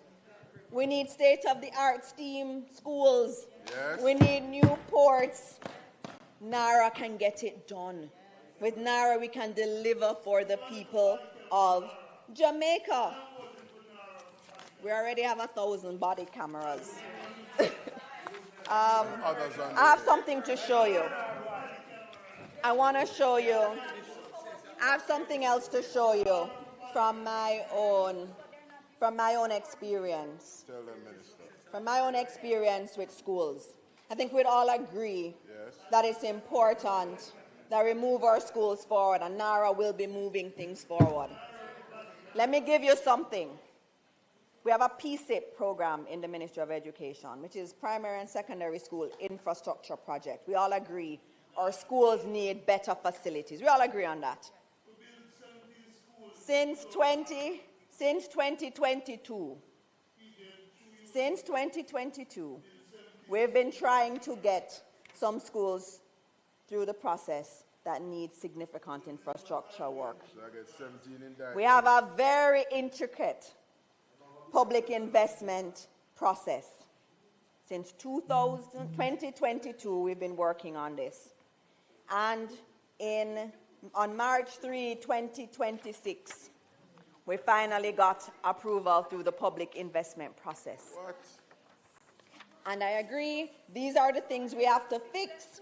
We have to fix them, but right now, we have to do recovery while we are fixing it. You heard the Leon and let me Thomas give you, example, right? let me give you what has What happened. Leon Thomas is doing is Let me what tell happens you in the what system. has happened with the current public investment process. Let me tell you which schools got approved in 2026 after this work started in 2022. Tell them, Minister. St. Anne's Bay Infant, Yes. Chapelton Primary, Yes. Mile Gully High. Every time I come to Standing Finance, I get asked about Mile Gully High. Yes. Colbeck High, Abuka High, Donald Quarry High. My alma mater was on the list. And also Westwood High. All these schools needed major infrastructure work from 2022, and we're only able to get it through now. Prime Minister Dr. the Most Honorable Andrew Holness, number 4, in his budget presentation, makes clear that NARA is meant to accelerate resilient infrastructure delivery, crowd in private capital alongside public investment, and work alongside Fast Jamaica and the private sector to create a broader growth and investment architecture. NARA is not just about creating just growth and investment architecture. It is not just about repairing what Hurricane Melissa damaged. NARA is about converting a moment of national crisis into a platform for resilience, modernization, and economic resurgence. That, in truth, is what this is all about. Speed with structure, execution with oversight, and rebuilding with purpose. So, Mr. President, those are just 10 of the questions. I know there will be more. We can answer them later. But I think it is clear. It is clear that we're listening. It is clear that we are coming with answers to the questions that are out there. We are clear that there's no perfect bill. We are clear that what we're doing is working really hard for the people of Jamaica. Mr. President, there is something I have to note. That there are many questions, many countries, you've heard it, countries that have gone this route. But there's a path we should never take. There are some countries that didn't get it right. You keep hearing the Peru example. Peru had a beautiful bill, like NARA, with centralization embedded in it. And then it had political conflict, and then you decentralized. And then when they decentralized, they realized nothing was happening because you still had the same structures in place. And so that was also repeated in Nepal. Nepal was another caution, and their World Bank reports about what happened with their reconstruction authority and how much it was limping along 2 years after it started because of this decentralization and using existing processes. It doesn't work. In our own situation, we had ONR, and ONR had its issues, and I will speak to that at some other time, Mr. President. And so, Mr. President, NARA has a stronger legal footing than when we did it before. We did it with ONR before, and it was not done by any kind of legislation, and it had its own problems. But NARA has a stronger legal footing, clearer authority, better controls, firmer audit discipline, and a design suited to the real scale and duration of national rebuilding. We are building the focused, empowered, accountable mechanisms that other countries took long to figure out. And we are not making those mistakes. Mr. President, we're on a mission. The people have given us a mandate. They have given us a mandate. And we have to deliver for the people of Jamaica. So, Mr. President, if I may, as I close, I'll do the clause by clause. Clause by clause. Clause 1 of this bill contains the short title of the Act as well as its operational provisions. It also provides that the dissolution and transition provisions will come into operation on a date appointed by the minister. So this is not a bill about an entity that will be there forever. It is time-bound. Clause 2 provides for the definition of terms used in the Act. Key expressions such as approving entity, designated strategic investment project, step-in order, all of those are defined. In terms of Part 2, administration, Clause 3 establishes the National Reconstruction and Resilience Authority, NARA, or the authority. Clause 4 establishes NARA's functions under the Act. Its primary functions are the preparation, implementation, and oversight of approved reconstruction and resilience projects, plans, programs, activities, and works. In addition, NARA will do other things: establish performance indicators and reporting standards, issue directives and operational guidelines, procure goods, works, and services. Clause 5. Clause 5 provides for the appointment of the CEO of NARA. This appointment is made by the Prime Minister by instrument in writing, and the CEO will be responsible for the day-to-day management of NARA and act on its behalf. NARA will be able to employ such staff as may be necessary for carrying out the provisions of the Act. Clause 5 includes provisions regarding the remuneration of staff, which must be in accordance with the rates prescribed by the minister responsible for the public service. So no just waking up and deciding what remuneration is. You have to follow the rules in terms of the Ministry of Finance.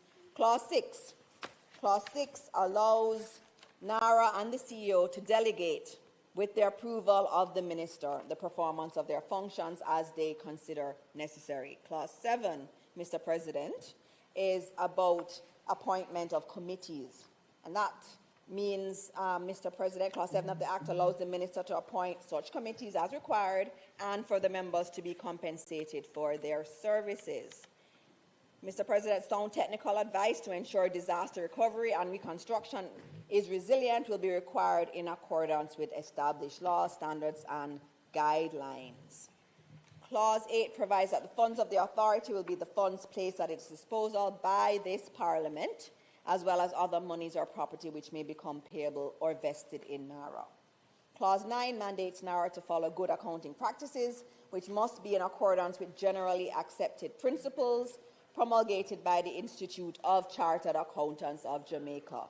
And again, these financial statements must be audited annually by a registered public accountant appointed by the Cabinet Secretary with the approval of Cabinet. So that is very much there in the bill. Clause 10 requires the CEO of NARA to furnish reports, returns, accounts, and other information to the Minister with respect to its activities, and those reports under subsection 3 shall be brought to the Houses of Parliament as soon as practicable. Clause 11 requires NARA to prepare annual reports which must include the audited statement of accounts under Clause 9.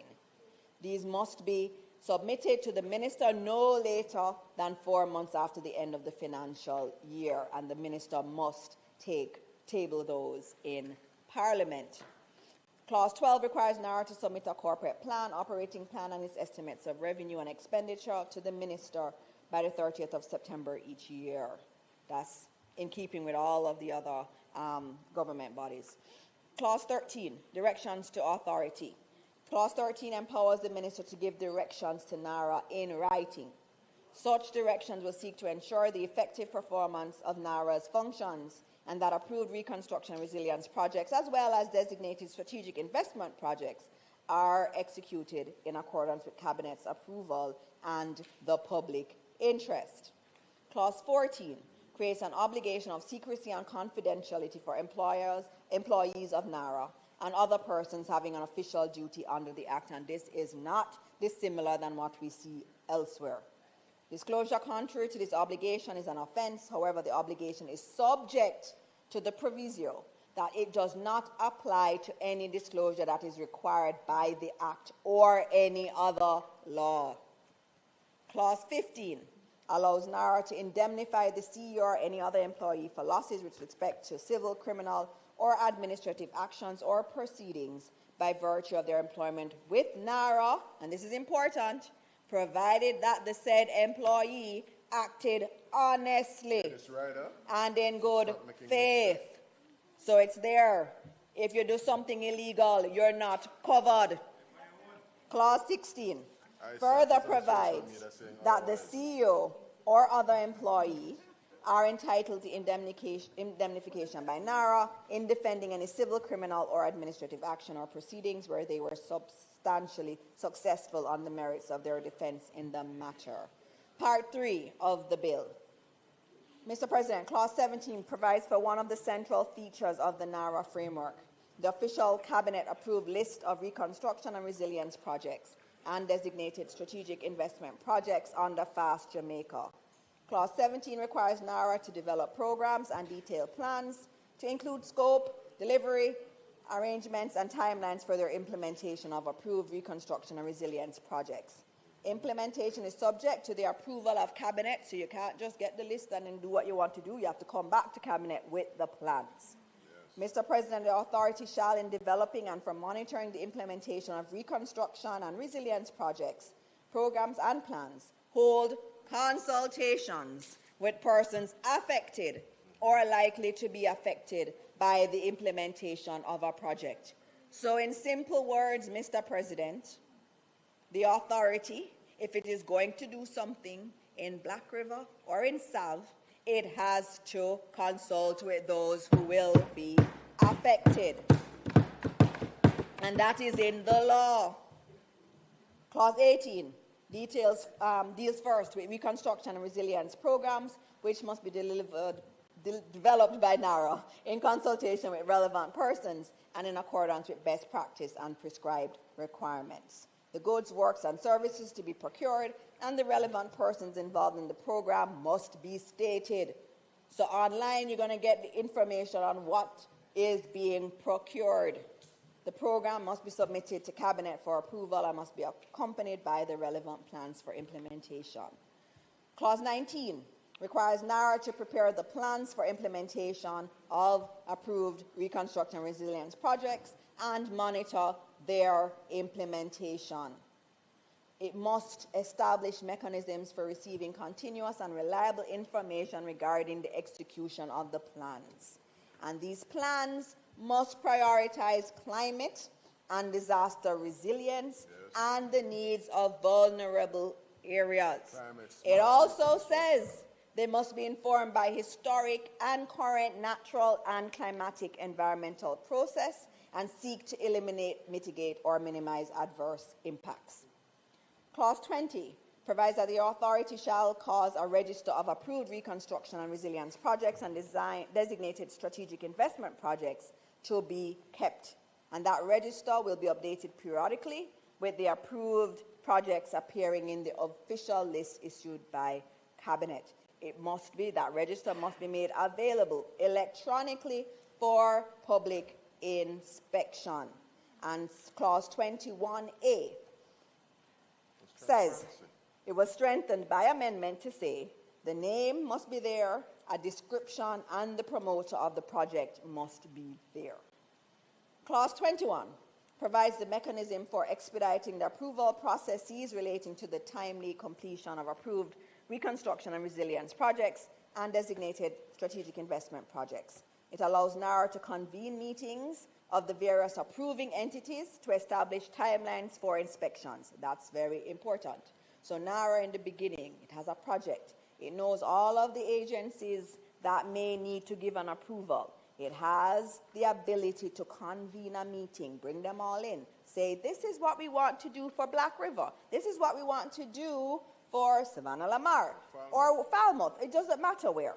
And say, this is it, and these are the timelines we are working with to expedite it. So in that, deadlines for determining application and other inputs that inform application will be taken care of. Having convened the approving entities, NARA will be authorized to issue directives regarding the matter in which applications and other inputs are to be handled. Mr. President, Clause 22 requires an approving entity to manage the application review process in accordance with NARA directives. Such directives must be issued in writing and may require the approving entity to process applications concurrently or sequentially, coordinate the processing of applications among approving entities because one may need an approval from another one before they start what they're doing. It's going to do that coordination so things move along more quickly. It will also rely on approvals previously granted, determine an application within a specified period, make exceptions to zoning requirements as required. Clause 23 provides the mechanism for NARA to address non-compliance with its directives by approving entities. Where there is non-compliance with a directive, NARA may apply to the minister for a step-in order or take any other steps necessary to secure compliance with the directive. Before applying to the minister, NARA must first obtain independent expert advice on the matter. It can't just get up and say, that body did not approve it. So please, minister, please step in. It doesn't work like that. They have to have expert advice. NARA must notify the relevant approving entity in writing that it intends to apply for a stepping order, providing reasons, providing the expert advice obtained, and stating the steps taken to address the concerns of the authority in relation to the application. Clause 24 provides that the minister may issue the step-in order approving the application or modifying the conditions of approval in relation to the matter for which NARA has sought a step-in order. The step-in order, once issued, will have effect as if it were the approval of the approving entity. However, again, prior to issuing a step-in order, the minister must be satisfied that the approving entity failed to comply with a directive of NARA, was notified of the non-compliance, that independent expert advice was sought, which supports the application for a step-in order, and that it is appropriate in all the circumstances to make the order. Clause 25, almost finished. Clause 25 allows Cabinet to designate a project to be a strategic investment project, which provides similar benefits as approved reconstruction and resilience projects. The privilege of this designation will depend on the Cabinet being satisfied that the investment value is at least US $15 million or its equivalent. The project can integrate with the approved reconstruction and resilience projects or contribute to the achievement of the purposes of this bill, and the project falls within a list of specified sectors or any other sector that Cabinet may determine. And again, just to note, the investment threshold may be amended by order, subject, again, to affirmative resolution, which means we'd have to come here, debate it, vote on it. Section 48, I'm now on to Clause 26. Section 48B2B, 48J, and the fourth schedule to the Financial Administration and Audit Act shall not apply to approved reconstruction and resilience projects or designated strategic investment projects. This removes the issue of double approval being required, since the Cabinet would have already approved these projects. So remember the one I gave you about PSIP and the schools? I had to go through PIAB and then go through Cabinet. So it's redundant. So what you're doing is you're actually making the process a little bit quicker. Clause 27 provides the usual power for the minister to make regulations to give effect to the provisions of the Act. This is to be done in consultation with NARA and subject, again, to affirmative resolution. Clause 28 provides that the minister may amend the schedule subject to affirmative resolution. Part 4, Clause 29 provides that NARA is dissolved. Mr. President, you'll recall that NARA is intended to be a temporary measure. To give effect to this, Part 4 of the Act sets out how NARA will ultimately come to an end. Clause 30 provides a transfer of any reference to NARA after its dissolution to be construed as a reference to the government. This encompasses any agreement, arrangement, contract, instrument, or other document. The provision includes the necessary safeguards to preserve the interests of third parties and the public. Clause 31 provides that after dissolution, monies held by or become payable to NARA shall be credited or payable to the consolidated fund. Clause 31 provides that the assets, rights, and liabilities of NARA shall become vested in the Commissioner of Lands, Accountant General, or the government as appropriate. Clause 32 speaks to the transfer of official records. Clause 34 provides that the transfer of real property under Clause 32 shall not be treated as a transfer for which transfer tax, property tax, or stamp duty is chargeable. Clause 35 provides that the Act shall continue in force until the day after the day of dissolution. If we go to the schedule, which deals with the Office of the CEO of the National Reconstruction and Resilience Authority, we can go paragraph by paragraph. We see paragraph 1 speaks to the tenure of the CEO, which shall not exceed 3 years. It also limits eligibility by excluding sitting members of either House of Parliament or a local authority. So unfortunately, Senator Brown, you can't be the CEO. Paragraph 2 provides that the name of the CEO and every change in CEO must be published in the Gazette. Paragraph 3 provides that the CEO may resign at any time and that resignation takes effect as from the date set out in the instrument. Mr. President, the CEO shall not have a direct interest in a procurement contract made or proposed to be made by the authority. That's very important. Where the CEO has knowledge of a direct interest, the CEO shall forthwith disclose that interest in writing to the minister. On receipt of the disclosure, the minister may then, if he thinks fit, require the CEO to dispose of such interest held by him within such time as the minister may specify in writing. Paragraph 4 provides that the minister may revoke the appointment of the CEO for any of the prescribed reasons, including convictions, inability to perform duties, etc. Paragraph, I think I'm at 6, provides for the authentication of documents. We also have provisions in terms of the keeping of business records of NARA by the CEO, and we also have a paragraph that establishes that the CEO is not a public office for the purposes of Chapter 5 of the conclusion of the Constitution. Mr. President, I'm going to conclude now. So, Mr. President, Jamaica can build the institution that this moment requires. A focused, accountable, empowered institution and ready to deploy the largest development financing package ever assembled for this country. Or Jamaica can continue to rely on the machinery that members on both sides of this parliament have acknowledged is too slow, too fragmented, and too cumbersome to deliver at the scale this moment demands. But, Mr. President, let us not lose sight of what this debate is ultimately about. It is not about institutional design. It is not about governance theory. It is about the people of St. Elizabeth, Westmoreland, Hanover, every other parish that Melissa devastated. People who may not be following this Senate debate, but who are waiting for this country's institutions to match the resilience they themselves have already shown. This Senate has a responsibility to these people.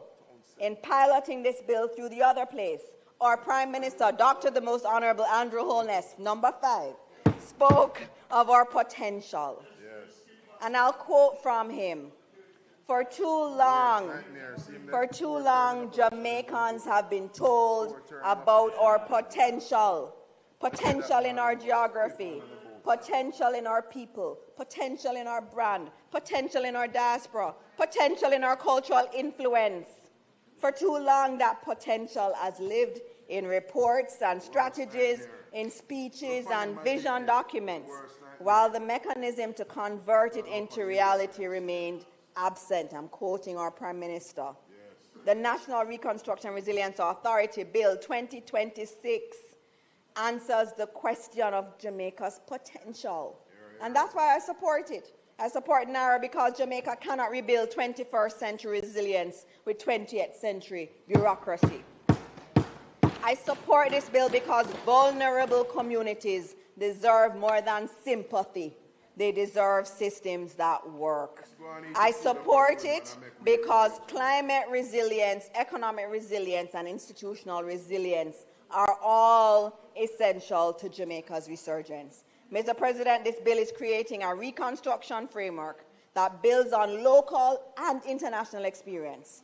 This bill demonstrates to the people in the West and across Jamaica that we want to move with speed to support the redevelopment and resilience building that we urgently need. This bill, therefore, deserves the approval of the members of this honorable Senate. May it please you, Mr. President.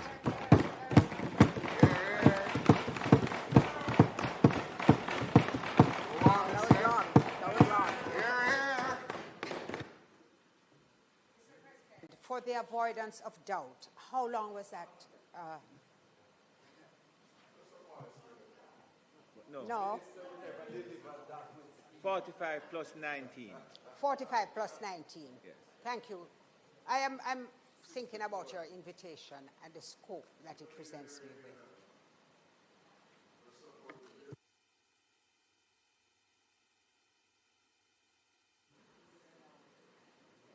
No, are you inquiring about the time? Go ahead, please, Minister. And I want to express appreciation to Minister Morris Dixon for taking an innovative approach to the opening of the debate, and one which I think really helped to clarify, not only for members on both sides, but to ensure that the listening public can recognize that there is information here. Sometimes if you listen to some of what is being said, you would be confused to think that this is actually the bill before the Senate. That am I to take off this time off for your presentation? No, Mr. President. No, Mr. President. But I certainly will not require as much. But, Mr. President, I did think that the presentation was of such a standard that it required being recognized. And I would invite my colleagues to join me. Thank you. Thank you. Mr. President, it has been a good day, and it is not intended to do any further business. But after you suspend the debate. Yes. Yeah. But we are asking that the debate be suspended and that the Senate also be adjourned for a date to be fixed. Okay, so there are two questions. First of all, that the debate on this very important bill be suspended for a date to be fixed. Those in favor? And secondly, that the Senate be adjourned for a date to be fixed. Those in favor? The Senate now stands adjourned. I shall raise it to you.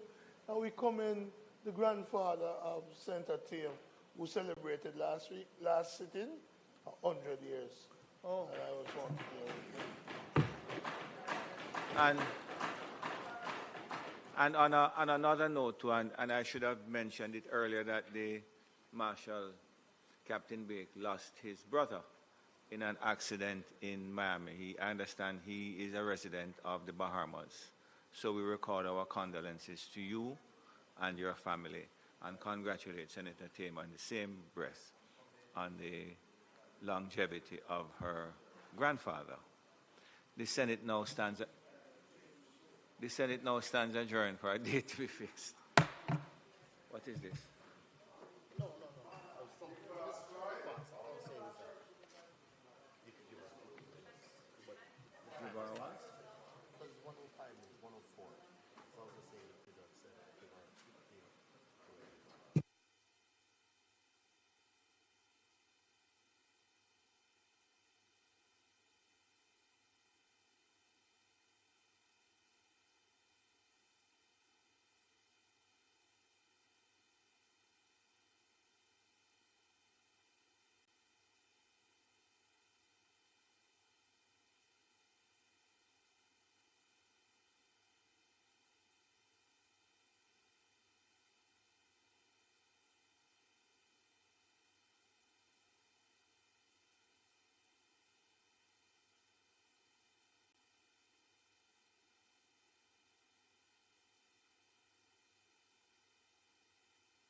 Steam it, fresh so me need it. Tilapia a real fish. Cook it up and make we roast it. Farm fresh so me need it. Tilapia a real fish. Grow smart at the best part. Food for thought so me have to eat smart. Easy catch, fully net. A tilapia so you don't know what's next. Cook it up and make we fry it. Fresh so me need it. Tilapia a real fish. Bring home the best in freshwater fish. High content of vitamin B3, protein and potassium. Tilapia, simple, healthy, delicious. We want to hear from you. The Human Resource and Social Development Committee